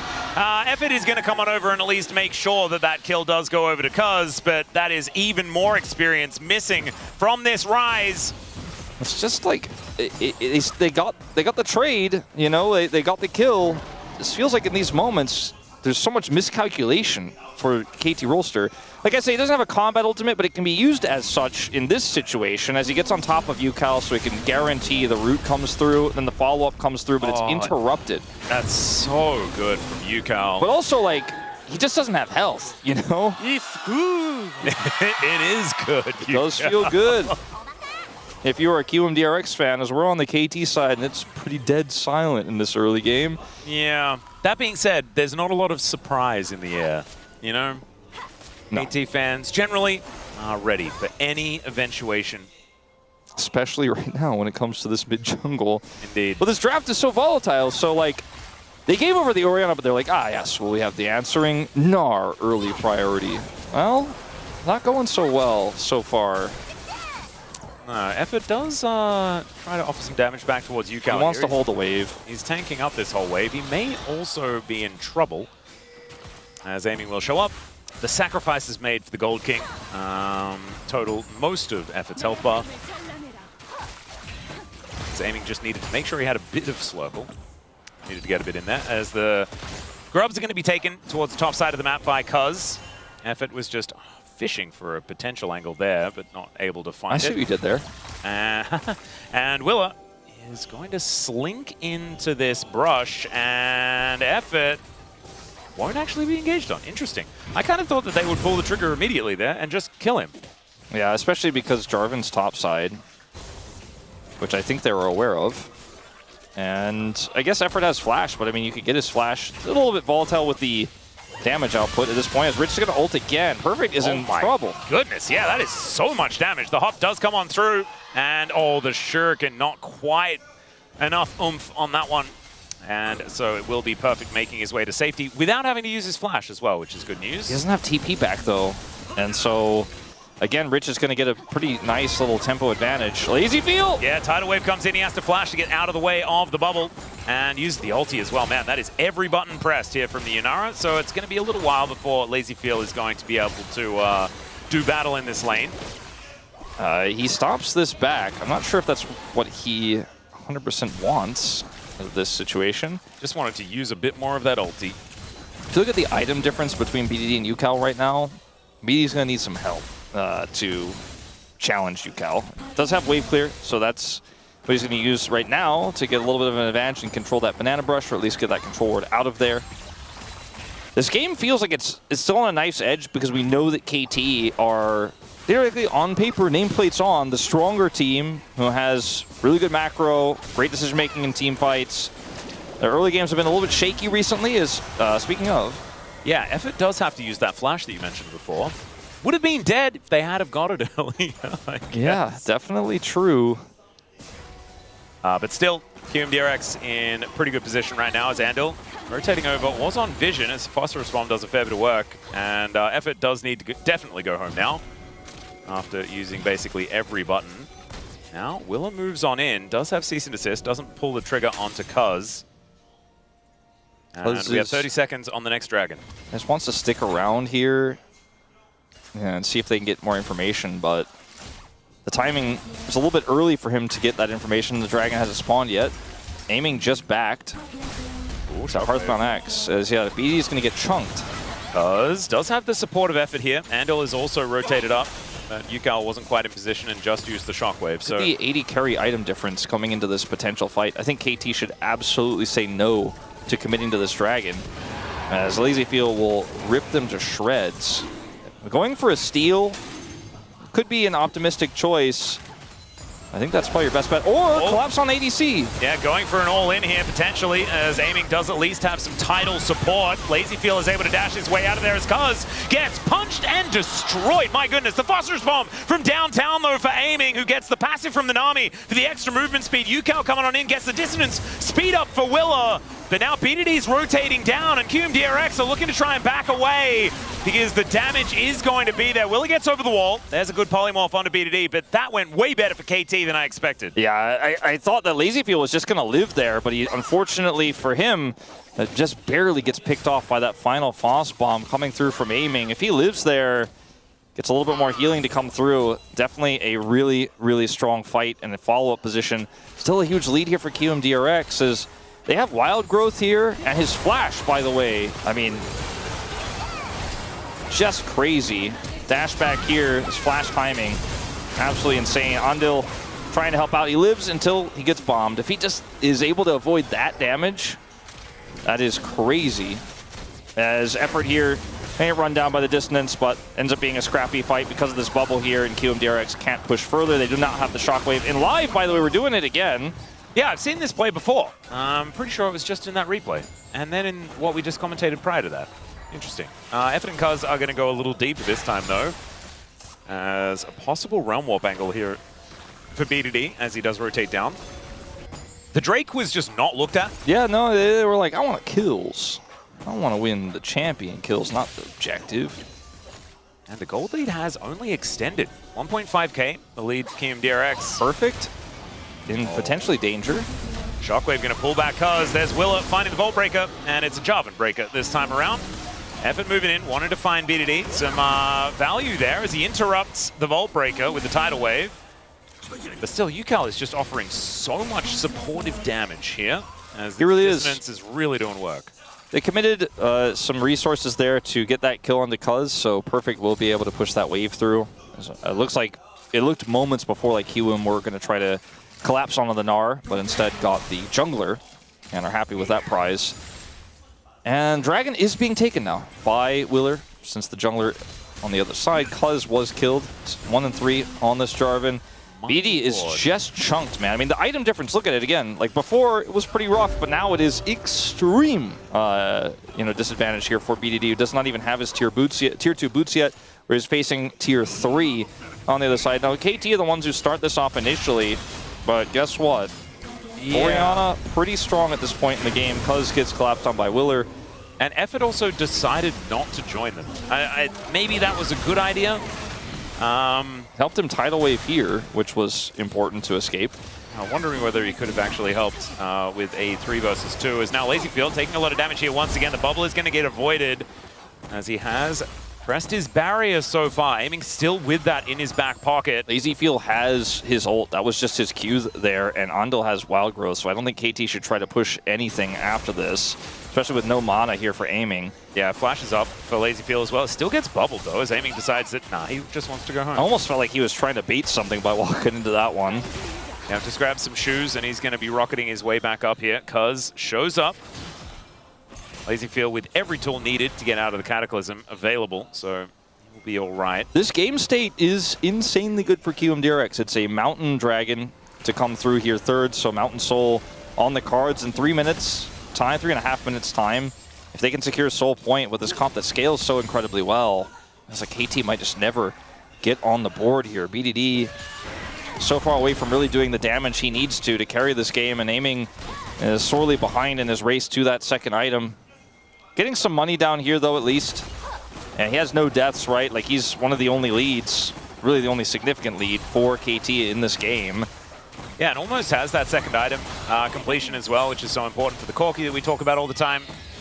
But Shelly is going to go over for free towards KRX, as now LazyField will press the ulti this time. Aiming just going to Valkyrie away. There's the Arc of Judgment, though, as the Tidal Wave is looking for the turnaround, but LazyField gets the flash off. Aiming flashes away, and Cuz might be the hero they need. Yukao comes down, though, to punish, as it's a 1-for-1. Now a teleport in from Rich, looking to try and take down the job, and they should be able to do so, as Perfect does the same thing. The Shockwave is gorgeous, and Yukao is going to be able to evict BDD from the map. Flash away from the Vault Breaker, and Perfect will get the Hyper for the movement speed, but a 1-for-3, that's not what KT were looking for. 5 kills to the Orianna now. Yukao is massive in this game. He has the gold lead that QM had moments ago, but it's expanded elsewhere as well. And now KRX also looking to take this first turret here of the game. And KT were playing so greedy on that bottom side push. I mean, LazyField was sitting on his ult. Andal had his Wild Growth as well. And for a moment, when they were walking forward, like the Aiming here, he might flash Wild Growth on you. You have to be so careful here. LazyField plays it back and safe instead initially here, gets the double slow, and then when they go back on him, he flashes the Tidal Wave, gets the Wild Growth, has the damage here. Cuz saves the day initially, but Yukao is so much faster on the play. So is Rich, who teleports way before Perfect, who's unfortunately kind of out of this fight. Goes on top of Yukao as another massive Shockwave. Willer shows up here as well as it becomes a true 5v5. And now KRX going to take a second turret of the game, and it's only 90 seconds until that dragon spawns. And I can't imagine a world where KT can group for prio for that. And the only lead they had was Aiming's, and it's now completely gone. Yep. 28 gold, going to be the advantage for LazyField, as now there's the flash flag, and Dragon Tsunami that locks down the kill onto the Yunars. Cataclysm onto Willa, he Vault breaks his way out. The KT looking for it as Cuz diving. Another bubble is going to connect. The Phosphorus Bomb not enough, as the Wild Growth will save Willa. KT at least able to find a few angles here to try and close that gap, but they are still in dire straits. They've got some big cooldowns before this dragon fight, so in terms of getting the dragon, that's going to be quite helpful. And Perfect also will get half of this turret. Bounties are up here at 17 and 45 minutes in this game. So I suppose, there's a few angles here for KT. The bounties just went away. Yeah. Bounties were there for a few seconds. Bounties. And then KT found a little bit of an angle. Yeah, bounties were nerfed a while ago. It does not feel like they stay around for very long, as this is a great flash play from Cuz to set up this pick, and then Willer is forced to Q away with the Vault Breaker. Unfortunately, this turret is very healthy, and Yukao is here to offer a shield, and then Andal's Wild Growth, which I don't think is necessary. It was at least there, so definitely was going to be very difficult to get any sort of follow-up kill. He doesn't have Wild Growth for a potential Drake fight here, where KT have kind of wrestled some of that prio away with that last play.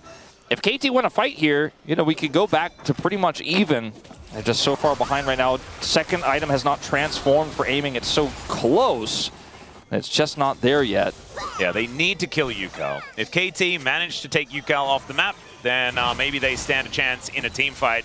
Problem is, if they use their resources to kill him, then LazyField might be in a position to carry. And it looks like KT just not willing to fight for this, even if it is soul point. The zoning of UCal's ball alone is just so difficult to approach, and it looks like they're just going to get the Dragon for free, and KT are looking to cross map, but there's nothing to get. This mid turret's too healthy. BDD is losing minions as he goes up to catch the top wave. Kind of some decision-making paralysis here for KT as they grouped but could not gain access and just ultimately walked away and got nothing in return. Yeah, 0-3-1 for BDD on the rise. Really not being able to get back on the horse, as it were. And aiming is still, you know, he's still the gold king, right? So he still has the only lead for KT. And BDD might be able to get their first turret, as it looks like that will be secured. Shore up a bit of this gold, but it's still sitting at 3K. And the main thing that I'm looking at is the dragon count. Yeah, the dragons are worth more than turrets worth of gold. I would agree. Way more than that. And LazyFeel here does have his ult and flash. Rich shows up. Yep, Rich is going to be able to find the snare, and there goes the bottom lane. Sometimes you just get cannon. All right. The last time I said this week, we did not go to 3, but I think Atlas, we're going to 3. And I legally, you know, I just mentioned that like I did mess it up the last time around. There was a bit of an overextension. There was a bit of an error made in that game. But I don't think it's happened this time. Yeah, this is an on-spawn Baron that KRX are taking. KT are going to wander up and see whether they can get a, I guess, a turret in exchange. There is a Gnar pushing on the bottom side as well. It's perfect. We'll be able to at least get a couple of plates here, but so far, Rebel Baron power play is only at about the 800 that you get by default, but they have got almost 3 minutes to play with here. Try and get a whole bunch of these turrets down. Bounties are back. Rich's flank here. Just no vision at all whatsoever. None. And he just gets on top of aiming when the follow-up comes through. Even flashes on top of a tidal wave, but it doesn't matter. Doesn't matter. They had wild growth, which they didn't even need in that exchange. And now LazyFeel has his ult back up. There's no team fight in the interim, and he is looking for a third item pretty soon here. Durek and Amy's inventory makes me nervous just in general. Doesn't fill me with confidence that he's going to be, even though his gold is still relatively even with LazyFeel, going to be doing anywhere near what this Yunar is going to do, because the Yunar has so much support. This draft here for QMDRX comes online in the mid game. KT's does not, and they're 5,000 foot behind. Not sure about that one, as the flash over the top of the tidal wave will allow LazyFeel to lock down the kill. BDD had realm warped in though. That's going to be a trade of 80 carries, and now BDD is looking to try and get himself on top of Andal as well. That was a teleport in from BDD, I guess, to start this one off, as never mind, he doesn't have that one either. Don't know how he got there, but he did. UCal is going to be able to finish him off though, as Andal finally falls, and the Gnar from Perfect will try to get Willer out of there. Wallop to try and frustrate the cannon, but he just lightning rushes after, and I think the Perfect is very dead. A punch from Willer will take down the Gnar, and it's a 3 for 2 in favor of KMDRX, and now with a lot of extra space to play with, they should be able to knock down a turret or two. I haven't seen BDD look this frustrated since 22 Nongshim, to be honest with you, Atlas. He looks pretty walked from the top. Yeah, no, he was up there. So he wraps around here. LazyFeel goes in super deep. They have the wild growth, but BDD does have the damage here despite the polymorph, with some help from Cuz to take him out. Cuz is the one who ultimately secures the kill. Then he takes this short realm warp across to chase Andal and also escape the onslaught of KMDRX. So at least that's what he thought. He's like, okay, maybe we can get this Lulu on my way out. He does not get the Lulu, and it's unfortunately his jungler again who picks up that kill. Perfect is just going to meet the Wolves here. And it's a massive, massive win for QMDRX despite the kills going over to the bottom duo.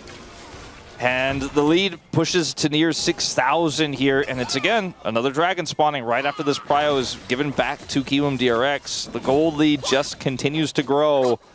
Mountain Soul is going to be impossible for KT to play into. They are already so far behind. They don't have the damage to fight KMDRX even now. And you add that extra shield, the extra resistances. Oh, it is so incredibly rough. Aiming's big ones are at least doing some damage, but they'll do less into the shield of the Mountain Soul, unfortunately. But yeah, I mean, let's see. Maybe they could get a Miracle Steal. Cuz has Flash, he's Jarvan. And then they need to win the fight as well. UCal does hit his Void Staff. Dash Cannon Luden's Void Staff is pretty strong here on the Orianna right now. BDD, there are only 2 items for BDD so far. Yeah, BDD is fake 2 levels down because he's about to be just 1 level down when that rod completes. But that is not going to do numbers for his damage, really. I mean, it'll do, obviously, a Rod of Ages worth of 1 level on Rise for damage. But what I am getting at is that he's not going to have that third item, whereas look at the items of UCal. This has kind of been the story of this entire game, as UCal has had more items than him. And it all started with that 2v2 that went awry mid-jungle. So this game was really opened up. Well, maybe the draft could have been another look, but yeah, in-game, that's the big moment. And this Orianna has been bigger than him the entire way. Rich also getting the counter pick here and crushing it. Do they just take a free dragon? Is KT a backing? Okay, well, BDD is in this top lane. He's going to see whether he can get a little bit of I mean, look at the bounty bottom side of the gold. map. There's no way KT can win a fight here, and they're just going to try to hunker down and pray that maybe they can get an Elder flip win or something, because they get the bounty money for BDD here. He needs money so desperately. So does the whole team. This will be about as much gold as I think KT could have ever hoped for. It takes 1,000 out of the chunk, so it's like 1/6 of the gold lead taken away from that turret take alone. Oh my goodness, that's Infinity Edge done for Lazy Feel. Aiming has 3 items. They don't feel the same as the 3-item spike that was just claimed for Lazy Feel. He predicted accurately that they would get Mountain Soul, so the value on the Serpent's Fang is going up. There you go. He knew all along that we're not getting any dragons this game. Rich is in a precarious position. Yeah, he is just going to get pounced on by everyone. Goes lightning mode for a few seconds, but then will immediately go down. There's a minute on the Baron. I like this type of play from KT, a little bit of guerrilla warfare, you know, push the side lanes, don't try to take the impossible dragon fight. Remember, they were able to make the comeback happen against D+. Oh, Realm Walk is going to come down. They're going to see whether they can lock down Willa. This is right before the Baron as well, as the bubble comes through, and Cuz makes it out to safety. Lazy Feel finds himself a little bit of a slow on to BDD, but KT have managed to disengage. That is 2 dead now on KRX's side. Gold lead is halved. Oh God, don't tell me. Bounties are still up. We have seen D+ already fall prey to a massive lead, but not making the right decisions into KT. But I don't think this is the same situation. Like, D+ made a lot of errors. This is KT making good, proactive plays. They set up the push here in top for BDD to get the bounty. Then he waits here. He's 2 levels down on Rich. Rich is not worried about this. And then everybody springs out of the bushes, including aiming. And KRX just did not have any vision or any idea that this was happening. And the follow-up here onto Willer is excellent. BDD's got the Realm Warp. He gets over the wall, but the Cataclysm follows. Cuz also escapes. Cuz having a great series. Yeah, despite the early shenanigans with BDD not being the best, still making a huge impact in this game that seemed surely lost. It still seems likely lost, but the lead has halved from 6K to 3K here for QMDRX.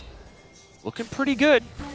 Let's see whether KT can actually challenge for this Baron, though. That is going to be the next thing that they need to figure out, as KMDRX have so much vision control, but the crab vision is not going to be removed. So they do still have eyes on the front door, as oh dear. Cuz does spot them making their way in. There's the Wild Growth. Cuz flashes out of the way. I just don't think it's going to be enough. And that is a dead jungler. That should be a Baron.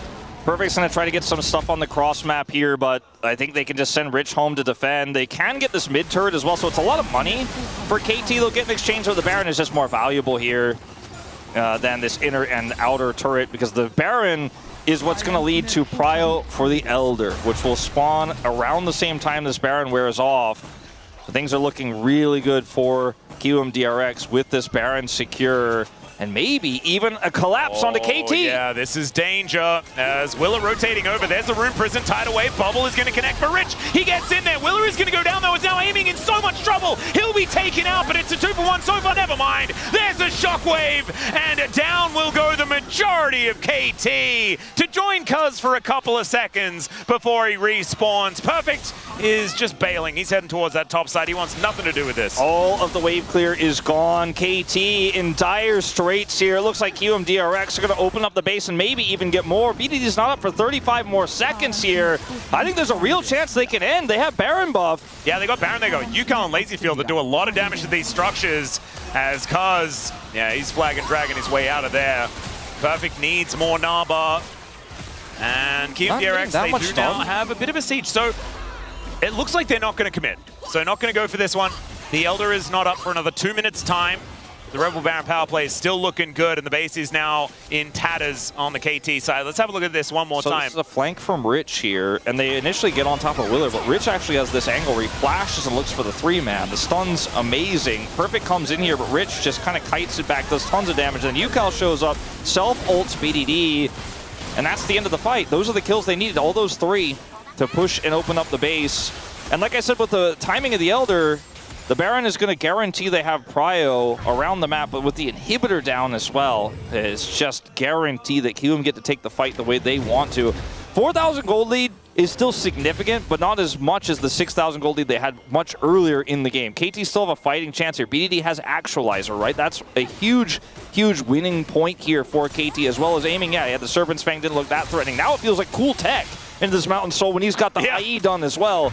KT absolutely can, with a good Elder fight here, win this game. They've got to do the heavy lifting of clearing this mid wave and getting prio and getting to fight that 5v5. If they can get there, I don't want to say it's an even chance for them, but it's much closer than it looked like they were ever going to get 10 minutes ago. Absolutely. I feel like they have fought their way back. As aiming parked in this mid lane. You mentioned those 4 items. Now has a Hex Drinker to his name as well. And it is now a reset opportunity. 40 seconds on this Elder. KT needs to get over there to get vision down. There is no vision for KT on that bottom side of the map. As Baron is going to be over in 20 seconds time. Glutinous Greaves are so high value here. We look at the item parity between these two 80 carries. Just so much more late game fighting power and survivability, plus the fact that they have UCal shields, plus the fact they have Mountain Soul, plus the fact that UCal is also fed. What about the fact the Perfect has 2 recurve bows? That's not. I don't think that's in the pros column for KT here. It's in the not a 4 gamer pros column, which I do like. Well, Willa looking for the angle there, just walks his way out. Never mind, Lazyfield just kills effort though. Before anything else has really happened, Cease and Desist comes in, there's a shockwave onto Cuz. They want to prioritize the jungler as Perfect finally transforms, but Lazyfield is going to jump on top of him. BDD explodes the Inara though, and now it is aiming with a lot of damage, and that orb is less scary without that shockwave threatening. There is still a lot of damage here for KT, but Rich, he represents a fair bit himself as he now tries to dive in on top of this Corki. Will be able to take him down, and BDD not there to defend. That's game. Yeah, that should be it, as he's going to realm warp to try and get back to his fountain. That might be where he can go, but these Nexus turrets are going to be going down as Willa goes in. The fountain is there, but BDD is not. There's the ace, and KRX will bring us to 5 games for the day and 3 for the series. An early game that goes wrong in the mid and jungle for KT, but the draft itself had so many holes, and KRX will punish. And it's a reminder that here in the LCK, even our bottom teams can stop the top 3. Given the right tools and the right game state, they will play the macro well. The collapses, the teleport flanks from Rich. KRX, so they are a force to be reckoned with, and KT disrespected Willer and UCal there, and they got called out for it. Lazyfield huge in the late game, even though he was burst down in those final moments. Rich said, I'm another threat. We got so many threats.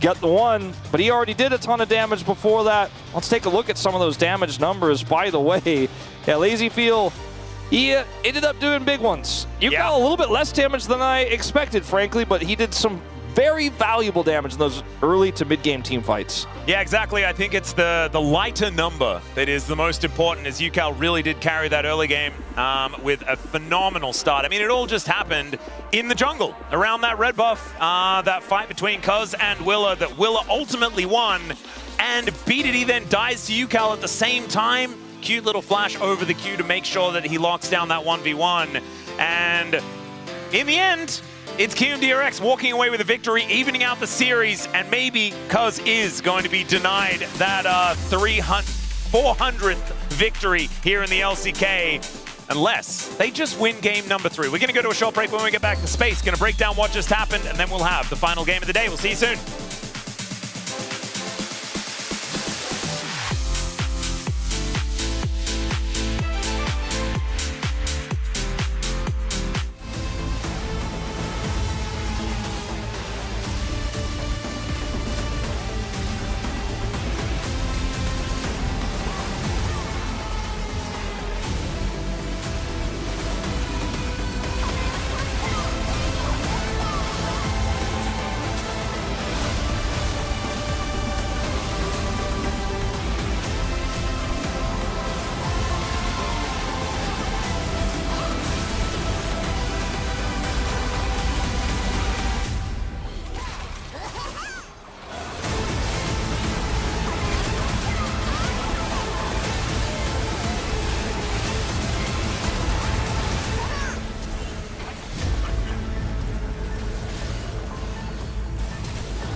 좀 시작할게.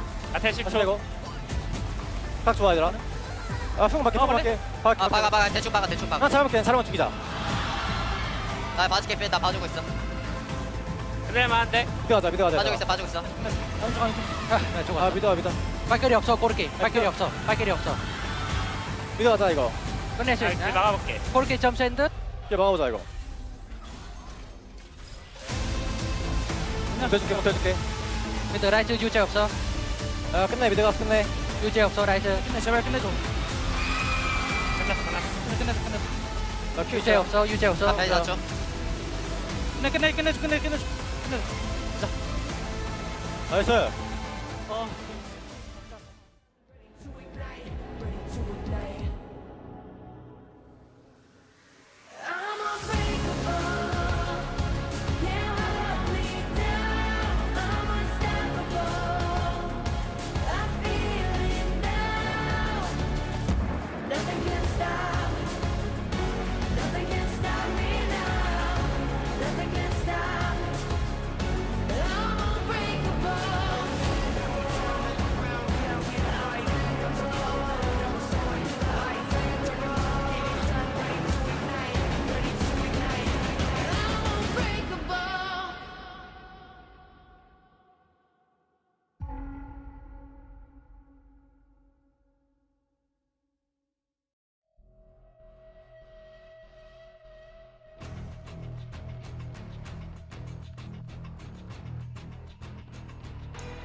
Every sky is a line I've drawn. Cut by cut, mark by mark, my name.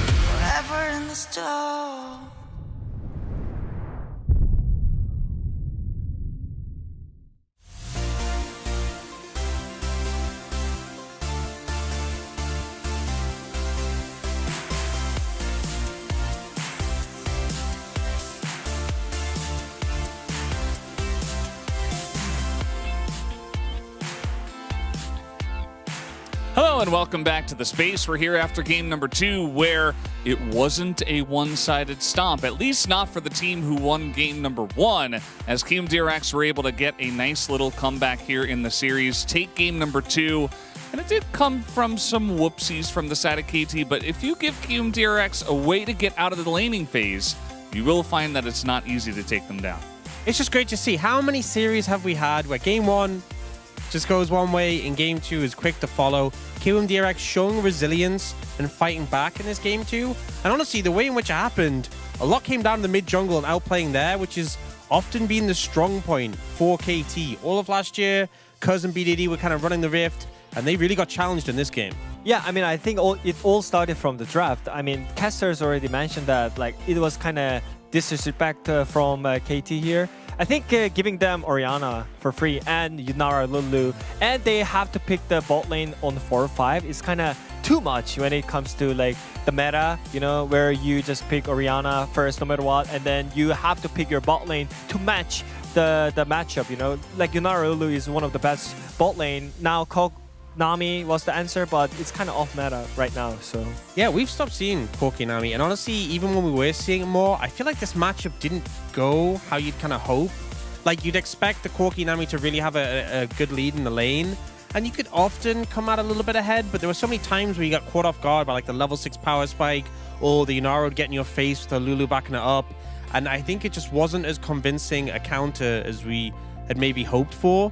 And bringing it out here didn't inspire huge amounts of joy. Yeah, it didn't work out too well for them, but we do have to start from way back in the beginning of this game because it started very early on in this one as we had some whoopsies that I were talking about before. This is a super aggressive play, and Willa, I think, plays this really well, disengaging when BDD moves over, and then BDD actually ends up taking a bad trade as he moves back while this fight is going on. So BDD, you can see on the left side of the frame, super chunked out, which allows Willa to keep going with this play and finding this fight. And it does get a little bit close. He ends up flashing over the wall and getting the Q cooldown back to turn this around. Oh, man. And in the meantime, BDD, who rushed over to help his mid laner, he had nothing left. He was already super low on HP. He just wasn't able to do anything against the Orianna. And then we see them trying to resolve this by going for a gank mid. And even though they do eventually get you, Cal, this does not pan out how they want it. I mean, look how low BDD is when he goes for this. Yeah, I mean, he was already like got chunked by the trade in the laning phase because it's obviously Orianna favorite matchup into Rise. And I think Wheeler, he just played so well in that situation, like smiting the Raptor to get the HP back and then like flash out the right timing to like, you literally clutch that. So I think it was, the first play was kind of like close, but I think the second play was like, you can definitely like prevent that, but KT didn't. Yeah, and at the end of the day, I mean, that was still very early on in this game, and it wasn't over at that point. But we did get to a fight down on the bottom side of the map where things kind of compounded after that early lead from Q. And I think because you have a mid-jungle who are winning, and you're not against a Pantheon who can just always turn up, it gives more freedom to your bot lane to take the fight. This is kind of what I was talking about with the Yunara Lulu being a big threat for the Corki Nami post 6. So even though we do see LazyField getting focused down here, we then get the Orianna coming in to clean up, we then get the Kennen, and both top laners TP here, but a Kennen is always going to have more impact than a Gnar who's in mini. And it's great moves from KRX to clean up this play, and it ends up being KT running away from that one. Yeah, and after that, we did head into a team fight in the mid lane, which did kind of put the cap on things in this one. And yeah, I mean, KT, they were kind of in this. We even saw a little bit later on in the game, they had some decent moments, but it wasn't enough to get back in. I mean, again, in the second clip, it was LazyField making the play by himself. Here again, the flash over the Nami ulti as well. It was a little bit oopsie from aiming as well. He just dashed into Yunara, who had so many items already. But again, I think LazyField, when he feels comfortable in the matchup, he's the one making the play by himself, and it was what we needed from KRX. And this is what we've seen from KRX. If you manage to shut LazyField out of the game, I think it's so much harder for them to win. But if he gets out of lane, if he gets to the point where he's strong, he has so much carry potential in these team fights. And even though he's the first target to go down, they had to commit so much to deal with him, they didn't have any fuel left in the tank to deal with the rest of the team. So I think as long as you have a matchup that LazyFuel feels good in, he can get to those team fights. That is the win condition. His team, if they can be even or ahead in the later stages, we've seen them be so successful. So to wrap up, basically, KRX for this second game, they literally had 3 winning lanes. They counterpicked the top side, and they had the favorite matchup in the mid lane, and also the bot lane. They have the meta leading bot lane duo, which is Yunara Lulu as well. So I'm expecting more from KT. Like, they gotta fix the draft. They gotta just stick to the plan where they were good on, and I think it can be like completely different way again in the game 3. It is still doable for KT, but KRX definitely, coming off of that home front, having some renewed energy perhaps, and we'll have to see what happens in game number 3 as we go back to Atlas and Wolf. Thank you very much, gentlemen, for that breakdown of game number 2. KRX swinging back in a huge way, especially after the early game shenaniganry that did occur. That man on your screen might need to tell them to knuckle down because it all began in the draft where things felt almost disrespectful, I would say, maybe to what they were giving away. Maybe score needs to be told. Maybe. Hard to say who made the choices, but KT cannot be affording to drop games like this. By the way, they are already behind both Gen G and T1 in game score right now. And even if they win this final game, they will still be there at 11 to the 12 and 13 of T1 and Gen G respectively. Obviously, Hanwha Life Esports significantly further ahead at plus 16, but this could be like the difference between whether your seed is 3rd or 4th when we move into Road to MSI. Like, it's actually significant, these games. KT need to tighten it up. They definitely do. Too many of these games have gone awry in the early game. It doesn't matter how resilient you are, how great your play is in the late game. If you're fighting at 6,000 gold behind, I don't think that's your winning strategy or your game plan at all. Well, KT have chosen second pick here, so we are going to just have regular League of Legends as the Varus and the Rumble are both going to be banned away.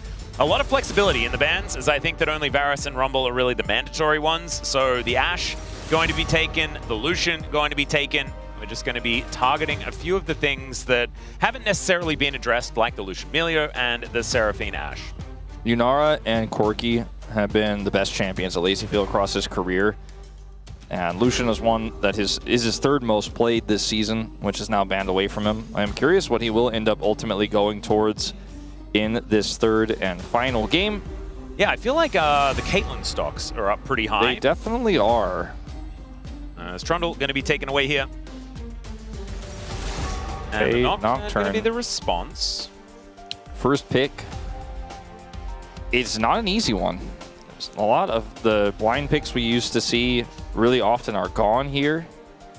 Yeah, and a lot of the strong stuff has already been picked, right? So Annie's gone, the Aurora's gone, Orianna, usually not picked in most series, also gone. And no one really bans or plays Azir anymore, so that's the gone. Caitlyn that you talked about. I think this makes sense. I think this is probably the best choice. It's been a pretty unusual set of drafts here, so that's where we end up heading, as Aiming will need to respond to this lane. And maybe they want to play a Nautilus Misfortune lane or something like that, just to try to be able to all-in this. Okay, Ooh, or just Nico Ezreal, because Ezreal... Oh no, Ezreal is banned. Yeah, he was banned and played in game 1 by LazyFuel already. What is the AD carry that Aiming is going to be able to Nico play? Jhin. Nico Samira. Nico oh my Jhin God, would Samira make exists. I forgot about that. Colors might just lock away a jungler here. They don't need to pick up an AD carry if they don't want to. You could just grab whichever jungler you feel is highest on the tier list, and the Neferi's pretty high up there. This does weaken a Twisted Fate pick for UCal as well. True. Pretty strong engage opportunities in this draft to get on top of the Caitlyn, especially in the mid game. What's the lane partner? Is it just going to be Lux? I feel like it can be in this draft because so much is removed already. Yeah, I'd like to see it. You also have a fair bit of power, and there it is. We've seen this really coming back into fashion, as Keria obviously the one to start it, but we've had other players delving that way as well.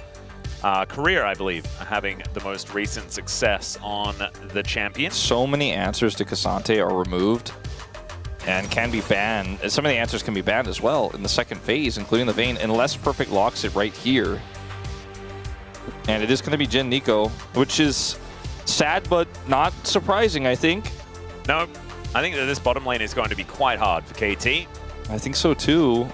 Although we have seen, you know, again, Lazy Feel and Andil struggle in a lot of matchups. This one feels like it'd be pretty hard to mess it up.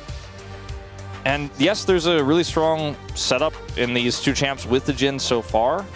But I think he's going to need more than that, which means Perfect needs to be on a champ that can engage. But then they need damage from their mid laner. So many conditions have been created in this draft. Whereas I look at the KRX side, I'm like, wow, for the tier list, they got the best ones left. And that's kind of problematic, as they can protect this Cassante in the second ban phase as well. And targeting Willer might be the game plan here for KT Rolster, but it is a little bit weird at this point in time. Like banning Lee Sin is what most teams do. Yeah. This is the ban where you're like, well, he doesn't have a lot of options. This is probably the best safe one. I guess we'll take it away. Yeah, just keep going down the list, I guess. I mean, there are a lot of junglers that have already been taken away. Is the Vayne going to be removed as an option for Perfect here? I think that protecting the Cassante is what makes the most sense at this stage of the draft. Vayne Tristana?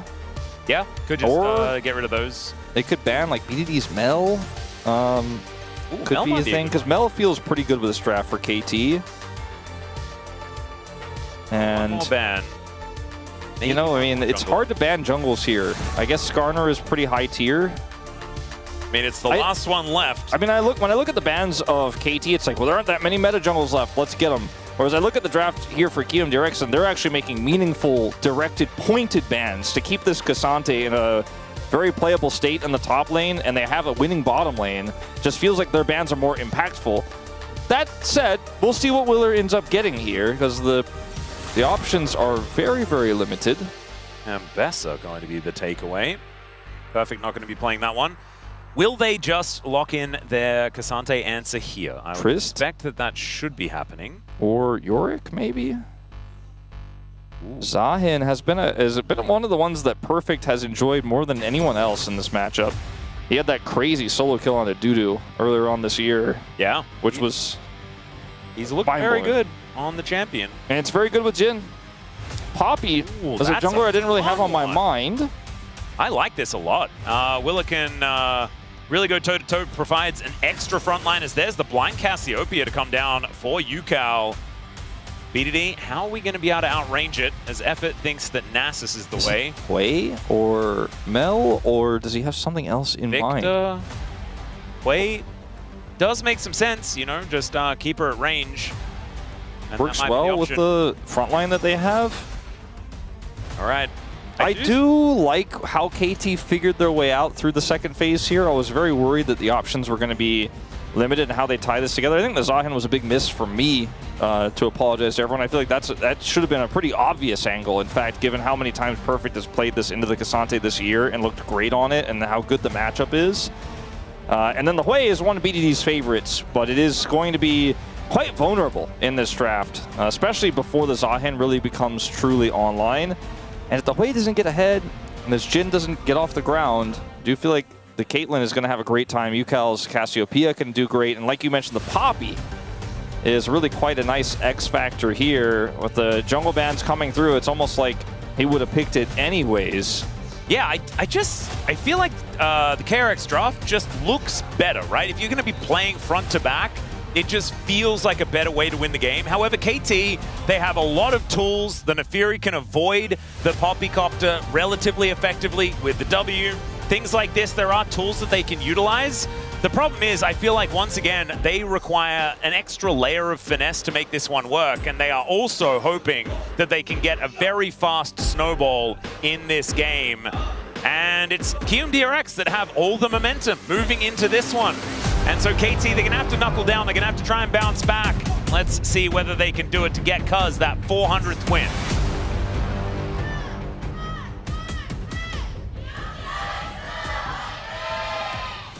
미니언들이 생성되었습니다.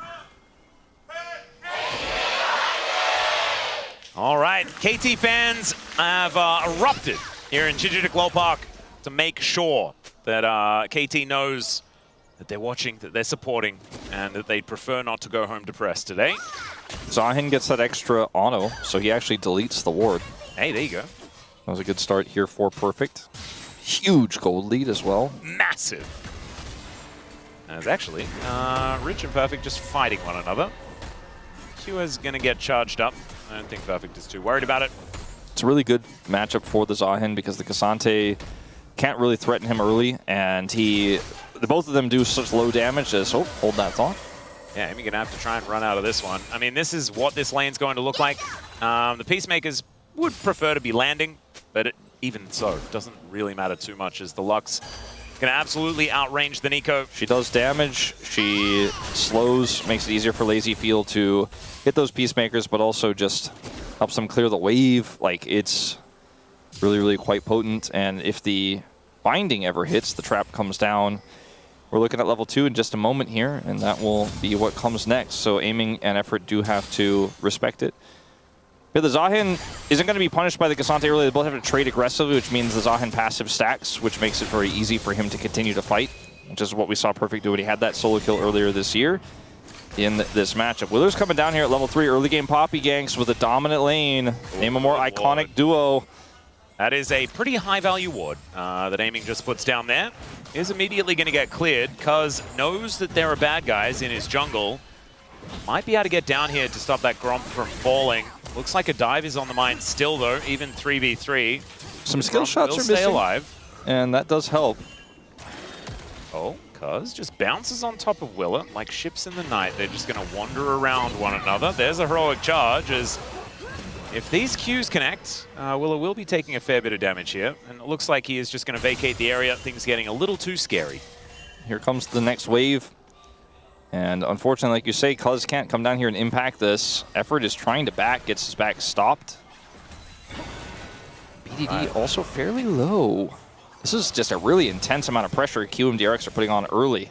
Yeah, what is happening here is Cuz and Willa are just going back and forth. I think this favors the two winning lanes, though. Like, if he just says, I'm not going to farm and I'm not going to let you do anything, then these two lanes are going to push and we're both not going to farm, but I'm going to keep generating leads. So ultimately, KT kind of pinned down here as Willer will eventually relinquish that pressure and let his bottom lane back with a 12 CS lead, grab the scuttle, and will likely turn it into double scuttle with the prio they have linked up in mid. BDD already looking for his first TP back, and Willer's actually going to be able to answer. Oh no, this is not where you want to be teleporting, and he has to watch it happen for so long. The fear does come in though, as now Willer in a very awkward spot. Oh man, if he had taken another turret shot, he was just dead. That was very uncomfortable. Yeah, that was very weird, the charge he went for there. Not the right angle, perhaps a misclick. Or maybe he was trying to flash set it up, and I don't know. Yeah, BDD flashing, I think, was before he pressed the button. So yeah, unfortunately, I think that's what happened. The wrong way. But BDD did have to flash. He just came back to lane. Now UCal comes back with full health. Cuz is going to be able to come over here and take away some of Willer's jungle after that little mishap. So that's a good small little win here for the Doggos. Yeah, but there's an entire top side for Willer to clear through, so he ultimately will be at a decent lead. Or after the clear does come on in, as never mind. He's just going to go straight back in and do a Cuz. Yeah, Cuz has a pickaxe as he makes his way back. If he does find Willer, he's going to have a pretty decent stat advantage. And does just walk his way in. No smite for either. Yeah, the Raptor secured because. All right, meanwhile, fight here towards his bottom side is now aiming, trying to sidestep the Peacemaker once again. Does do so quite nicely as he's finished reloading now. The barrier is timing out. The KT, I think they've ran out of ergs, and that is going to be the snare to connect. Oh, there's a deadly flourish to flash forward, and Andel's going to go down. The 2v2 kill, but LazyField wants to find one back, and he will be able to get it as now effort. Can you get enough damage onto this Caitlyn? And I think the answer is yes, as the Blooming Burst will make it a 2-for-1. Massive amounts of minion aggro there helps him take out LazyField. So advantage KT as the dust settles here, and a bit of an overextension and trying to outplay there from QMDRX that just kind of falls flat. So we saw a lot of skill shots miss throughout this early game here with the Lux and the Caitlyn. As Ando will show back up to this lane, but this is like Ando takes half of his health bar here, gets rooted and shot by the Jhin, and then they want to still try to push this. And I just don't agree with the choice. They know aiming doesn't have barrier because he took cleanse. They have enough resources here, and then even with the heal coming through, this root hits. And the bounce does land. Then LazyField has to make something of this, so he does take aiming out. This is the correct play, but there's so many minions that he picks up aggro-wise here. He cannot actually turn this into two, and effort will finally land that final shot to take him out. Yeah, it was very nicely played there from KT, and they needed something like this to happen because this Caitlyn Lux could really get out of control if they allowed it. But as you can see, they've only taken 1 plate so far, and KT's bottom lane feeling pretty good about the state of the game for the moment. Still, I mean, it's not over by any means, as KRX's composition does scale pretty nicely as we get later and later into the game. Obviously, there is the slump for the Caitlyn. Yeah, also, like, you know, they're going to continue to win this lane for a little bit longer. Just because a Dirk gets picked up here for aiming doesn't mean that the advantages and the way the lane 2v2 plays out is just completely neutralized. Also, top side here, you know, Rich is having a bit of a struggle into this. Zahin Perfect is playing it well, as we kind of expected. It's just one of his best champions right now, even though he plays it rarely. BDD also in a bit of a deficit at the moment. Yeah, after what happened with that early flash. Yukao is playing very well. Ever since game number 1, has certainly turned things around. And BDD looking a little out of sorts, but we'll be able to at least pick up waves, and he's a wave. So eventually, he'll just be able to one-shot them. Pick up waves? Waves, indeed. No one's ever made that joke, so No, I thought I'd be the first. I appreciate it. LazyFeel and Andor are getting pushed in as Caitlyn Lux, Wolf. This is not how it's supposed to go. They did lose a lot of tempo, and now aiming has ult. They need to be very careful. If any flourish connects, they might actually just get all in. Well, aiming is just going to get netted on here by LazyFeel. Peacemaker does not connect as Willa looking to rotate over. Cuz is there to pick it up, but it's Willa with a buckler to take down the Jhin. An overextension from KT in the bottom lane is going to throw that lead away. I mean, it looked like they were setting up to make something happen where they get a flourish in, go for the open up of the aiming ultimate. Cuz was on his way down, so I thought that was advantage KT. They were pushing for the edge there, but then aiming just waited for an opportunity that wasn't going to come, and then LazyFeel just kind of started using his hands, you know? He's coming out of the lane early here, well, within the lane itself, but in terms of the mechanics, right? Like, LazyFeel is so good when it comes to team fighting, his kiting, right? Just his AD carry mechanics are really good, and in that moment, he's like, all right, well, aiming's actually in range of me, and he cannot get away. I'm just going to keep chasing him. Willer is there. The buckler comes through. And KT, the woes continue a little bit here. As they had control at this moment, it looks like, okay, they're trying to maybe get Effort 6. Aiming wants to hit a flourish. And then here it's like, oh, they're split. And LazyFeel's like, Effort can't apply anything. He cannot get 6. There's nothing he can actually do. So I'm just going to keep chasing. Ult gets blocked here by Cuz, but Willer still taxis and hits him with the buckler. Oh, curtain call. There's aiming. Sniping handle. Not entirely sure how we got to that position, but okay. We are back to KT having a pretty good time in the bottom lane.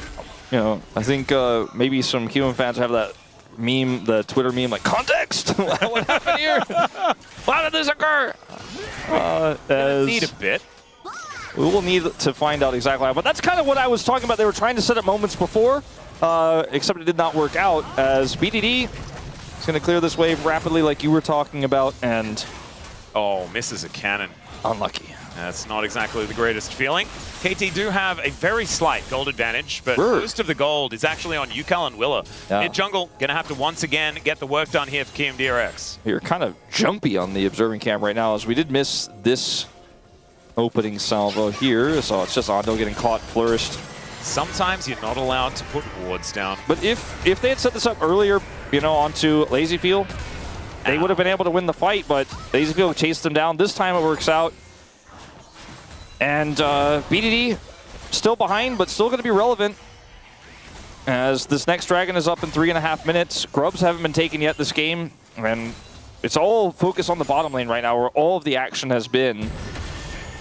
Well, in the meantime, I mean, we did have a trade of ultimates in the top lane as well, while a whole bunch of that stuff was happening. Not really much of a result from that, as both of these top laners still have their flashes, as we can see. There's still that minuscule lead for Perfect, but Rich not going to be too worried about that one.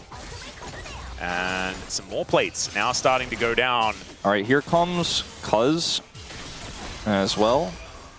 Okay, no, so that was just fake. I just got totally trolled by the Nico, as we often do. But Cuz is on the top side. The spirit of Cuz. Willer is here, and they are going to continue to pressure this while these grubs are being taken by Cuz. Always feels good when you can deny this from a Caitlyn, but you do need your bottom lane to survive, and so far they are. Yeah, Pop Blossom is going to come on through. That's a dead handle again. Nicely played. Willa is not going to quite find the heroic charge, but will get the flash out of aiming. That is great news there. He didn't have to invest his flash for that play. It's a now third Aiming actually kill. wanting to come back. It's a third kill for Aiming in this game, despite the Caitlyn matchup, despite the lane going so poorly, or rather the turret plates going over. Like, he's been pushed in. It actually has gone quite well for him, all things considered, but yeah, he is keeping this gold even right now and keeping KT in this game in a big way.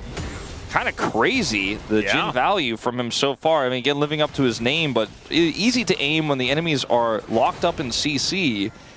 And Cuz is also able to eliminate this entire top side of the jungle, noticing that Willa is there towards the bottom side, so doesn't lose too much from Willa being inside his jungle for a large amount of time, as Yukao doesn't find the Petrifying Gaze. That is going to be the ulti out from BDD, but he is still very dead, ladies and gentlemen. The burn would have been enough, but Yukao finds the Twin Fangs and sinks them in. That is a nice kill with the help of Andal there as well. This is the power point for KRX. Crazy. All right, so down here, Andil just gets caught. I don't know why. I guess he, okay. I didn't see why he was walking forward at the time we went over there. He just wanted to hit a binding onto an ulting Jhin because he's like, oh, he can't move. I should hit this. Unfortunately, he was then engaged on, and that was a bit bizarre. BD here gets caught by Andil on the roam. So Andil, bit of a oopsie in the bottom lane, but a bit of a success play here in the mid lane. Yeah. And he giveth and he taketh away. BDD was at least, you know, able to get an ult off, but it wasn't able to do very much damage at all. The Rod of Ages is now completed for Yukao. Wanted to get towards that Seraphs as fast as possible. And 1,000 gold in the lead, the largest of the game. Will belong to Yukao. I think that while Aiming is doing really well, all things considered, and effort has helped set him up for a lot of success, there's a bigger problem in the mid lane that needs to be answered. And this Caitlyn is still going to be functional. This Cassante is still going to be functional. And it's a small gold lead he's holding. I think Aiming alone on this Jhin isn't your guy if you're KT. You're going to need something else to open up here. You're going to need a skirmish to go well. You're going to need to see BDD or Cuz really get online here. Otherwise, this deficit could be damning. Oh, there's an all-out for Rich, who just gets underneath the turret and takes 2 turret shots. Pop Blossom finds the minion wave, and there's the light binding to answer. And Cuz needs to save his support. BDD is also dying in this mid lane one more time as Yukao gets those fangs out. And it's 4-4 the kill score, but Kiwim DRX are the ones trading up in so many of these exchanges. Yeah.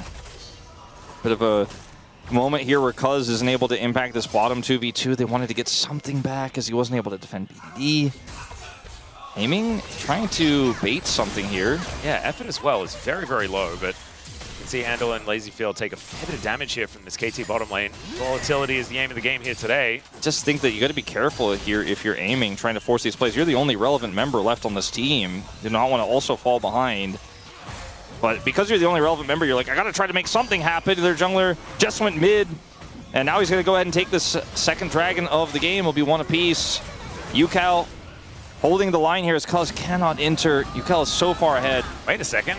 Aiming just going to walk behind them. Lazyfield very far away from this fight, but nets into the back of the Dragon Pit. Can Effort actually find an angle? That is going to be the question as the snare is going to connect. Willer is going to survive. That's a steal from Cuz! And now the curtains have been called. A lot of targets to throw these bullets at as Yukao would be so valuable. And there's a double for BDD. Maybe he's just rocketed back into relevance here this game.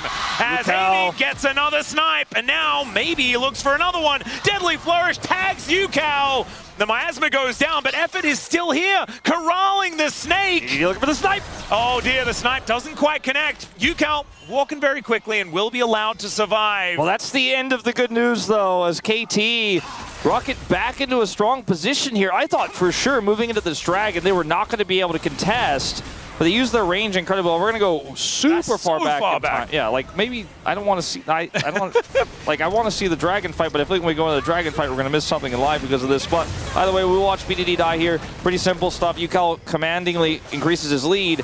But here, look at the difficulty of entry for Cuz. But they kind of bait KRX here quite a lot. The ultimate does connect onto the Hui, but they actually just kind of then disengage, give BD some time to come back here. Cuz initially is able to avoid a lot of this damage, flash forward here, and look at this timing. He gets the smite steal. Now BDD is back when the aiming opens up. So mission accomplished, but also they get exit kills because of the long range here of both BDD and aiming, and they work together so well in tandem. Lazyfield pathing here, not sure about that. Yeah, I don't know if he really would have lived either way, but he definitely didn't live that way.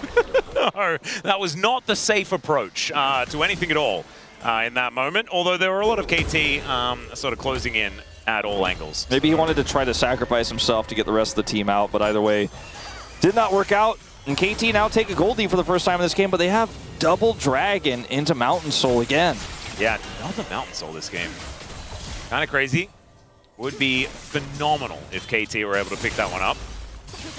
But KRX, I think, also used it incredibly well. Yeah, they use it even better, I would say. Yeah, I think giving KT some form of tankiness is what it achieves. Making Rich and Willer unkillable is what it achieves on the other side. Absolutely, but if QMDRX start to stack these up, and this Poppy, Cassante get their hands on it, not to mention Cassiopeia, it can get pretty crazy. Also, denying all that long-range poke with the shield would feel really nice.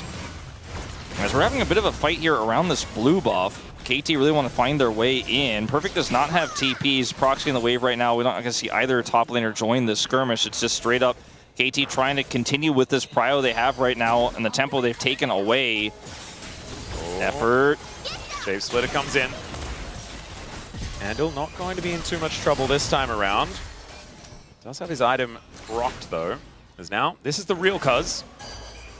But isn't going to be able to find any daggers onto Willer, who just wanders his way out. Mid lane is migrated towards the top side of the map. Should still be good for UCal, but that gold lead is slowly getting chipped down by BDD. And it just feels like we are on the verge of like a full-blown fight at all times here in this game. Absolutely agree. Cuz is looking for the wraparound here. They want to make something happen. Willer is there though. And the siege continues. A little bit of a steal. That's very frustrating. And harass as well onto the Caitlyn. Cuz is very annoyed about what happened in the early game. As okay, BDD also making his presence known down here as Cuz in a lot of trouble, goes untargetable though. And now the turret is going to get tanked up by another member of KT, and Cuz makes it out. Steadfast's presence was very good though to deny the ultimate from this Nefiri. Andil losing sums. KT push their gold lead up to 1,000 here. By no means out of the woods, but 2 items on aiming here has a huge lead in this game. Yeah, he's and the a way, monster. You know, it's behind UCal, but the lead has shrunk significantly, and it doesn't necessarily matter if he's behind if he can just outrange and constantly do more valuable poke damage in these fights, and this wave clear will make him relatively safe inside. So this turret with Crystalline Overgrowth also on it is probably just going to go down. Yep, that will be the charge, and they will be able to take down Shelly. Okay, not quite. Yeah, so the turret is, yeah, that's still dead. The minions were enough to take that one out.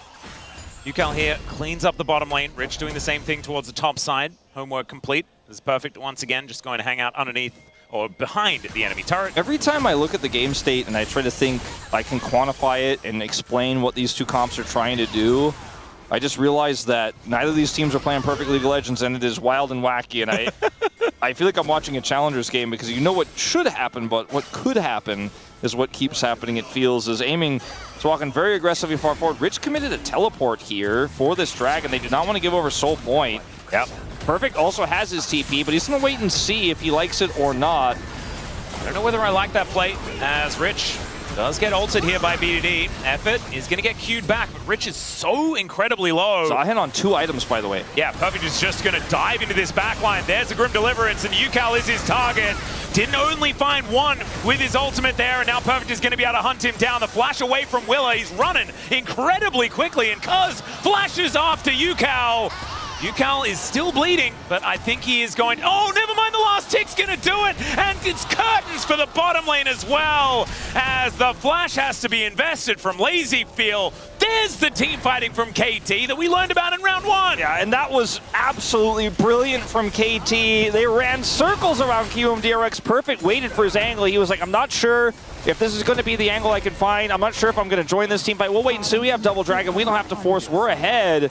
And it will be Triple Dragon for them now and Soul Point, but he TPs behind, and they get the collapse there onto UCal. Flashes for the fall. I mean, it's just brilliant play here as Willer's trying to play body card, but they're just so split. And KT are like, all right, this is perfect for us because we have so much range. BDD and Aiming can chunk on this side of the fight, while Perfect comes on the other side. So Rich is at less than half, and then his opposition in Perfect shows up, gets a knock-up onto UCal. Follow flashes here over the wall. UCal cannot escape. And LazyField and Ondil are just trying to layer damage through, but this fight is never going to be winnable. They should have left earlier, frankly. And they're going to lose Ondil for it. Doesn't have flash. They lose LazyField's flash in the follow-up, as you can see here. Jhin ultimate connects. LazyField is not going to get hit by that, but man, he is now more vulnerable. After losing his flash, he has IE picked up, but this game state is not going to be a great one to use it. No, it's going to be a pretty rough one here for LazyField. It's only second item IE as well. Kind of want 4 items, really, if you want to feel strong in this game. If you are a KRX fan, you're looking at UCal right now. You're looking at that Rod completing. You're looking at the fact that this Cassiopeia is going to do big numbers if set up here. You still have a Cassante, even though he's slightly behind in this game, to frontline for you. And UCal's performances as of late have been crazy good. So that's your real hope, your real saving grace here is this Caitlyn will get out of the trough eventually. Does have an IE. I think it's all eyes on UCal if they're going to get the comeback win here in this final game. Yeah, he will move to a 2-level advantage very soon as well, as that Rod of Ages is completing. So BDD gonna have to be a little bit careful here. See whether they can get a team fight set up though. 3.5 minutes is going to be the next Drake. As speaking of setups, there are the curtains. As Andor once again going to be the target of Aiming, but he does cancel it. The rest of KRX were closing in. Sieging, though, this top turret the whole time. Willer going in? Yeah, does find an angle here as there is the charm used from Aiming. Final Spark is going to get tanked up as there is Effort finding the air with his Pop Blossom. UCal will still be taken down, though, as Cuz is going to trade his life for it. And Aiming just barely living, and he's just going to die. Buckler to the head is going to secure it once again as Perfect. He might need to ult to get himself out of this one, and he does so. As KT, I mean, it was not the cleanest. No, it was not a win, really, frankly, either. They ended up giving over 2 in this exchange. And they could have just continued to siege and look for that turret. The proactive play was there for Q, this is looking for a bit of a flank? That is definitely a flank that he's looking for. Let's see whether he can actually find anyone, or whether he actually wants to. As Perfect was in the vicinity, no ulti available. An odd maneuver, to say the least. What has happened to KT Rolster Atlas? I'm just confused about a lot of the things that are going on here, but they were looking for an angle, they didn't find it. This was also really well played. This is the proactivity that you need to have as QM in these types of situations. Like, if you just sit back, BDD gets the top turret. BDD, by the way, eats a ton of turret damage there for no reason. They do end up getting the kill onto UCal. That's the most important member, but Aiming doesn't have flash, and they're way too deep in enemy territory. Without Willer's aggressive play there, they just lose the top turret and get collapsed on, but instead he comes in way faster, and even in the chase here, they get Perfect ult over the wall. And he doesn't have flashback yet for that dragon fight, or from that dragon fight, rather. Oh god. Speaking of Perfect. Yeah, UCal does a lot of damage. Will be able to put a real dent into Perfect there, takes down the outer turret. This game is dead even. It's just straight up dead even. And KT have 3 dragons. That is the huge edge they have in a small 1,000 gold lead. But I think this is anyone's game to take in terms of positioning, in terms of setting up these fights. The Caitlyn is behind, but it's still a Caitlyn into a Jhin, where the Jhin needs a lot of setup. And if KT just can't nail the setup, which has been hit or miss here, can be quite problematic. They have a fragile set of glass cannons that shoot from far away. I think Perfect has to be the glue that holds it all together. There's also Effort here who hasn't died yet on this Nico and has been having a great game. 9 out of 10 KP. Yeah, and has actually gone with a QSS as well to make sure that he is not CC'd in any of these moments, maybe holding on to that bounty that is the largest in the game, which just blows my mind. That is kind of crazy, but bounties we don't always understand. I mean, I'm used to that 8 being in the middle column when it comes to Nico. You know, like so many of our Nikos, even the good ones, do tend to throw their lives away in a lot of these fights. 30 seconds till this dragon spawns, and the prio belongs to KT.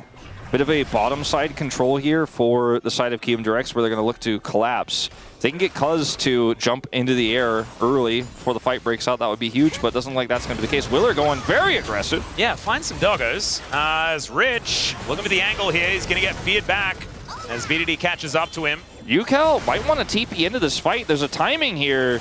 Yeah, he's actually just going to walk over by the looks of things. There's also TP angle here for Perfect. QMDRX actually kind of out-poking at this point in time. And you see that poke land here for KT. They have the stronger outranging comp, and UCal is here. He showed up. Teleport back from Rich as well. As the Pop Blossom is going to look for the angle there. They look to get on top of UCal, and they've surrounded him. He flashes out of the way of the Deadly Flourish, but Perfect, he dives in. And now Willer is going to be going down as well. The Grim Deliverance of perhaps the series win from Perfect as he looks to get on top of Lazyfield, gets into the back line, and gets the knock up to take him down. It's Kaza finishes him off. But man, this KT top laner is doing work. And now only Andal and Rich left to try and salvage this game.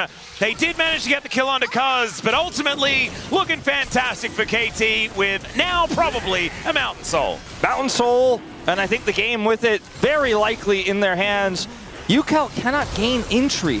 And I think instead of trying to greed to save teleport here for the most important dragon fight of the game, he should have, when they had Prio, teleport to Banana Brush so they could protect him and keep him in the center where he could do his damage. He does practically nothing in this fight as there's a flank from Andal, or sorry, from Effort, and the rest of the team follows up and kills him instantly. And Rich is trying to do work here, trying to help Andal salvage something out of this, but it is just not going to happen.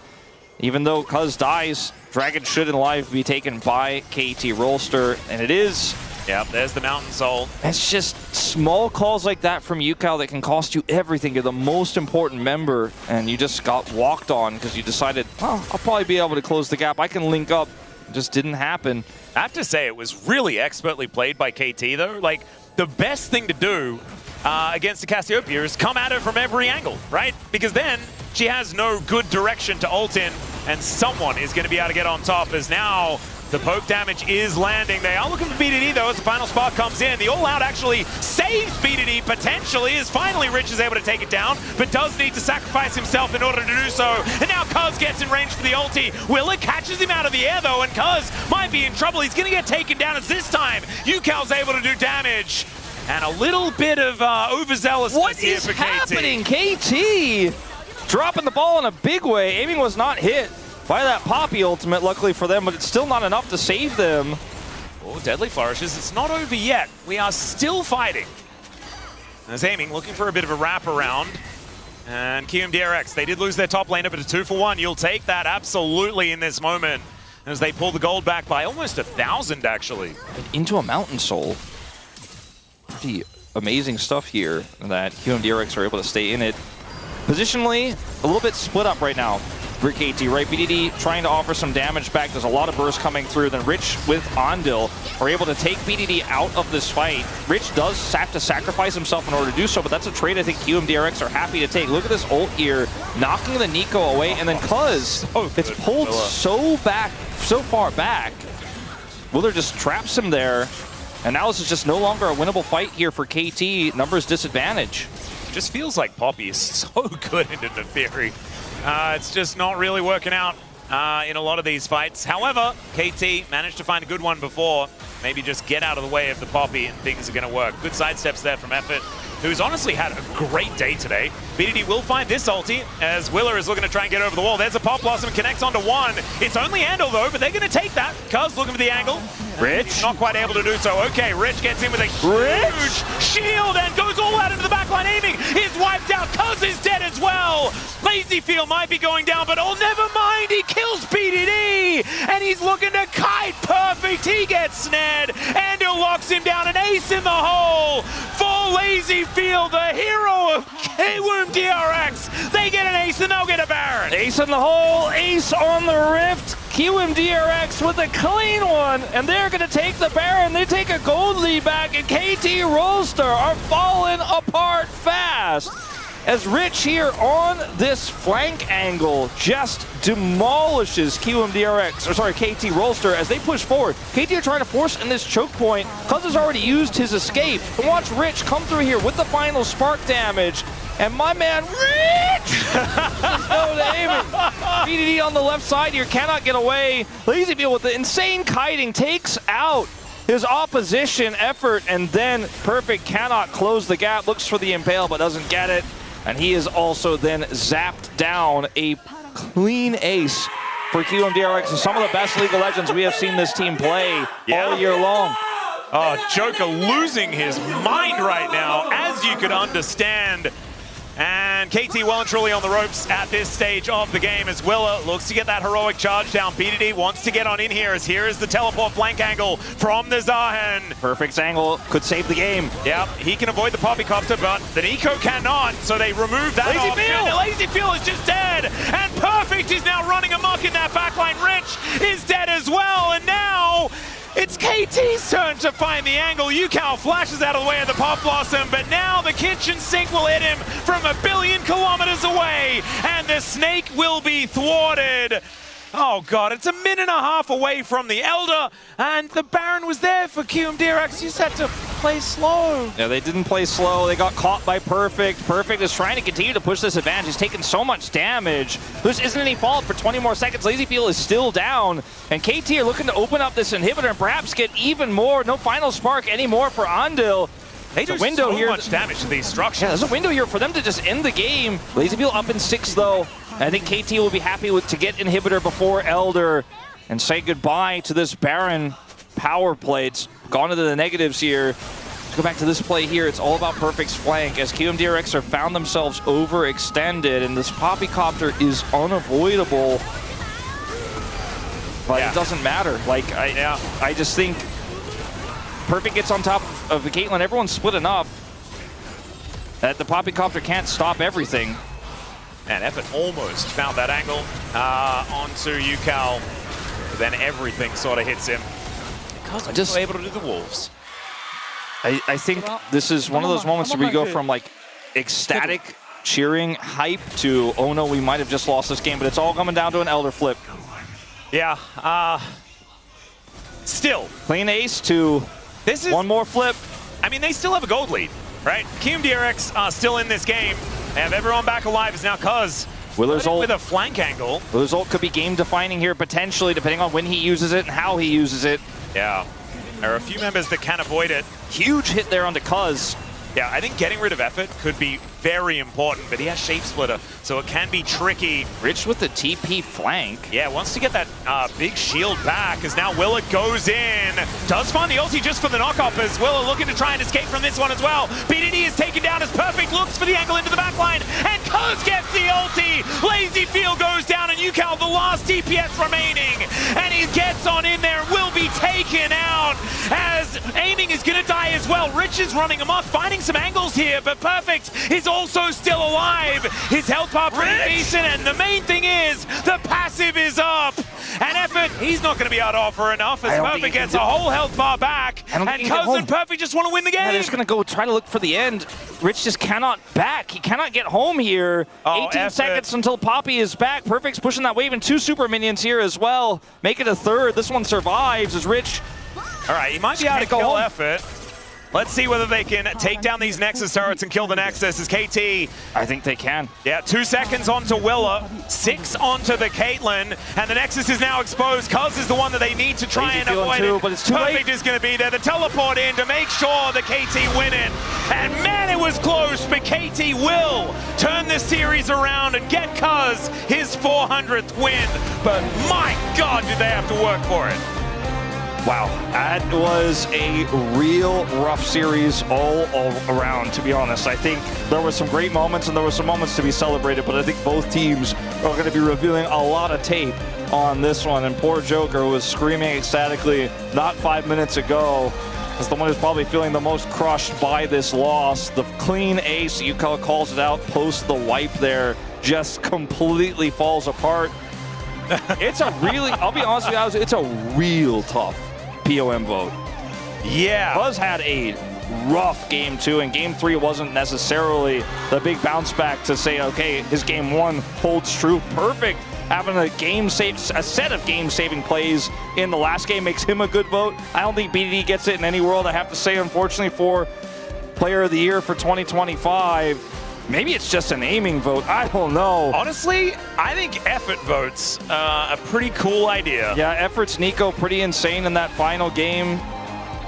And yeah. I think, you know what? Jin Nico wins. I think the bottom lane gets it. I'm happy with that. All right, fair enough. I'm happy with that. I'm not sure how to feel about this one. As KT, I have a feeling that the woes are not yet over. No. The game number 1 shows that they still have it in them, right? But then game number 2 shows that anything can happen on any day when it comes to KT. I mean, KT's game 2 draft was really rough, and then game 3 was sketchy at best. Again, I feel like no one goes home happy today, but especially not the QM fans who thought they had it in the bag. I thought they had it in the bag. I thought after that clean ace, where Rich popped off, like Rich was supposed to be POM. Rich was supposed to be POM in this series, and it just didn't happen. Lazy feel with his cool kiting. You know, oh man, there was some great moments. UCal as well, his Orianna in game 2, just devastating. Let's not forget Rich had an insane Kennen game as well. It's just crazy watching this back as well. Everything that both teams went through, all the heartache both teams experienced in this third game. A lot of turmoil today. So it's not a thinking man's game. As BDD here, caught by Rich again. This is the sacrifice.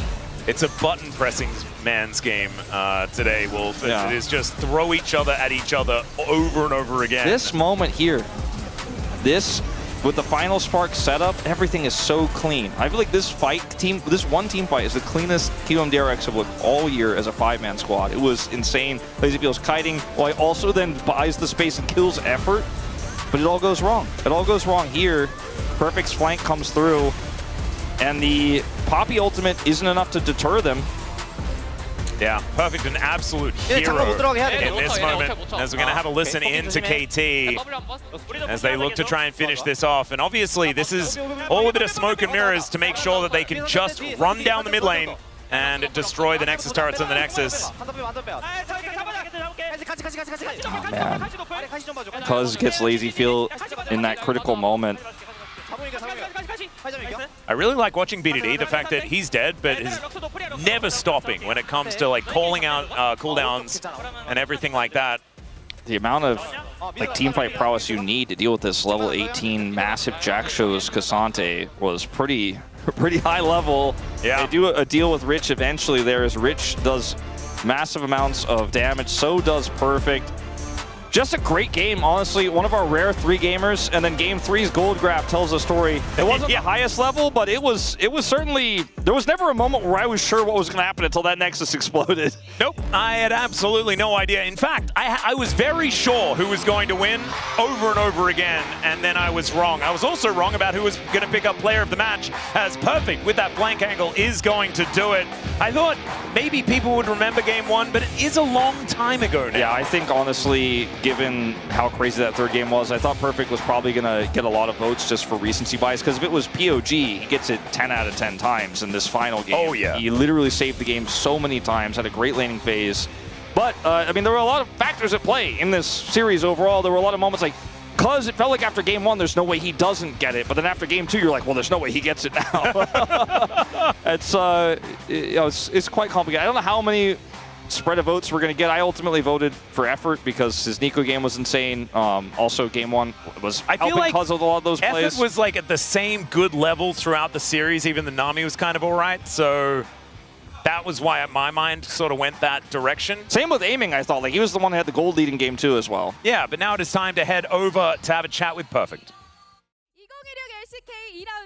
Thank you very much, guys. This is Dear for the POM interview translation, joined by Perfect on the side of KT Roaster, who just secured a 2-1 victory. Congratulations. You know it's summer when KT Roaster comes in hot. How do you feel, Perfect? You know, today's match just felt like a lot of hurdles and hardship. It was not easy, but I feel like we definitely have to improve our performance for our next match. In game 1, after spotting the Renekton on the other side, you immediately picked Jace. So what was your reaction during the draft? I think Jace is able to pressure Renekton a lot in lane, and if you just leave it alone, I feel like it's really comfortable for me to play. And even with the Pantheon jungle, I think we were able to really pressure top.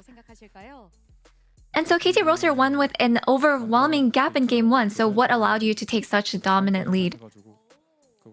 You know, although our team has looked a bit unstable, but we actually are really confident in terms of team fights, and I'm sure that we're top tier in terms of that. So I think it's just that we have our faith in ourselves. And in game 2, it was actually completely different. So the game fell into the opponent's hand. So what could have gone differently? Well, I think it's just mainly the setup. I don't think we were able to have a definite plan, so I think that's why. So talking about game 3, top was a laning phase island for a while, as bot side was a warfield. So how was it playing it out as a player? Were you busy doing your own thing like a true top laner? I mean, I was already fighting my own struggle, and I didn't really have the leisure to watch bot. But I just had the mindset that I have to do well during the team fights in the end. And with your victory today, you are actually on an undefeated record with Sahin over 4 games. So, what do you think is the biggest strength of Sahin?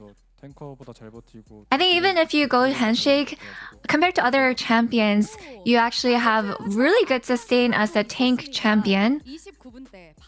And I feel like you're also able to deal a lot of damage as well, so he's a really good champion.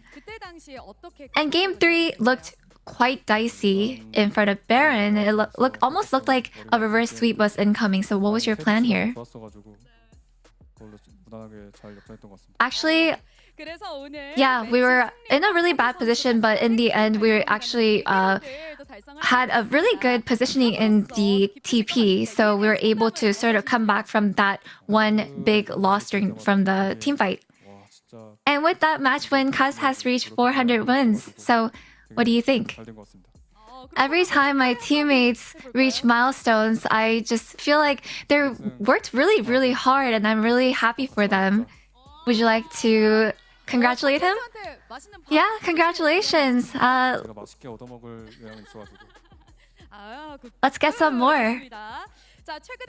Would you say that you're going to treat him maybe for this occasion?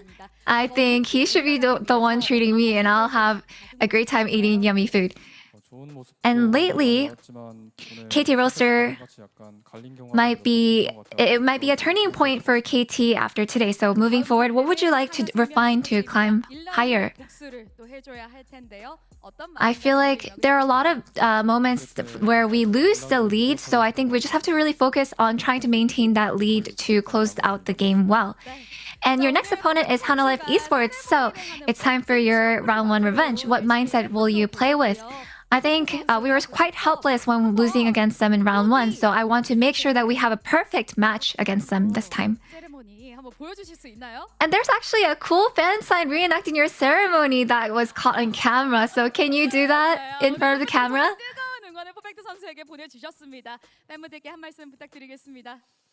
And with all the crowd going wild for you, would you like to say anything to your fans? That is the exact fan sign that we were talking about. You know, KT Roaster, we haven't been able to have a great performance as much as round 1 so far, but I want to make sure that we are able to secure all the victories for the rest of the round. And that's all from Perfect, and back to the space. Thank you. Thank you, dear, as always, for that awesome translation, as we do have KT finally getting over the line against KRX. Not the easiest time for them in this best of 3, but a win is a win.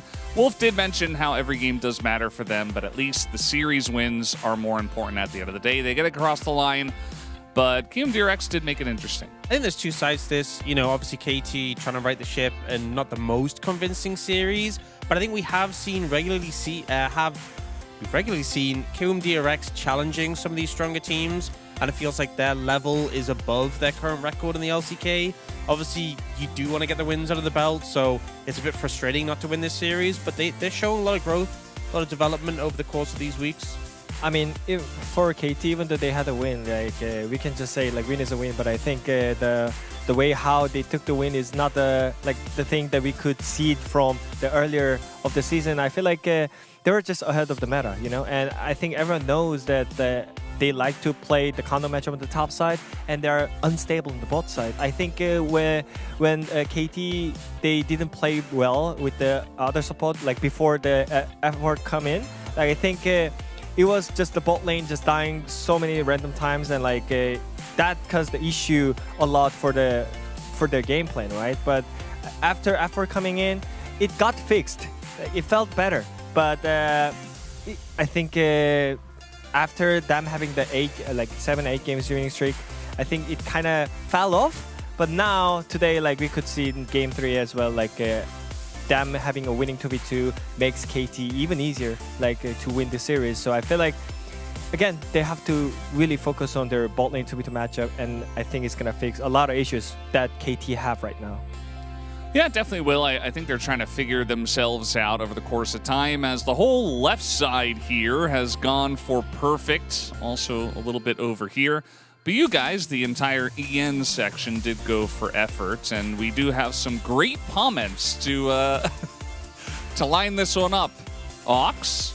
He broke that Nico kneecaps.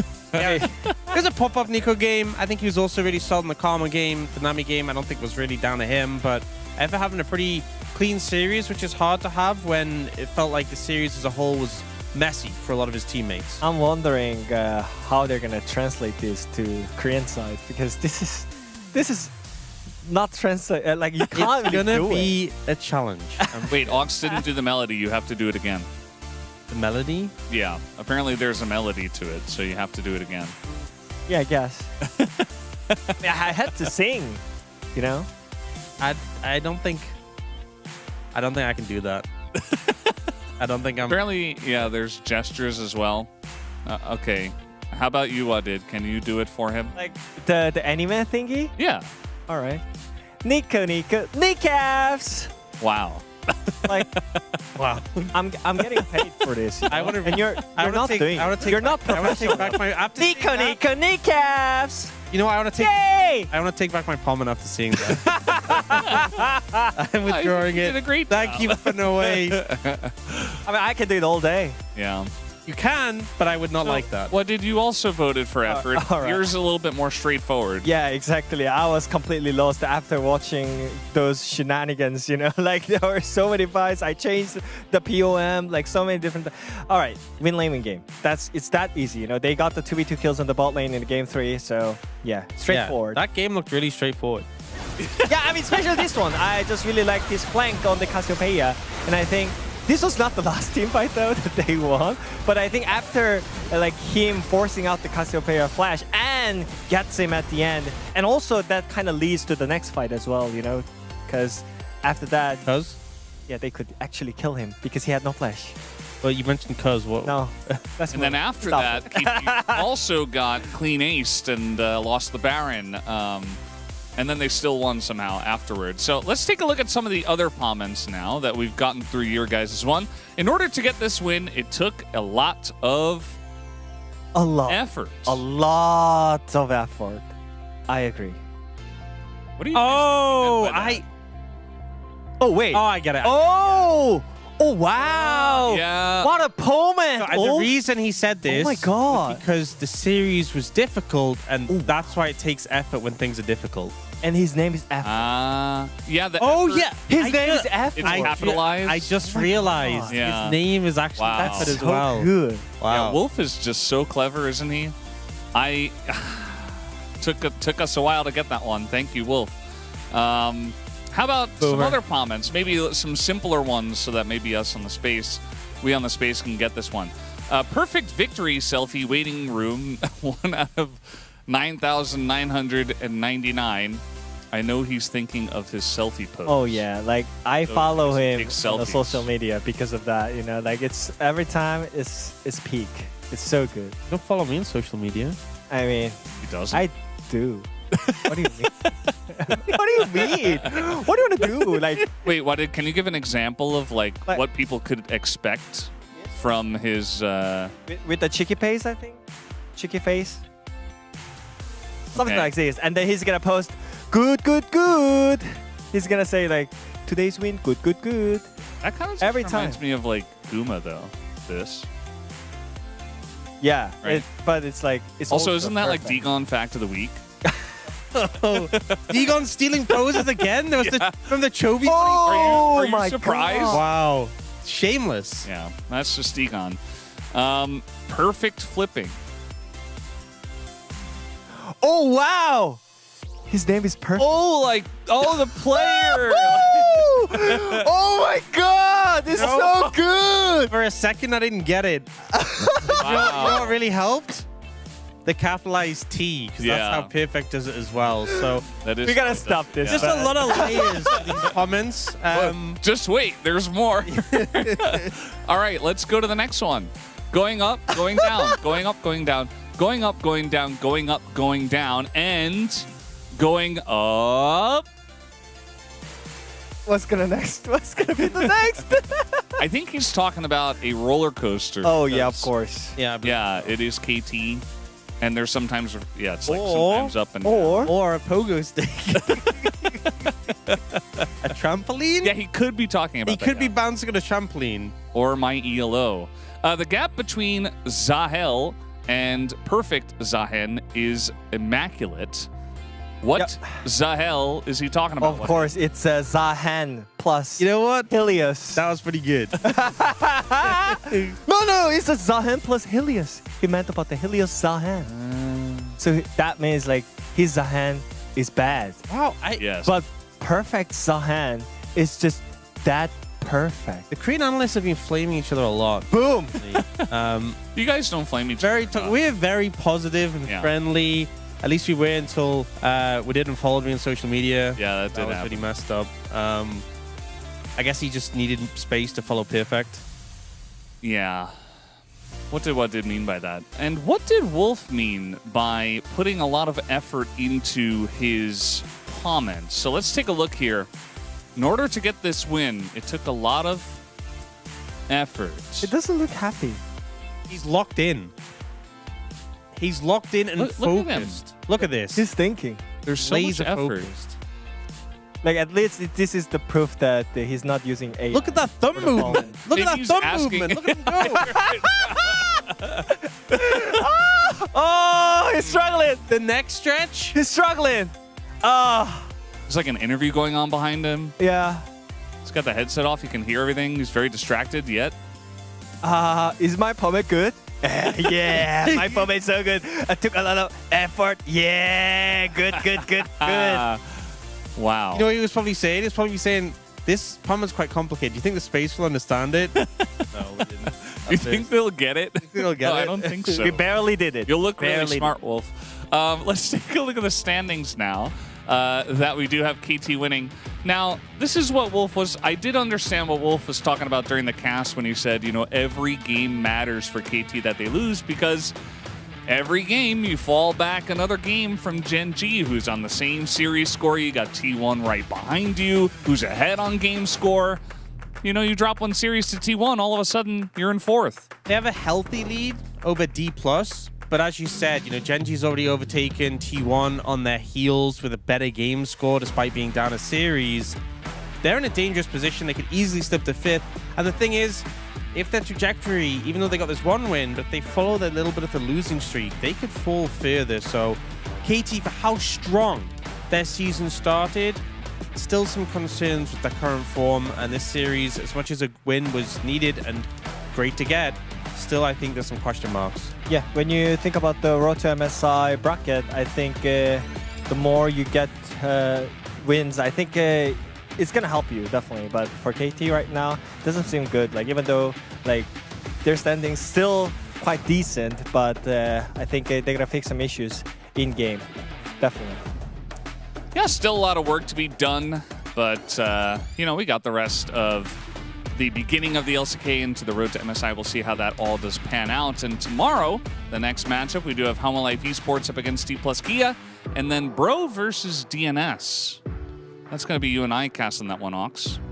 I think based on current form, that is a tough one for DNS. Bro have kind of been ramping up into pretty great form. How about for D plus Kia?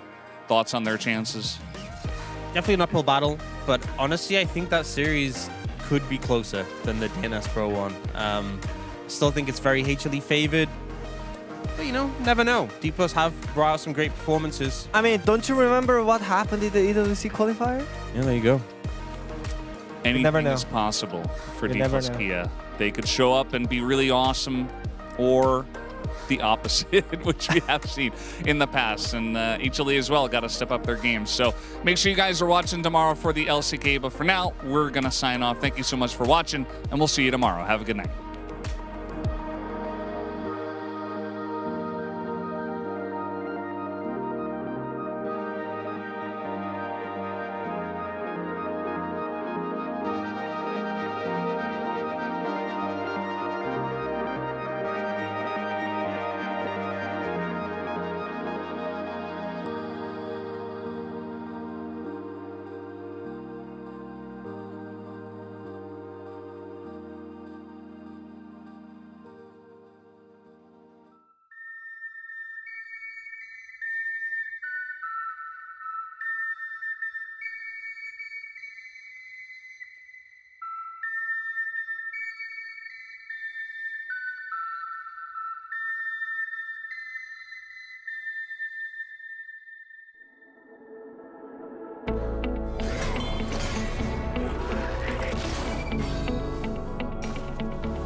시원의 이 길을 막을 사람이 없습니다.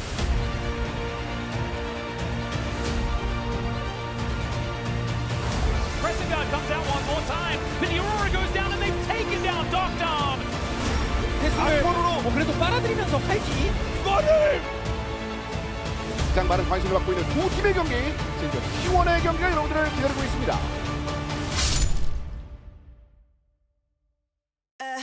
Every sky is a line I've drawn. Every wall is a sign I've worn. I don't just win, I carve my name into the stone against a